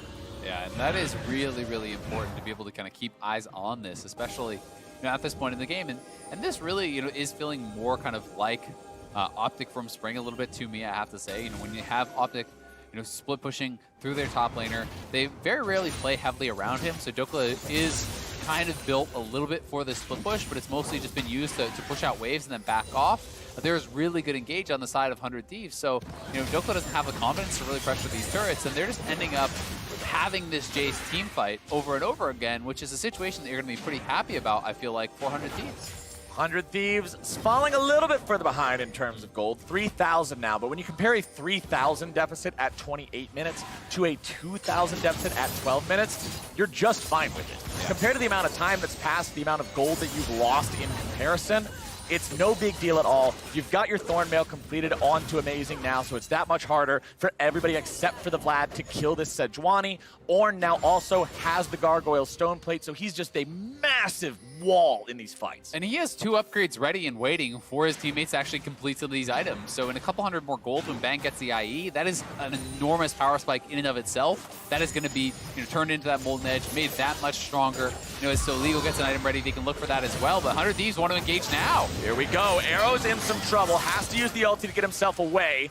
Sivir ult popped 2, so that's 80 carry ulti for 80 carry ulti. Dokla off to the side, not going to be under any pressure, but the top tier 2 is going to be taken down by Crown. Yep, just Crown in the side lane, so that is what is forcing 100 Thieves to try to take some sort of a fight, and they're going to now go to this Dragon. You can see Meteos grouping up here with Crown, similar to kind of what their strategy was yesterday with the TF, where they have Crown heavily in the side lane, and they're bringing Meteos over to often kind of shadow him, keep him safe, and also threaten any potential 2v1. So 400 Thieves, you have to kind of make a decision. Do you just park Soligo in a side lane to answer, or do you try to hard engage on the 4-man squad? And thus far, they have been kind of settling on looking for the hard engage. Crown level 16, level 14 of Soligo. He's about to hit 15, so it won't be quite as bad, but still a pretty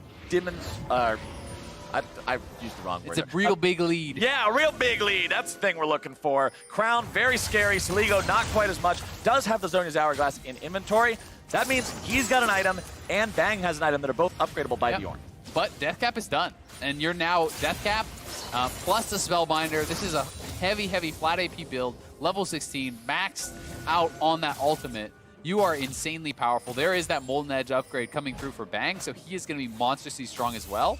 But he will have to be very careful because you can get one comboed as well by Crown here. So You have to make sure that your spell shield timing is on point and that you are potentially not even in range of Crown, because Crown is going to be looking. You can see him hovering around the side here for a potential flank. That's what he's going to want to try to do. Everybody but Saligo's around this upper river area right now. You can see Someday just gave the item upgrade to Afro Moon. Yeah. They must be wanting to upgrade a different item for Saligo aside from the Zonias. Yeah. I'm guessing maybe he gets a death cap or something, and you upgrade that for more AP. Here we go. We got a fight breaking out right now. Dopa has to flash away from the Oran Horn. Big initiation tool expended there on the side of 100 Thieves. Crown now looking to go into the back line. Going to be cut off before he's able to find his way in there. Saligo off to the side. Also going to be controlled now, having to go into the stasis plus the smoke. Meteos wants to escape. Dopa's going to be rooted up, and that's the target now from the side of 100 Thieves. They've got the damage down, and they will take themselves a kill. Yeah, they get that kill. They get the flash off of Meteos, and they forced that flash off Dokla previously with the Oran ultimate, and Optic decided to take that window to try to force a fight. But Crown was never really able to get into that backline. He was peeled very effectively by the rest of the squad, and if Bang is not threatened in these fights, he is going to run over you. So certainly Optic have to be very careful now, but there's no vision on this Baron for Optic, and it looks like they have started up. You can see those animations. Soligo is sitting on the side, and now Optic is aware of it. Saligo over the wall, seeing what he can do, but here comes the rest of the team to make sure Optic's not able to interfere. Big Spider-Man hooks his way away from this one, but that is Optic stopping the Baron attempt of 100 Thieves. Yeah, they do stop that, but it is a flash forced off of Optic. 100 Thieves did not want a 50-50 here against Meteos, so they take the turn, they force out another summoner, and now you're looking at 3 members here on Optic who do not have their flashes, who should be easy pickings for this Oran ultimate that is just about to come up. Worth pointing out, Oran upgraded the Akali Hourglass anyway, so we've got that going on. Double Hourglass upgrades on this team. Molten Edge upgrade for the Sivir. 2 items in the Oran's backpack. Everybody's looking nice and shiny here on the side of 100 Thieves, going up against Optic Gaming, and I feel like we're at the point where the gold is just really not that important anymore, because we're seeing 100 Thieves win these fights by playing them better. And even when you're just taking into consideration all the added value of these Oran upgrades, 100 Thieves probably has more stats essentially in the bags despite the gold lead. It's generally around 1K per item there. There are 5 on their squad, so you're putting them slightly ahead, if not even, in the gold there. They both have the same dragons. It's really down to execution. It's down to team composition at this point in the game. So Optic out to the side lane. They have both their solos down here, so they may try to actually pull off some sort of really aggressive play, but 100 Thieves are just on the Baron, 2-manning it right now. 100 Thieves making a 2-man call, saying, we doubt Optic will recognize in time that we can do this with just Amazing and Bang. Sunday's trying to get himself out of town as quickly as possible, avoiding the engage from the solo laners on the side of Optic. Saligo tries to escape from Optic's follow-up, as 100 Thieves will take the Baron and lose their tier 3 bottom lane in trade. Yeah, and Optic has to go in full retreat now. Remember, Big no flash. Nice escape there from Big from the Sejuani ulti, but he won't be able to escape the follow-up. Meteos coming in, able to find the Cataclysm on a couple different targets. Disengaging now, Crown into the back lines, finding the Hemo Plague onto multiple targets. Into the pool he goes, trying to find a little bit more damage. Saligo's taken very low, and they're able to find Bag. They're going to find Amazing. They're almost going to find Saligo. Someday barely getting himself out alive. Crown looking to find the rest of the damage onto him. Double kill over to the Jace. And 100 Thieves will lose 4. What a team fight there. Double TP, and they're actually looking to TP to the bot lane and potentially end through bot. It's only Aframu alive. The inhibitor tower is already down. Optic will try to close this out. Aframu has to cut the wave here and try to clear this out as fast as possible. 20 seconds on Amazing and Bang. Optic Gaming moving into the base. Meteos is going to die to a minion. Oh, That's not what you wanted to see. But Arrow and Dokla are on to the Nexus turrets. Number 1, destroyed. Number 2, destroyed. 100 Thieves dismantled. And Optic Gaming will find their win. A 2-0 weekend for Optic Gaming. Off the back of some insane endings yesterday with the TF. Today, double soul laners breaking the base in the bot lane, TPing into the fight, winning that fight, then having their AD TP back to the bot lane where they broke the base, and being able to finish that one off. So this is Optic League of Legends, and I'm loving it. They are fully committing two of these crazy base race, split push style.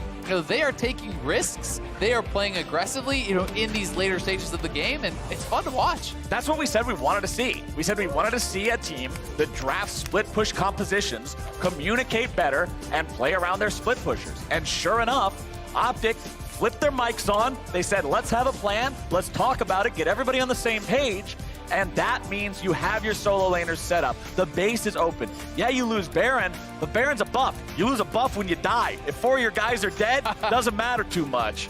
Optic take that one all the way to the bank at the very end. And I also love the call, hey, the game is winnable. That was something where you could have had disagreements on, I don't know if we end here, I'm not sure, maybe we just take multiple inhibs, blah, blah, blah. But instead, they all agreed on the same path, they took it, and they won. Yeah, they definitely did. I mean, they were willing to commit to those sorts of plays, certainly, and Meteos with a funny death. His only death in the game is executing the turret and the minions there, so you gotta love that. But 100 Thieves has got to be a frustrating loss for them. Again, off to a bit of a rough start here. Yesterday, certainly, and really today, Amazing just has arrived. But this was a very winnable game. It was a better played game from them than yesterday. They were very competitive with Optic throughout most of this game. It felt like they had their stuff together in a lot of these team fights, but that one team fight that they lost after the Baron, perhaps regretting not just resetting. When the double TP came through, Crown really carried that fight. And as we had an explosive ending to the game, we actually have a pro view replay from the perspective of Dokla as to how he made the TP happen here at the end. Yeah, so this is that double TP play. They're both going to the same ward that was dropped. Big is already down as they do arrive. And watch Crown flashing into the rest of the team. The shock blast onto Bang as well, putting him at full threat. It is both solo laners diving onto Bang. They know he is really what they have to deal with. That is the massive threat. It was not about Soligo. So when they get on top of him, when those battle lines start to crumble from 100 Thieves, there's really nothing left. It's all about Bang at that stage in the game. So that was really well played and really well coordinated from those solo laners, and that bodes well for Optic's season. And I liked how as soon as Dokla saw the entire just symphony of everything exploding, he was like, nope, we're going to back up for a second. And he was like, there's my guy. As soon as that 80 carry went into stasis, he's like, I'm coming for you. Yep. That's exactly what your Jace needs to be doing. But for more on the day, let's send it over to the LCS cooldown. We are back and just in time for some TSM versus Counter Logic Gaming. Let's go ahead and get things rolling here with the starting rosters. Selecting the blue side, it's TSM. They got Broken Blade in the top lane, Grig in the jungle today, Bjergsen at mid with Sven and Smoothie bottom lane and support, and coaches Zix and Goldman. Facing them on the red side today, it's going to be Counter Logic Gaming. In the top lane, Ruin. In the jungle, Wiggly. Mid laner Power of Evil, bot and support going to be Stixay and Biofrost, with coaches Weldon and Irian, I believe. Now, sounds right. Sounds correct. Yes. Now, Azael, yesterday, you were curious as to how Ruin would fit into this CLG lineup, and it looked like they're playing to their import's comfort as a starting point here. Yeah, and I think that's really cool to see. We haven't had a lot of teams hard commit to split push in quite a while for the LCS. Ruin wants to play 1-4. That's what he did in the TCL. That's how they won games there. So seeing him come over and kind of execute on that, playing very heavily to the sidelines, is exciting for me. I also have to say the big highlight of the game, though, was CLG's bot lane, playing with Yuumi. Biofrost looked really, really good on it, and Wiggly was also playing great, so the whole team had an impressive performance. Well, despite how impressive it may have been, the question now is, does this roster break the 1,141, I did not mess up the decimal point, that is the number, day win streak that TSM has over CLG? Yeah, I mean, that's a pretty insane win streak. But if you're going to go off of just yesterday's performances, hey, it could happen. I mean, TSM did not look very inspiring. This was not the same aggressive playstyle that they finished spring with. They were not really active on the map. They drafted for kind of really late game stuff, 2 losing lanes with the Ezreal and the Azir. They weren't really able to put any pressure on TL. TL got in their comfort zone and just rolled them over. So, if you're going to give that same sort of opportunity to CLG, maybe that's their chance to break that win streak. It did kind of feel like the old school TSM that we saw for so long what we saw yesterday. The one that just always wanted to play scaling, relied on the fact that they had the better players and they didn't need to build early advantages. I specifically felt like with the introduction of Ziggs in the last split, they worked to get away from that, be more proactive as a team. But we'll have to see how they decide to play it today. Bringing Grig in as well to the starting lineup. He'll be on the field instead of Acadian, so we'll see how that might change things up for what they want to do, how they want to draft. But we're into the picks and bans, and the first ban will once again look towards those flex picks as Rise is removed. Yeah, we'll be interested to see if TSM does go back to that sort of scaling strategy. Perhaps they are feeling like that is more where the game is going with some of the changes. We do have to remember we're a couple patches ahead of MSI. I don't feel like, you need to go multiple kind of forms of really late game kind of passive lanes. I do think it's totally reasonable to go to an Azir or an Ezreal or whatever, but if you give up, pressure in too many lanes against these top teams, then you end up in a situation where your jungler has nowhere to go, nothing to do, and they kind of get the run of the map. And that does depend more on your opponent's mistakes and out-team fighting them later on than it does on your own agency in the early game. Well, Biofrost will not be able to play the Yuumi again here today. That will be banned out second by TSM as CLG gets rid of the Sejuani and the Aatrox. Yeah, so kind of just targeting some of these more standard picks. Grig has been known in the LCS very heavily as a tank player. He does play carries in solo queue. He's an excellent solo queue player as well, but that has not really been how TSM have been using him. I am going to be interested to see if we kind of find any evolution of that, as definitely Acadian was playing very aggressive stuff, and they had a lot of success with that in spring. So will Ziggs kind of be making that change for them? But the early Taric pick tells me it's a very good chance of Sona Taric. Yep. But there are also other funnel strategies that are utilizing Taric these days in the mid lane, and we have seen, generally speaking, when people try to take the Sona away from the Sona Taric, they are the ones doing more poorly, because Sona is a champion that has been struggling outside of lane, and even when junglers show up and really starting to get picked on. I said it yesterday, I'll say it again. Taric is an appetizer plate. He facilitates cheese. If you're going to play something like that, this is the guy you almost always want in your squad. TSM has that picked. I'm curious as to where it's going to go, but we have seen 3 out of 4 of the big flex picks. Irelia, Sylas, and Rise all banned away. The Akali still available up on the table. Neither side going for it early here. As you can see, CLG locking in the Varus first and foremost with 5 seconds left to go for that second pick. And they're going to go for something powerful in the jungle with the Rek'Sai. I'm definitely expecting it to just be Sona Taric. Sven and Smoothie certainly do play that. I do think it is still a very, very strong strategy, but we have seen some teams struggling with it a little bit. Certainly even earlier today, C9 did win, but they were monstrously behind in that bot lane. They lost their entire turret, all plates, 2v2 at 10 minutes. We're also down about 50 plus CS when combining the bot lane CS. So we have seen it get punished, and it'll be interesting to see if CLG does draft something like a range support to try to really pressure this Sona Taric, because if you go for something like Morgana Varus, I think that can slam that bottom lane very, very heavily. It becomes difficult for them to look for any sort of engages with the Taric stun when you have the Black Shield available, and we know how much of a lane monster Varus can be. Right, the Varus pickup for me said, yes, CLG is fully expecting Sona Taric. They're not going to try to deny it. They're going to try to beat it instead. And Varus Zyra is something that's going to make your laning phase miserable with the amount of range and poke and control they will have. The pickup from TSM that we didn't talk about yet either is the Hecarim in the jungle for Grig. And the Hecarim pairs so well with this because it's guaranteed hard engage. You throw that Bastion over onto the Hecarim, you drop the ultimate, you drop the Dazzle for the stun as he's ulting in, and he's going to be delivered into that backline with a full damage build, immune to damage with that ultimate coming down. So that is what they are looking for. The Zyra is monstrously strong in the straight up 2v2. My concerns with the Zyra is that unlike something along the lines of Morgana, you do not have the ability of that Black Shield to protect yourself from the initiation. So if you get Flash Sona ulted or Flash Taric stunned or these types of initiations, even the Hecarim gets in on top of you, you can get popped instantly.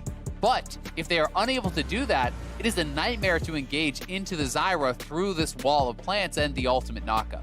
TSM's bottom lane will definitely need all the healing in those kits to survive this one as we enter into the second part of the bans, and CLG is going to hit those solo lanes and hit them hard. TSM doing the same. Akali, Yasuo, LeBlanc, and Nico all banned out here as Stixxay does his classic hover, and we'll see what CLG actually wants to lock in here. It's more AoE AP power with the Rumble.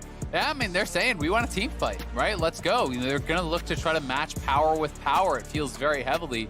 You know, Sona, Tarek, Hecarim wants a team fight also. You know, you are kind of looking at the CLG lineup and feeling like, all right, as soon as you get level 6s, you are good to go. Sona certainly does maybe need a little bit more time to kind of scale up and get that going, but it feels like both these two teams are going with very similar strategies. Zillion tells me even more so. You have not only the speed up, but also now a revive for the Hecarim as he comes out of that Tarek ultimate. The speed up also adds additional damage with that charge. They're drafting Jace, which gives you a little bit of poke and also a dominant top lane. And more speed. So it's, yeah, and even more speed with the acceleration gate. So certainly a tremendous amount of AoE. If we do see Victor get locked in, this is like all AoE ultimates across the board here pretty much for CLG, you know, disregarding that Rek'Sai. And this, the big thing that I'm seeing here, the thing that stands out to me more than anything about the TSM draft, you're putting Grig in, and you have not played with him for a while compared to the amount of stage time that Acadians got. But look at the faith they're putting in him. You have a horse funnel strategy where this horse has a big old funnel in his mouth and everybody's just stuffing as many buffs in there as they can get, and that horse is going to be massive. But if he ends up doing the wrong thing, goes in at the wrong time, times something incorrectly, gets too far past the rest of the team because he's so damn fast, it falls apart instantly. Yeah, they do have a lot of faith in him. I mean, just the fact that they were one game away from MSI with Acadian and went back to Grig, they have been grinding hard, they have been practicing in these scrims, and they are putting their faith into Grig, you know, to be fighting for this starting spot. So certainly, they believe he can succeed, and we're going to get to see if he can really make good on that in this game here today. That's what I like watching about week one. Watch teams come out with strategies that they're ready to debut, with something new that they want to do, some sort of a curveball. Yeah, put every egg in the Grig basket. See if he's able to bear that weight and make it so they're able to make this win happen. At the same time, though, CLG, man, this is a team fight comp if I've ever seen a team fight comp. You clump up on accident, you better hope Tarek's ulti is on, or else all of everybody's dead. Yeah, the timing of the ultimates is going to be so critical.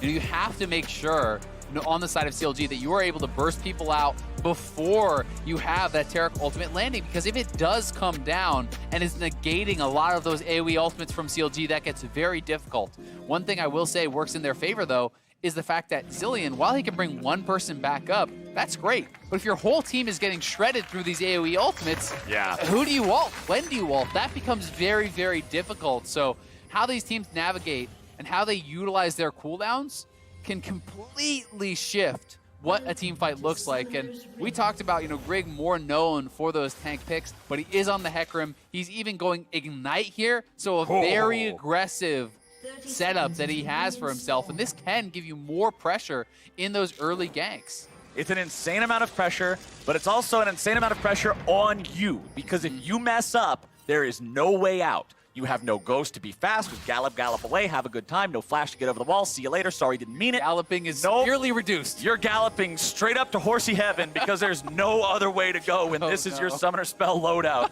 Grig, it's time to put up or shut up as CLG invade the TSM jungle. And the bright spot is, though, they can't kill you if you've already killed them. That's the best form of defense. You won't take any damage if all the opponents are dead. As the wards will be placed down, a couple skill shots will be traded back and forth. DSM will continue trying to hold the line here. Sven over the wall, just ready to throw out a couple of power chords. Biofrost having to eat a potion here as CLG are going to find themselves collapsed upon. This is a 4 versus 5. CLG are in some trouble. Flash is going to be used there, plenty of them. And that is really good for TSM, but CLG are trying to reinvade. They're trying to use this Zyra. They brought in the Zyra, set up all these plants. They're looking to try to start a fight. Broken Blade is having to TP top lane at level 1, though. This is a crazy start to the game. 3 flashes were used from CLG. Yeah. Only the one on Smoothie, but now the TP is down for Broken Blade, so a lot to actually play out here. Neither team can take the red buff, so Grig is just going to go to the Raptors. I think this is a much smarter move. Instead of trying to contest for that red, you have a Talisman. Just start Raptors. You can heal up very easily with that. And Wiggly is now going to be very much on the back foot. It's 2:15 when he starts his first Unleashed camp. So he is really going to be put behind. Meanwhile, bottom side, Sven almost dies 2 versus 2, has to flash away to keep himself alive. Smoothie still has the heal. Not exactly where they wanted to be at the very beginning of this lane either. Azale, I hope this continues We're in for a for a solid treat. 30 minutes. This is exactly the way I want to see my League of Legends start off. This is a nutty game already, so gonna be really, really exciting to see how it plays out. I want to see Wiggly getting up to the top lane. When there is a top laner, we have Broken Blade who dropped his TP level 1. I want you to punish that lane. Force him to base. Even if you don't kill him, if you can make him have a bad base timing, he does not have the TP to actually recover from that. So that can be very difficult. As a result, you're seeing him hard shove the wave, reset it, go back to base to try to avoid any potential timing. But it's a 4-man play from CLG at 3 minutes bot lane. They're both level 1 on the side of TSM. They're going to try to dive. Wiggly and Power of Evil coming down here. Sven and Smoothie both hitting level 2 now critically. Heals and shields coming out, but there it goes. Teleport comes down. CLG still thinking about it. Going to be backing away now. They got the TP. They're saying, all right, that's good enough. Nobody needs to die underneath the turret today. Get some poke on their way out, but man, that was close. This is nuts. I mean, Wiggly was still level 2. He doesn't even have his tunnel. He was just gonna snake his way in there and try to burrow. So what a ridiculous game. And this does mean Greg gets full access to his jungle. Greg is now power farming the top side of Wiggly's jungle. So Wiggly is gonna be so far behind.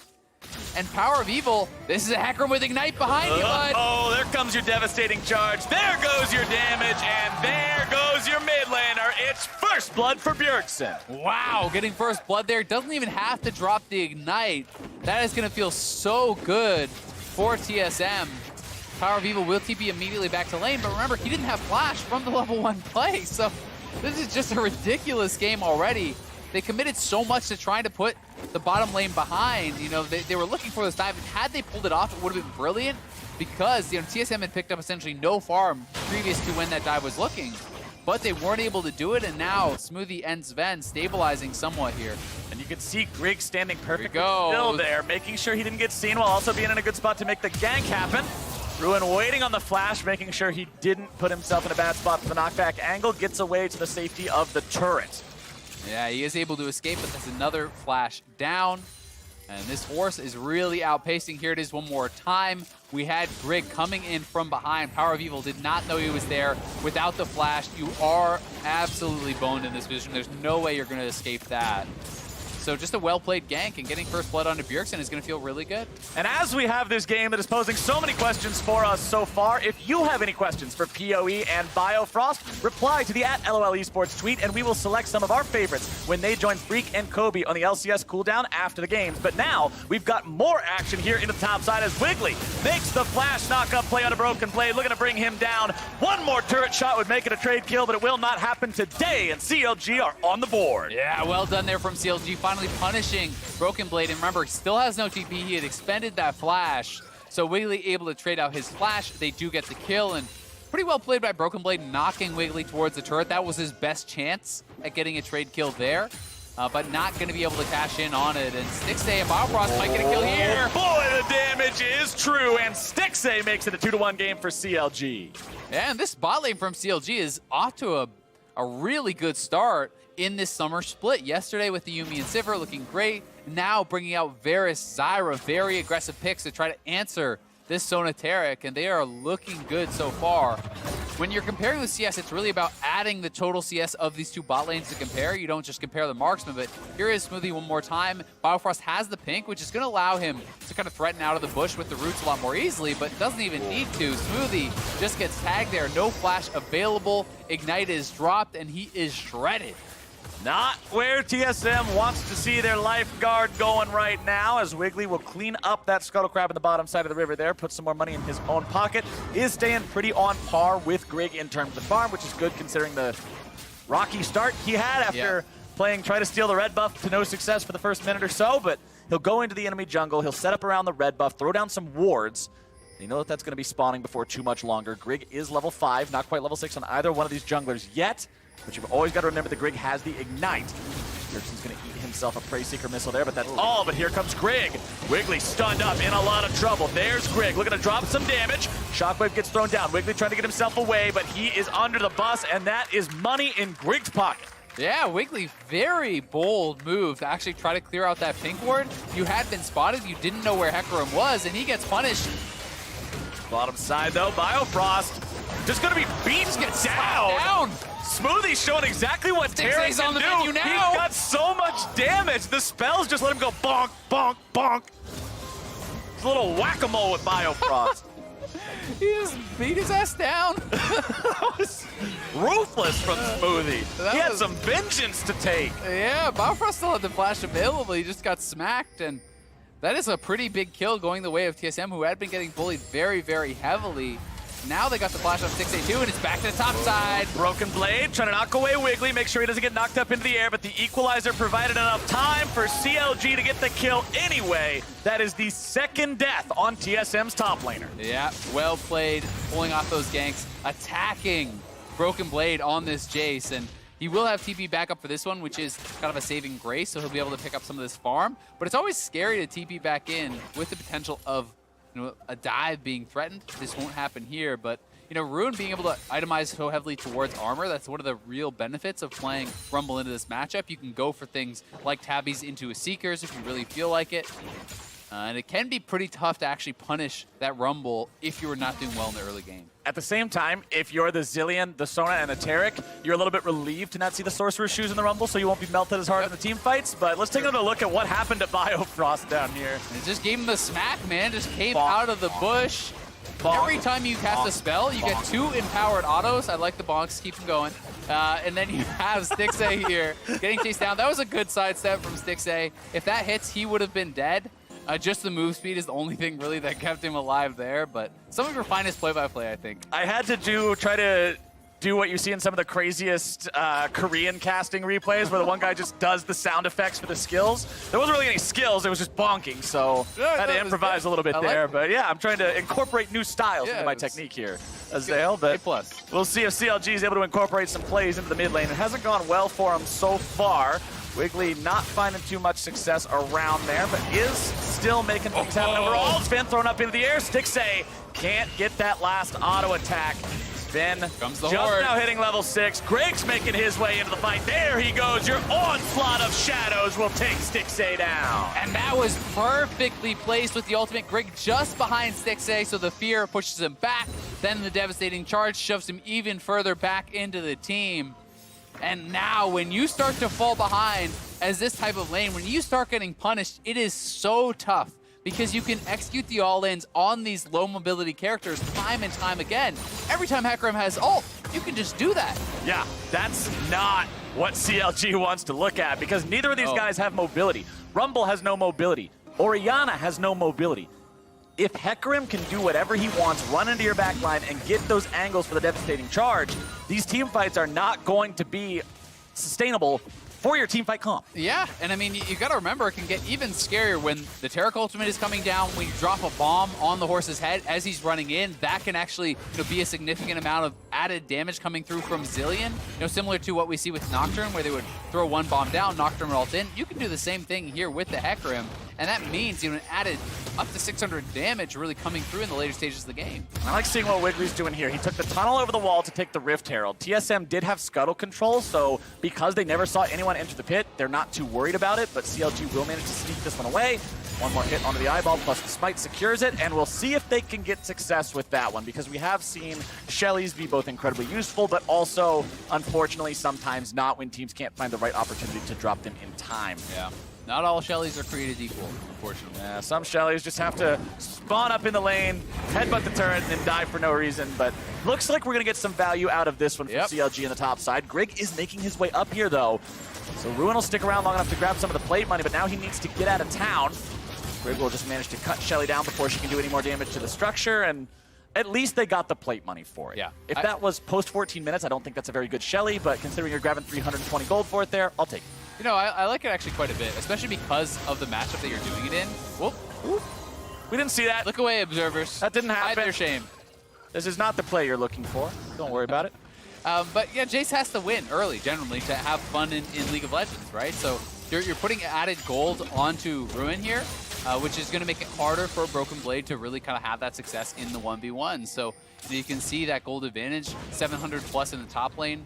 Certainly a large amount of that is because of the 2 plates that Shelly just grabbed for him. And you know, Wiggly kind of just donated that over. He drops the Rift Herald, walks away, so all of that gold is going into his solo laner, and you're trying to get Rumble to a really strong point. Level 11, good items. You want to be ready for these potential team fights, especially when Infernal is the dragon that is sitting up there ready to go. Because I do think we are going to get a fight for this. This is not something that either team is really going to be happy to give up, especially the side of CLG, where it's exceptionally rare in Pro League of Legends to have 5 damage dealers on a team. Even Zyra's building AP, so everyone on their squad really wants that Infernal Dragon. Chad team needs a Chad Dragon. Exactly. Make it everything work out with the synergy, but top side, you can see Broken Blade, he has a serrated Dirk in inventory, but because his opponent has Ninja Tabbies, it's not nearly as effective as it would be if he wasn't able to itemize that armor early on.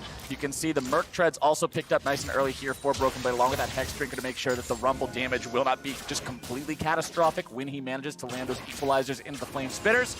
Wiggly is bottom side, though. Control Ward over the wall is going to see that TSM Control Ward.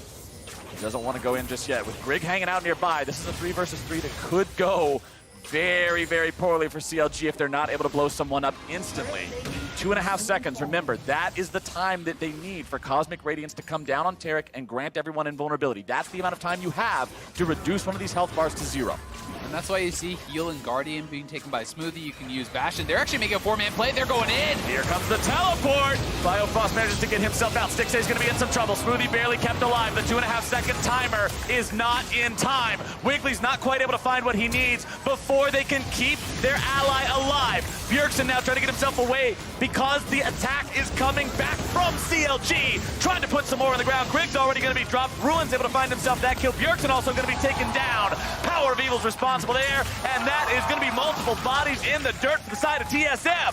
CLG go 4 for 2. CLG have the extra man coming down to the play. Ruin TP's in, and Broken Blade just now has his teleport available, so they are going to lose heavily on that fight. They tried to really force it, but CLG respond quickly. They get all those kills, they get the turret, and they are going to get the Infernal Dragon. This is a massive swing in the game here for CLG. Absolutely huge. Wiggly doesn't need any help grabbing this one. As you already said, when everybody needs damage, the damage Drake just feels so darn good to have in your pocket.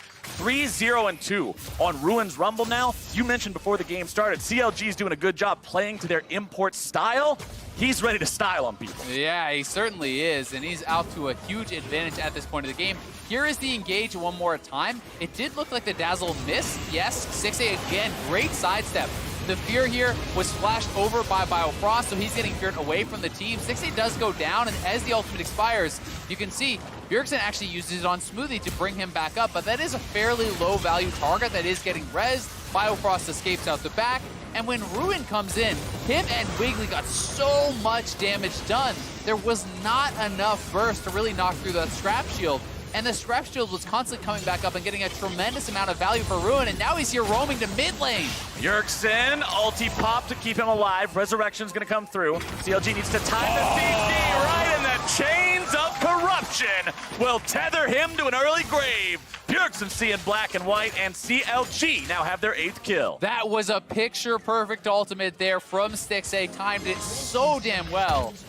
And Ruin is so ridiculously strong, they're looking for Grig now! Oh, Grig's gonna be turned into Void Monster food. It's Biofrost who collects the kill on it, but taking down that horse is huge for the side of Counter Logic Gaming. They're gonna grab themselves their 2nd turret. They're looking at the 3rd. Yeah, they can keep pushing. No reason they can't. Just running it down mid lane at this point. This Rumble is just enormous. You know, he's 2K ahead of Broken Blade at this point in the game. Full of your injuries, plus he's building up some spell pen additional to those tabbies. So he's going to be such a huge threat.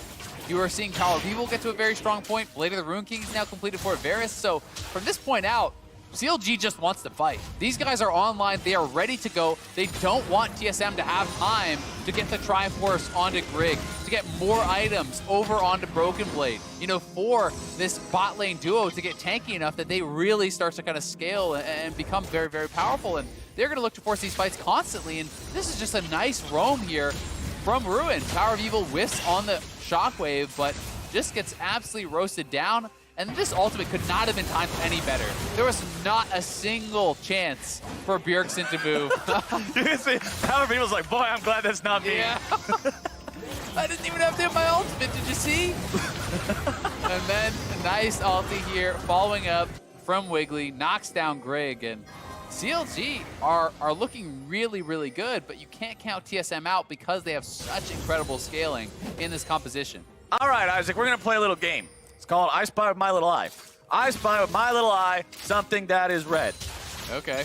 What is red? Control ward. No, that was a really bad guess. Ignite. Infernal Drake is the next one that's going to be spawning as well. it was red. Which means if CLG, he's red, look at him in the corner. But if CLG can manage to maintain control of this game for the next few minutes like they are right now, that's even more neutral objectives playing towards their win condition, making it so that 2.5-second window is easily attainable to blow somebody up before Cosmic Radiance. So the more I think about it, I like your answer a lot more anyway. It's much more exciting. Yeah, what if they were using like a penguin skin for the control ward? Uh-oh, it's Grig into the mid lane. CLG's mid laner in some trouble, and this time you are the one on the receiving end, my friend. Power of Evil taking a dirt nap as TSM grabbed themselves kill number 7. Yeah, nice punch back there from TSM. You want to see them executing on that. When Hecarim has the ultimate, go aggressive, look for these plays. You group up, and it's such a powerful 4-man squad.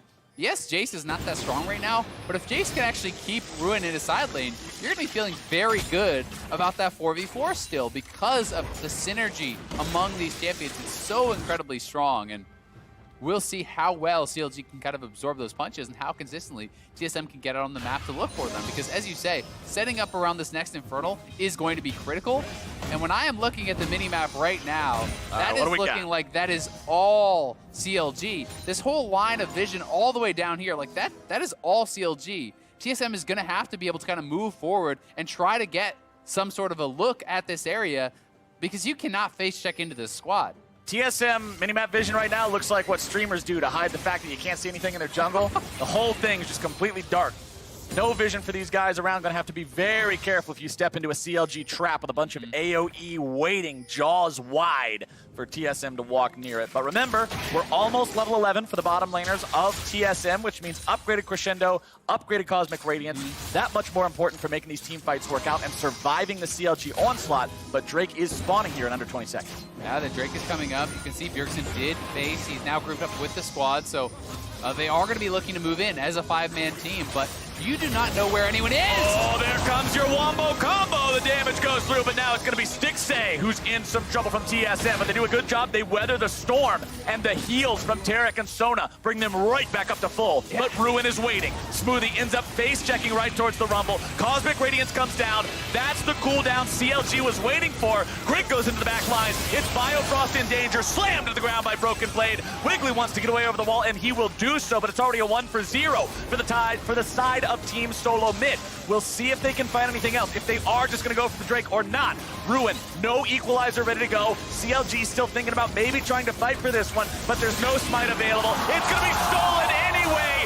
Power of Evil, power of Steel. He gets that Drake. They'll lose their top laner for it, but it's a pretty big secure. That is actually enormous, and we'll see if TSM can get anything else off of this, but you didn't even have your jungler there.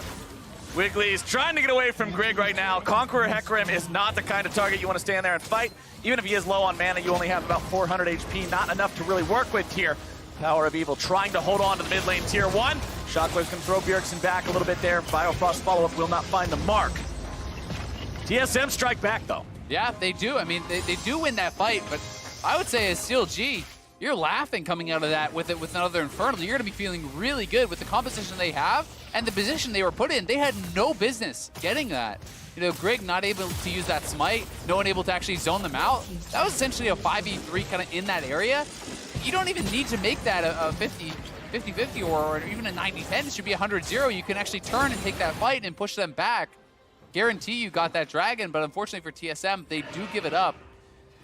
But we have seen the ability for TSM to win these fights now. Despite the fact that the initiation was made from CLG, not all 5 of their members were there when they hit that Shockwave and Zyra Ultimate.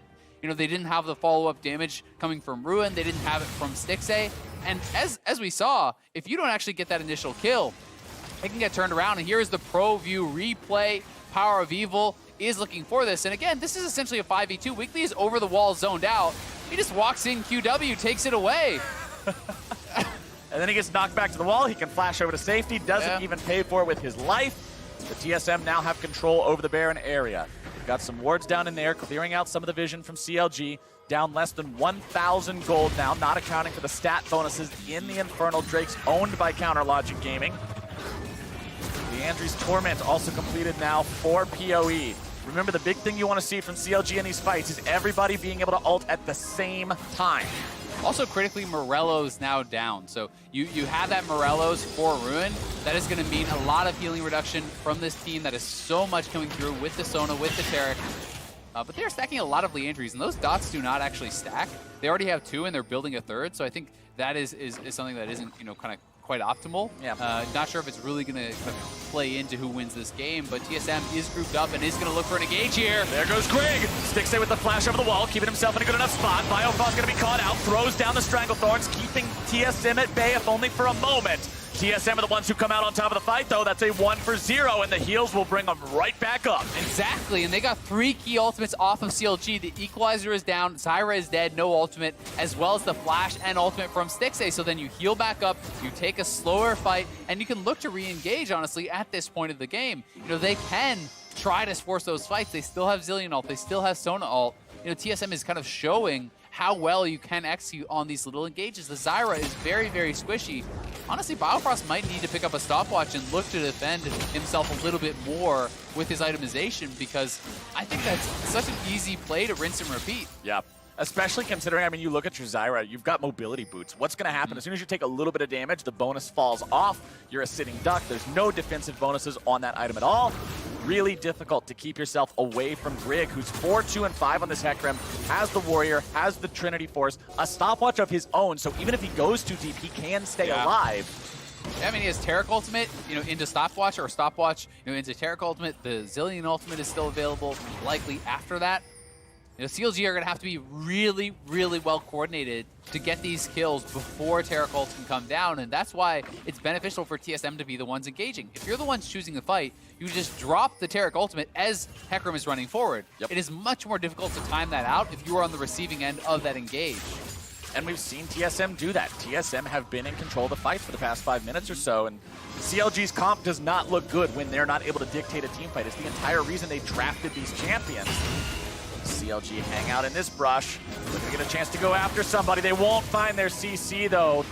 The lockdown from Biofrost critically not finding the target in Grig. CLG still looking for the opportunity to get some poke over the wall as they regroup towards their 2-2. Yeah, and you can see the waves are all kind of pushing here for TSM. You look at those side lanes. This is shoving up there. Wave at the turret down here. They are in full control across the map right now and can move now back towards the Baron, take away this vision, clear out these pink wards. And it's CLG who is going to have to respond more quickly to answer some of those side waves. TSM continue to be slightly past the midpoint of the map. CLG the ones who feel under pressure. As Ruin will move towards the bottom lane, get that wave pushing out as quickly as he can. Level 14 to the level 15 of Broken Blade, who has been spending most of his time in the solo lanes. TSM over to the Cloud Drake. CLG not willing to contest this one. It's not another Infernal. They don't feel like it's worthwhile. Instead, they'll take the opportunity to move over towards the Baron Pit, try to take some control of that one in terms of vision, but Bjergsen keeps Wiggly away. And they've also got to fix all the waves, right? You can see Power of Evil went up to top, Rune went down to bot. They want to get these waves pushing in the right direction, so they're going to take that time to do that, reset, and look to try to set up for a good fight. They really do need to be able to execute on a perfect fight here against TSM, because TSM now feels fully in their comfort zone. Sona has a couple items. You can see that Taric is getting tankier and tankier, closing in on the Abyssal Mass, which is going to make him so hard to burst down before the ultimate can come through. And Triforce is long since completed here for Drake, so he is looking good at this point in the game. Ruin will continue farming up here in the bottom side, stack more and more AP as much as you can possibly get into this rumble. Biofrost been struggling to hit a lot of abilities with the Zyra recently. We haven't seen a lot of those roots connect in the previous things that CLG has tried to do to stop engages or go for picks. Greg will be going after that Scuttle Crab himself, secures it before Wiggly's able to try to snipe it out there with the Prey Seeker. Wiggly is on top of a control ward. Wants Power of Evil to come over there, take it out with a couple of ranged auto attacks so he doesn't have to risk his own life killing it. Ward over the wall, still going to make sure they can see that control ward. CLG being very cautious about how they move forward here. But TSM maybe deciding to go in. Grig is hella fast. God. Yeah, that is the Zillion speed up here. There's already 3 points in that time warp from Bjergsen, so that is a 70% movement speed increase. you also have to take in consideration then, on top of that, Sona has a couple points in Song of Celerity, which is an additional 25% move speed. Then you have potentially Acceleration Gate, which is another 40% move speed. Very then you fast have horse. the devastating charge. Like, it's ridiculous how fast he goes. And that is why it's going to be so tough for Biofrost. You know, you talked about how he was not connecting with some of these routes, but it's so hard because you want to position more closely to look for those CCs, to look for those routes. But if you do that, you can get instantly engaged on and knocked down. Broken Blade doing a good job spotting out CLG there in that brush, using the accelerated shock blast to get some vision of them, noting that, hey, these guys have one way to win a fight, and it's everybody press R at the same time, get the jump on us. As long as we prevent that from happening, we can continue moving the game forward at our own pace. TSM are in control of the gold lead now, and CLG just can't seem to find a chance to make anything happen. Yep, and see, you know, Greg, they're prepping for that. Zillion is going to drop a bomb on the horse, he's going to speed him up, and that is going to threaten the engage time and time again because, you know, with that BF sword in inventory, he's working towards a GA. You know, that is going to make it even more difficult, but he's certainly going to have the damage potential with that Zillion bomb. 200 to 0, Biofrost with one combo, and they're looking. Biofrost had to flash away from that, but Cosmic Radiance going to be keeping Greg alive. He's rooted up, being bursted down. There comes your ultimate from Bjergsen. Biofrost is going to be killed. They're going to lose Broken Blade for it, but he's able to find two. Wiggly also dropping. Ruin getting himself away off to the side. Sven's able to find some CC, looking to go forward, find even more. Sven has got it. It's a 3-for-1 for TSM. Yeah, they're not even able to perfectly land that engage. Greg didn't hit the ult. You know, the devastating charge knocks them away, but Broken Blade came up huge for TSM there, flashing in and trading his life for 2 of those kills that they did get, and now it is over to the Baron. Tarek and Sona will heal you up. You can see those passive procs on Smoothie. He can heal every global, essentially. 2 autos heal, 2 autos heal. They're going to stay topped off, and CLG are looking like they could lose this Baron. Such a difficult position for PoE and Stixxay to be in. They want to try to stop this, but how do you even do it? TSM have gotten healthier since starting the Baron encounter. Then finding some damage onto PoE, who has to go into the stasis, trying to keep himself alive any way he can. Stixxay moving forward. Piercing arrow might be the steal attempt they have. Over the wall it goes, not quite able to find it. Baron is secured by the side of TSM, and Broken Blade just casually walks up and pops Power of Evil. Wiggly trying to get himself away with the ultimate, but I do not think it's going to be enough. Not when you fail the flash. A double kill for the TSM top. Oh, the ultimate! With the flash into the crescendo, and surely Azael, surely this is it. A triple for Broken Blade. TSM is at the door, and they will kick that sucker down. Yeah, both of them going back to base. Bjergsen and Sven, they're going to TP in here with the full buy, and they are going to be able to clean this one up. CLG looked good for a while at the beginning of the game. They found some solid team fights, but TSM did what TSM does. They played as a unit, they played to their win conditions, they outplayed CLG in those skirmishes, those encounters. Greg's going golden just for the hell of it, why not? And TSM will continue the win streak. 1,142 days. That is a very long time since CLG has been able to take down TSM. It won't be today, but this was a close game, and CLG certainly very competitive, had their opportunities in the early stages where they were looking like they were on the precipice of being able to get monumental advantages. And this was a CLG team that was willing to take risks. And I do like to see that. They were playing, you know, a very aggressive style. They were playing, you know, with pre-planned level 1s. I think one of the hallmarks of CLG at their best. But that invade did not work out for them. TSM were able to scale up and utilize this 5v5 composition so incredibly well. The Zillion, Sona, Tarek, Hecarim, that core of the team right there was so dominant. And it was just, you know, CLG wasn't able to deal with it. And at the same time, you list those 4 champions working together being synergistic. My eye, more so than on anyone else, was on Broken Blade, who was the one who wasn't a part of this funnel to Hecarim part of the team. He was the element that sort of stood out, worked on its own, but he held his own in the side lane. Yes, he got targeted early on, went down 0-2 because of the fact that Wiggly was focusing him. Still, farmed up in the side lane where the rest of the team held on. He's the one who goes into the back line and gets TSM the team fight win that gets them Baron, that ends the game. That's the kind of plays you want to see out of your guy you're putting on Jace. Definitely is. So we've got some more on this game coming up right now. Avli is standing by with the returning TSM jungler. Thanks, guys. Great. Congratulations on the win for TSM and a welcome back win for you. What was it like for you? What was your reaction to stepping back on stage after all this time? It was really exciting, yeah. I played on stage with the Academy playoffs, but I haven't played LCS for a little while, so I was really excited, yeah. And what a lot of us are all curious about is how are you feeling? Because we know that you were out due to an injury, and we just want to know if you're all better. Yeah, I'm a lot better now. I took a break from the game, and I did some like physical therapy and all that stuff. So yeah, I play a lot more now. Like I'm back to pretty much normal, and yeah, feeling pretty good. Awesome. And with that, you were also splitting a lot of time with Acadian and the TSM Academy jungler while you were going through recovery. So coming into summer, has that affected your level of play at all? I think I'm playing pretty good still. My mechanics were a little not as good as they were before, but that's just how it is when you take such a long break. So I'm feeling pretty good about my play. A little bit more practice and you'll get there. But with you joining TSM again as the starting roster, what can we expect from you and the team? Just good performances, you know. Yeah, I mean, we're gonna work really hard to perform well. So yeah. Anything special that you personally may bring? Good play. I don't know. Nothing in particular. I just want to play well. So yeah. Well, Greg, thank you and welcome back. And for more on the game, let's hear from the State Farm Analyst Desk. Thank you very much, Avli. Grig's first game of the 2019 season here in summer results in a victory for TSM, who will finish the week at 1-1. Let's talk about their approach to the game here, though, in contrast to yesterday. Putting Grig on that Hecarim and then supporting it with champion after champion after champion, Zilean, Sona, and Taric all coming through. It's the quintessential, you know, Taric, Sona, Hecarim comp. You know, you can swap around supportive mid laners like you want, try to get a carry top to alleviate some of the pressure in the bot side of the map. I did not really like CLG's This is hilarious. Watch we're starting with this? No! Biofrost! Oh, yeah, that was, I was expecting that is a questionable play there.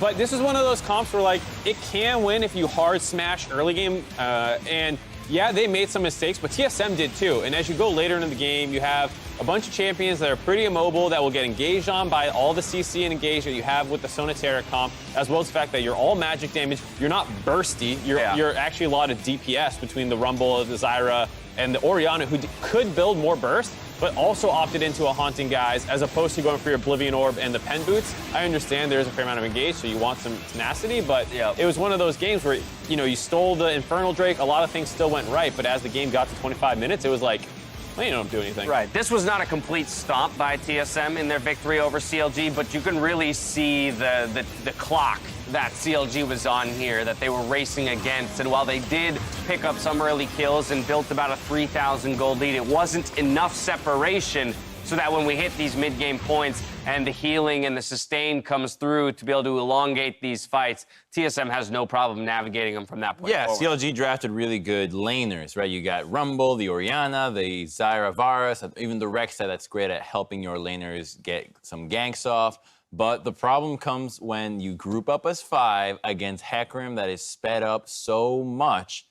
None of these members were mobile. Even the Rek'Sai doesn't actually qualify as mobile when a Hecarim can dislodge you out of your own tunnel. So every single member is capable of getting picked off. And when we look to play against Sona, Taric, you need to have the ability to disengage and quickly re-engage again. Mobility is very important. Yeah, I mean, Zyra and Varus both became literal food for the horse there midway through the game, just zeroing them out, being able to chase them down from across the map. But, you know, while that's a much better look for TSM, and it's going to be nice for them to finish the week 1-1 after suffering a loss to TL in somewhat strange fashion yesterday, right? It's a really stark contrast between the 2 days. But Mark, I know that you have some opinions on maybe how TSM was set up for success between the days. Right. I mean, this is a game where it's like a mixed reaction where you're like, oh, we were more proactive, which is good, but we also made a ton of mistakes. And so, like, you feel better and then you picked up a win. But it was not, I would say, like a fantastically played game.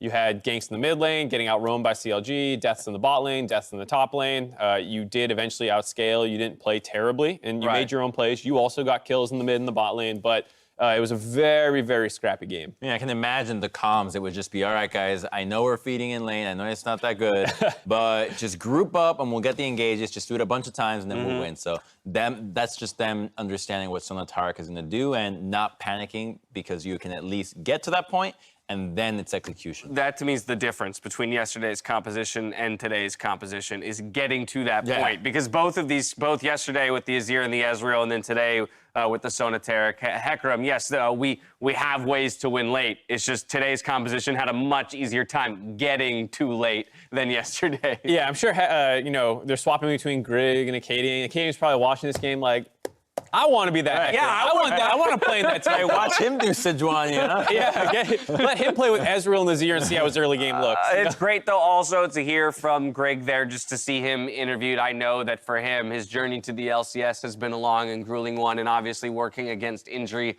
is not an easy task. But a smile on his face, you can see the motivation, you can see the drive to get better from this young guy, and I'm excited to really watch TSM, an organization that in the past has sometimes struggled with a bit of rigidity, right, in the way they approach the game, to maybe become a six-man roster and really start to expand their horizons for the way they look at the game. Especially since Greg himself there was saying, I don't feel 100% with my mechanics and stuff like that. So there is still room for improvement, not only with how he's going to work with the team, but his own individual play can continue to go up.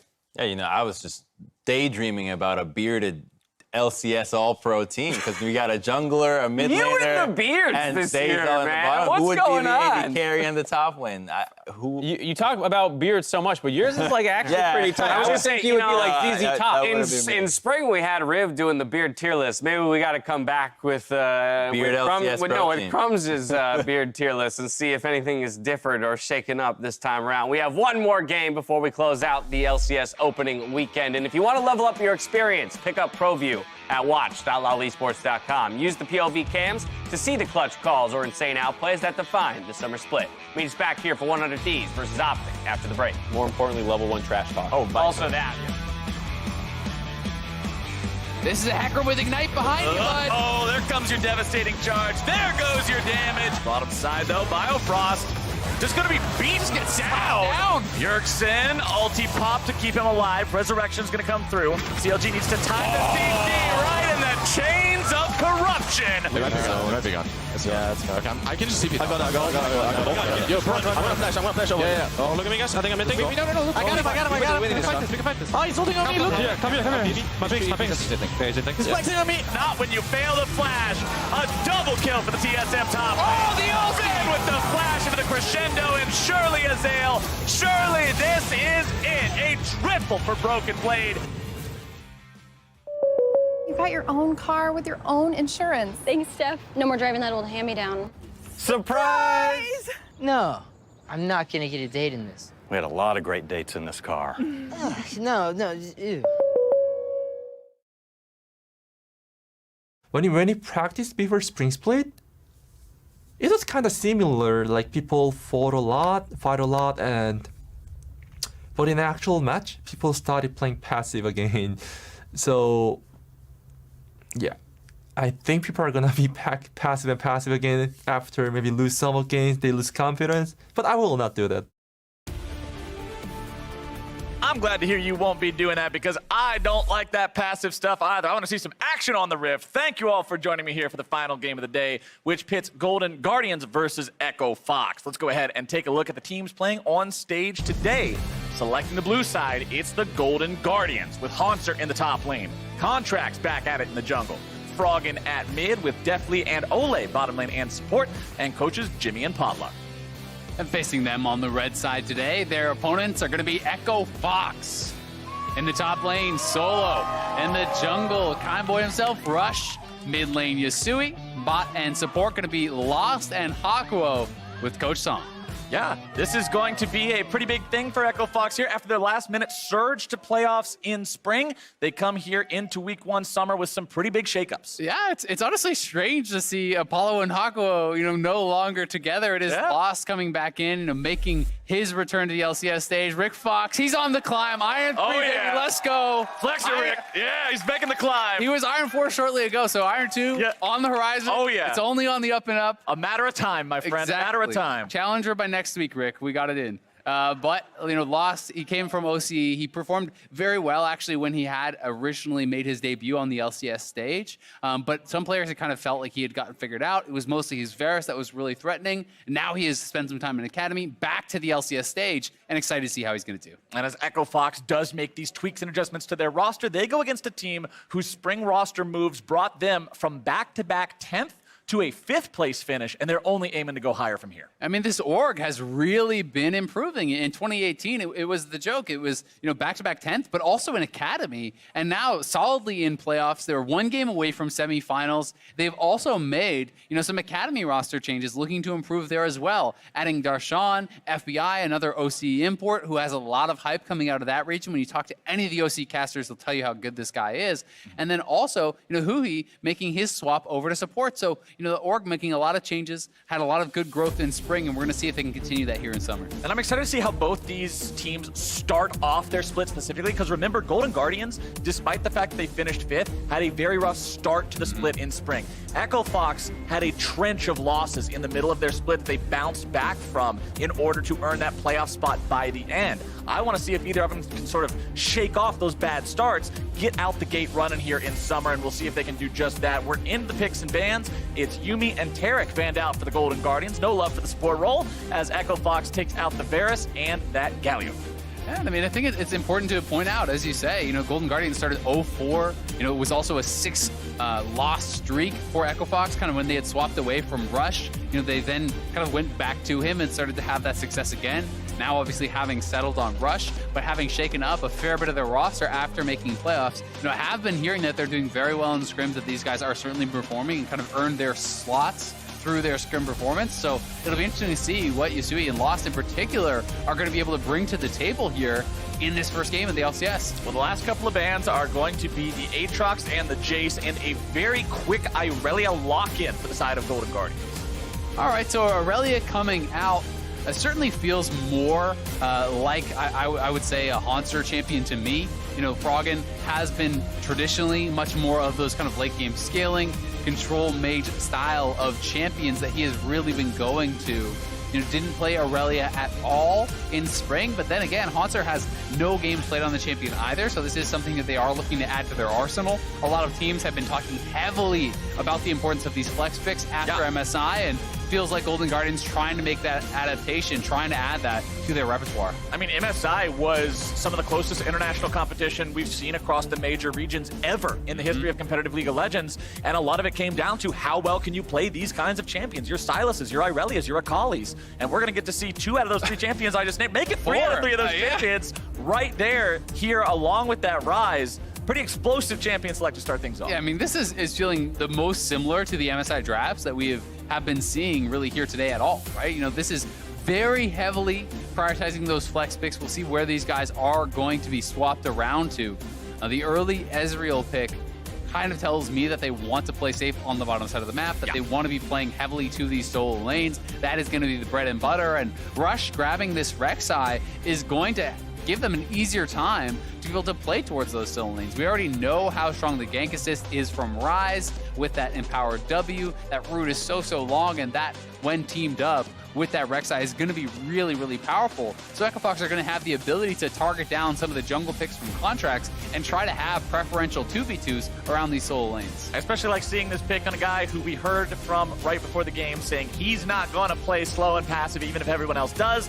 That's what I want to see on a Rek'Sai player. Play aggressive, play early, play fast. As Kalista and Sejuani will be banned away, Echo Fox looking towards that pool of contracts. As you said, they don't want to deal with this late game scaling meatball of a team fighter that's just going to have engage, going to try to avoid the fights early on. We'll see what else they want to go with. The Braum, preventing some more of that safety like you were talking about. They're saying, hey, they already have an Ezreal. We don't want to make their bottom lane this completely immovable object. Pick that off the table.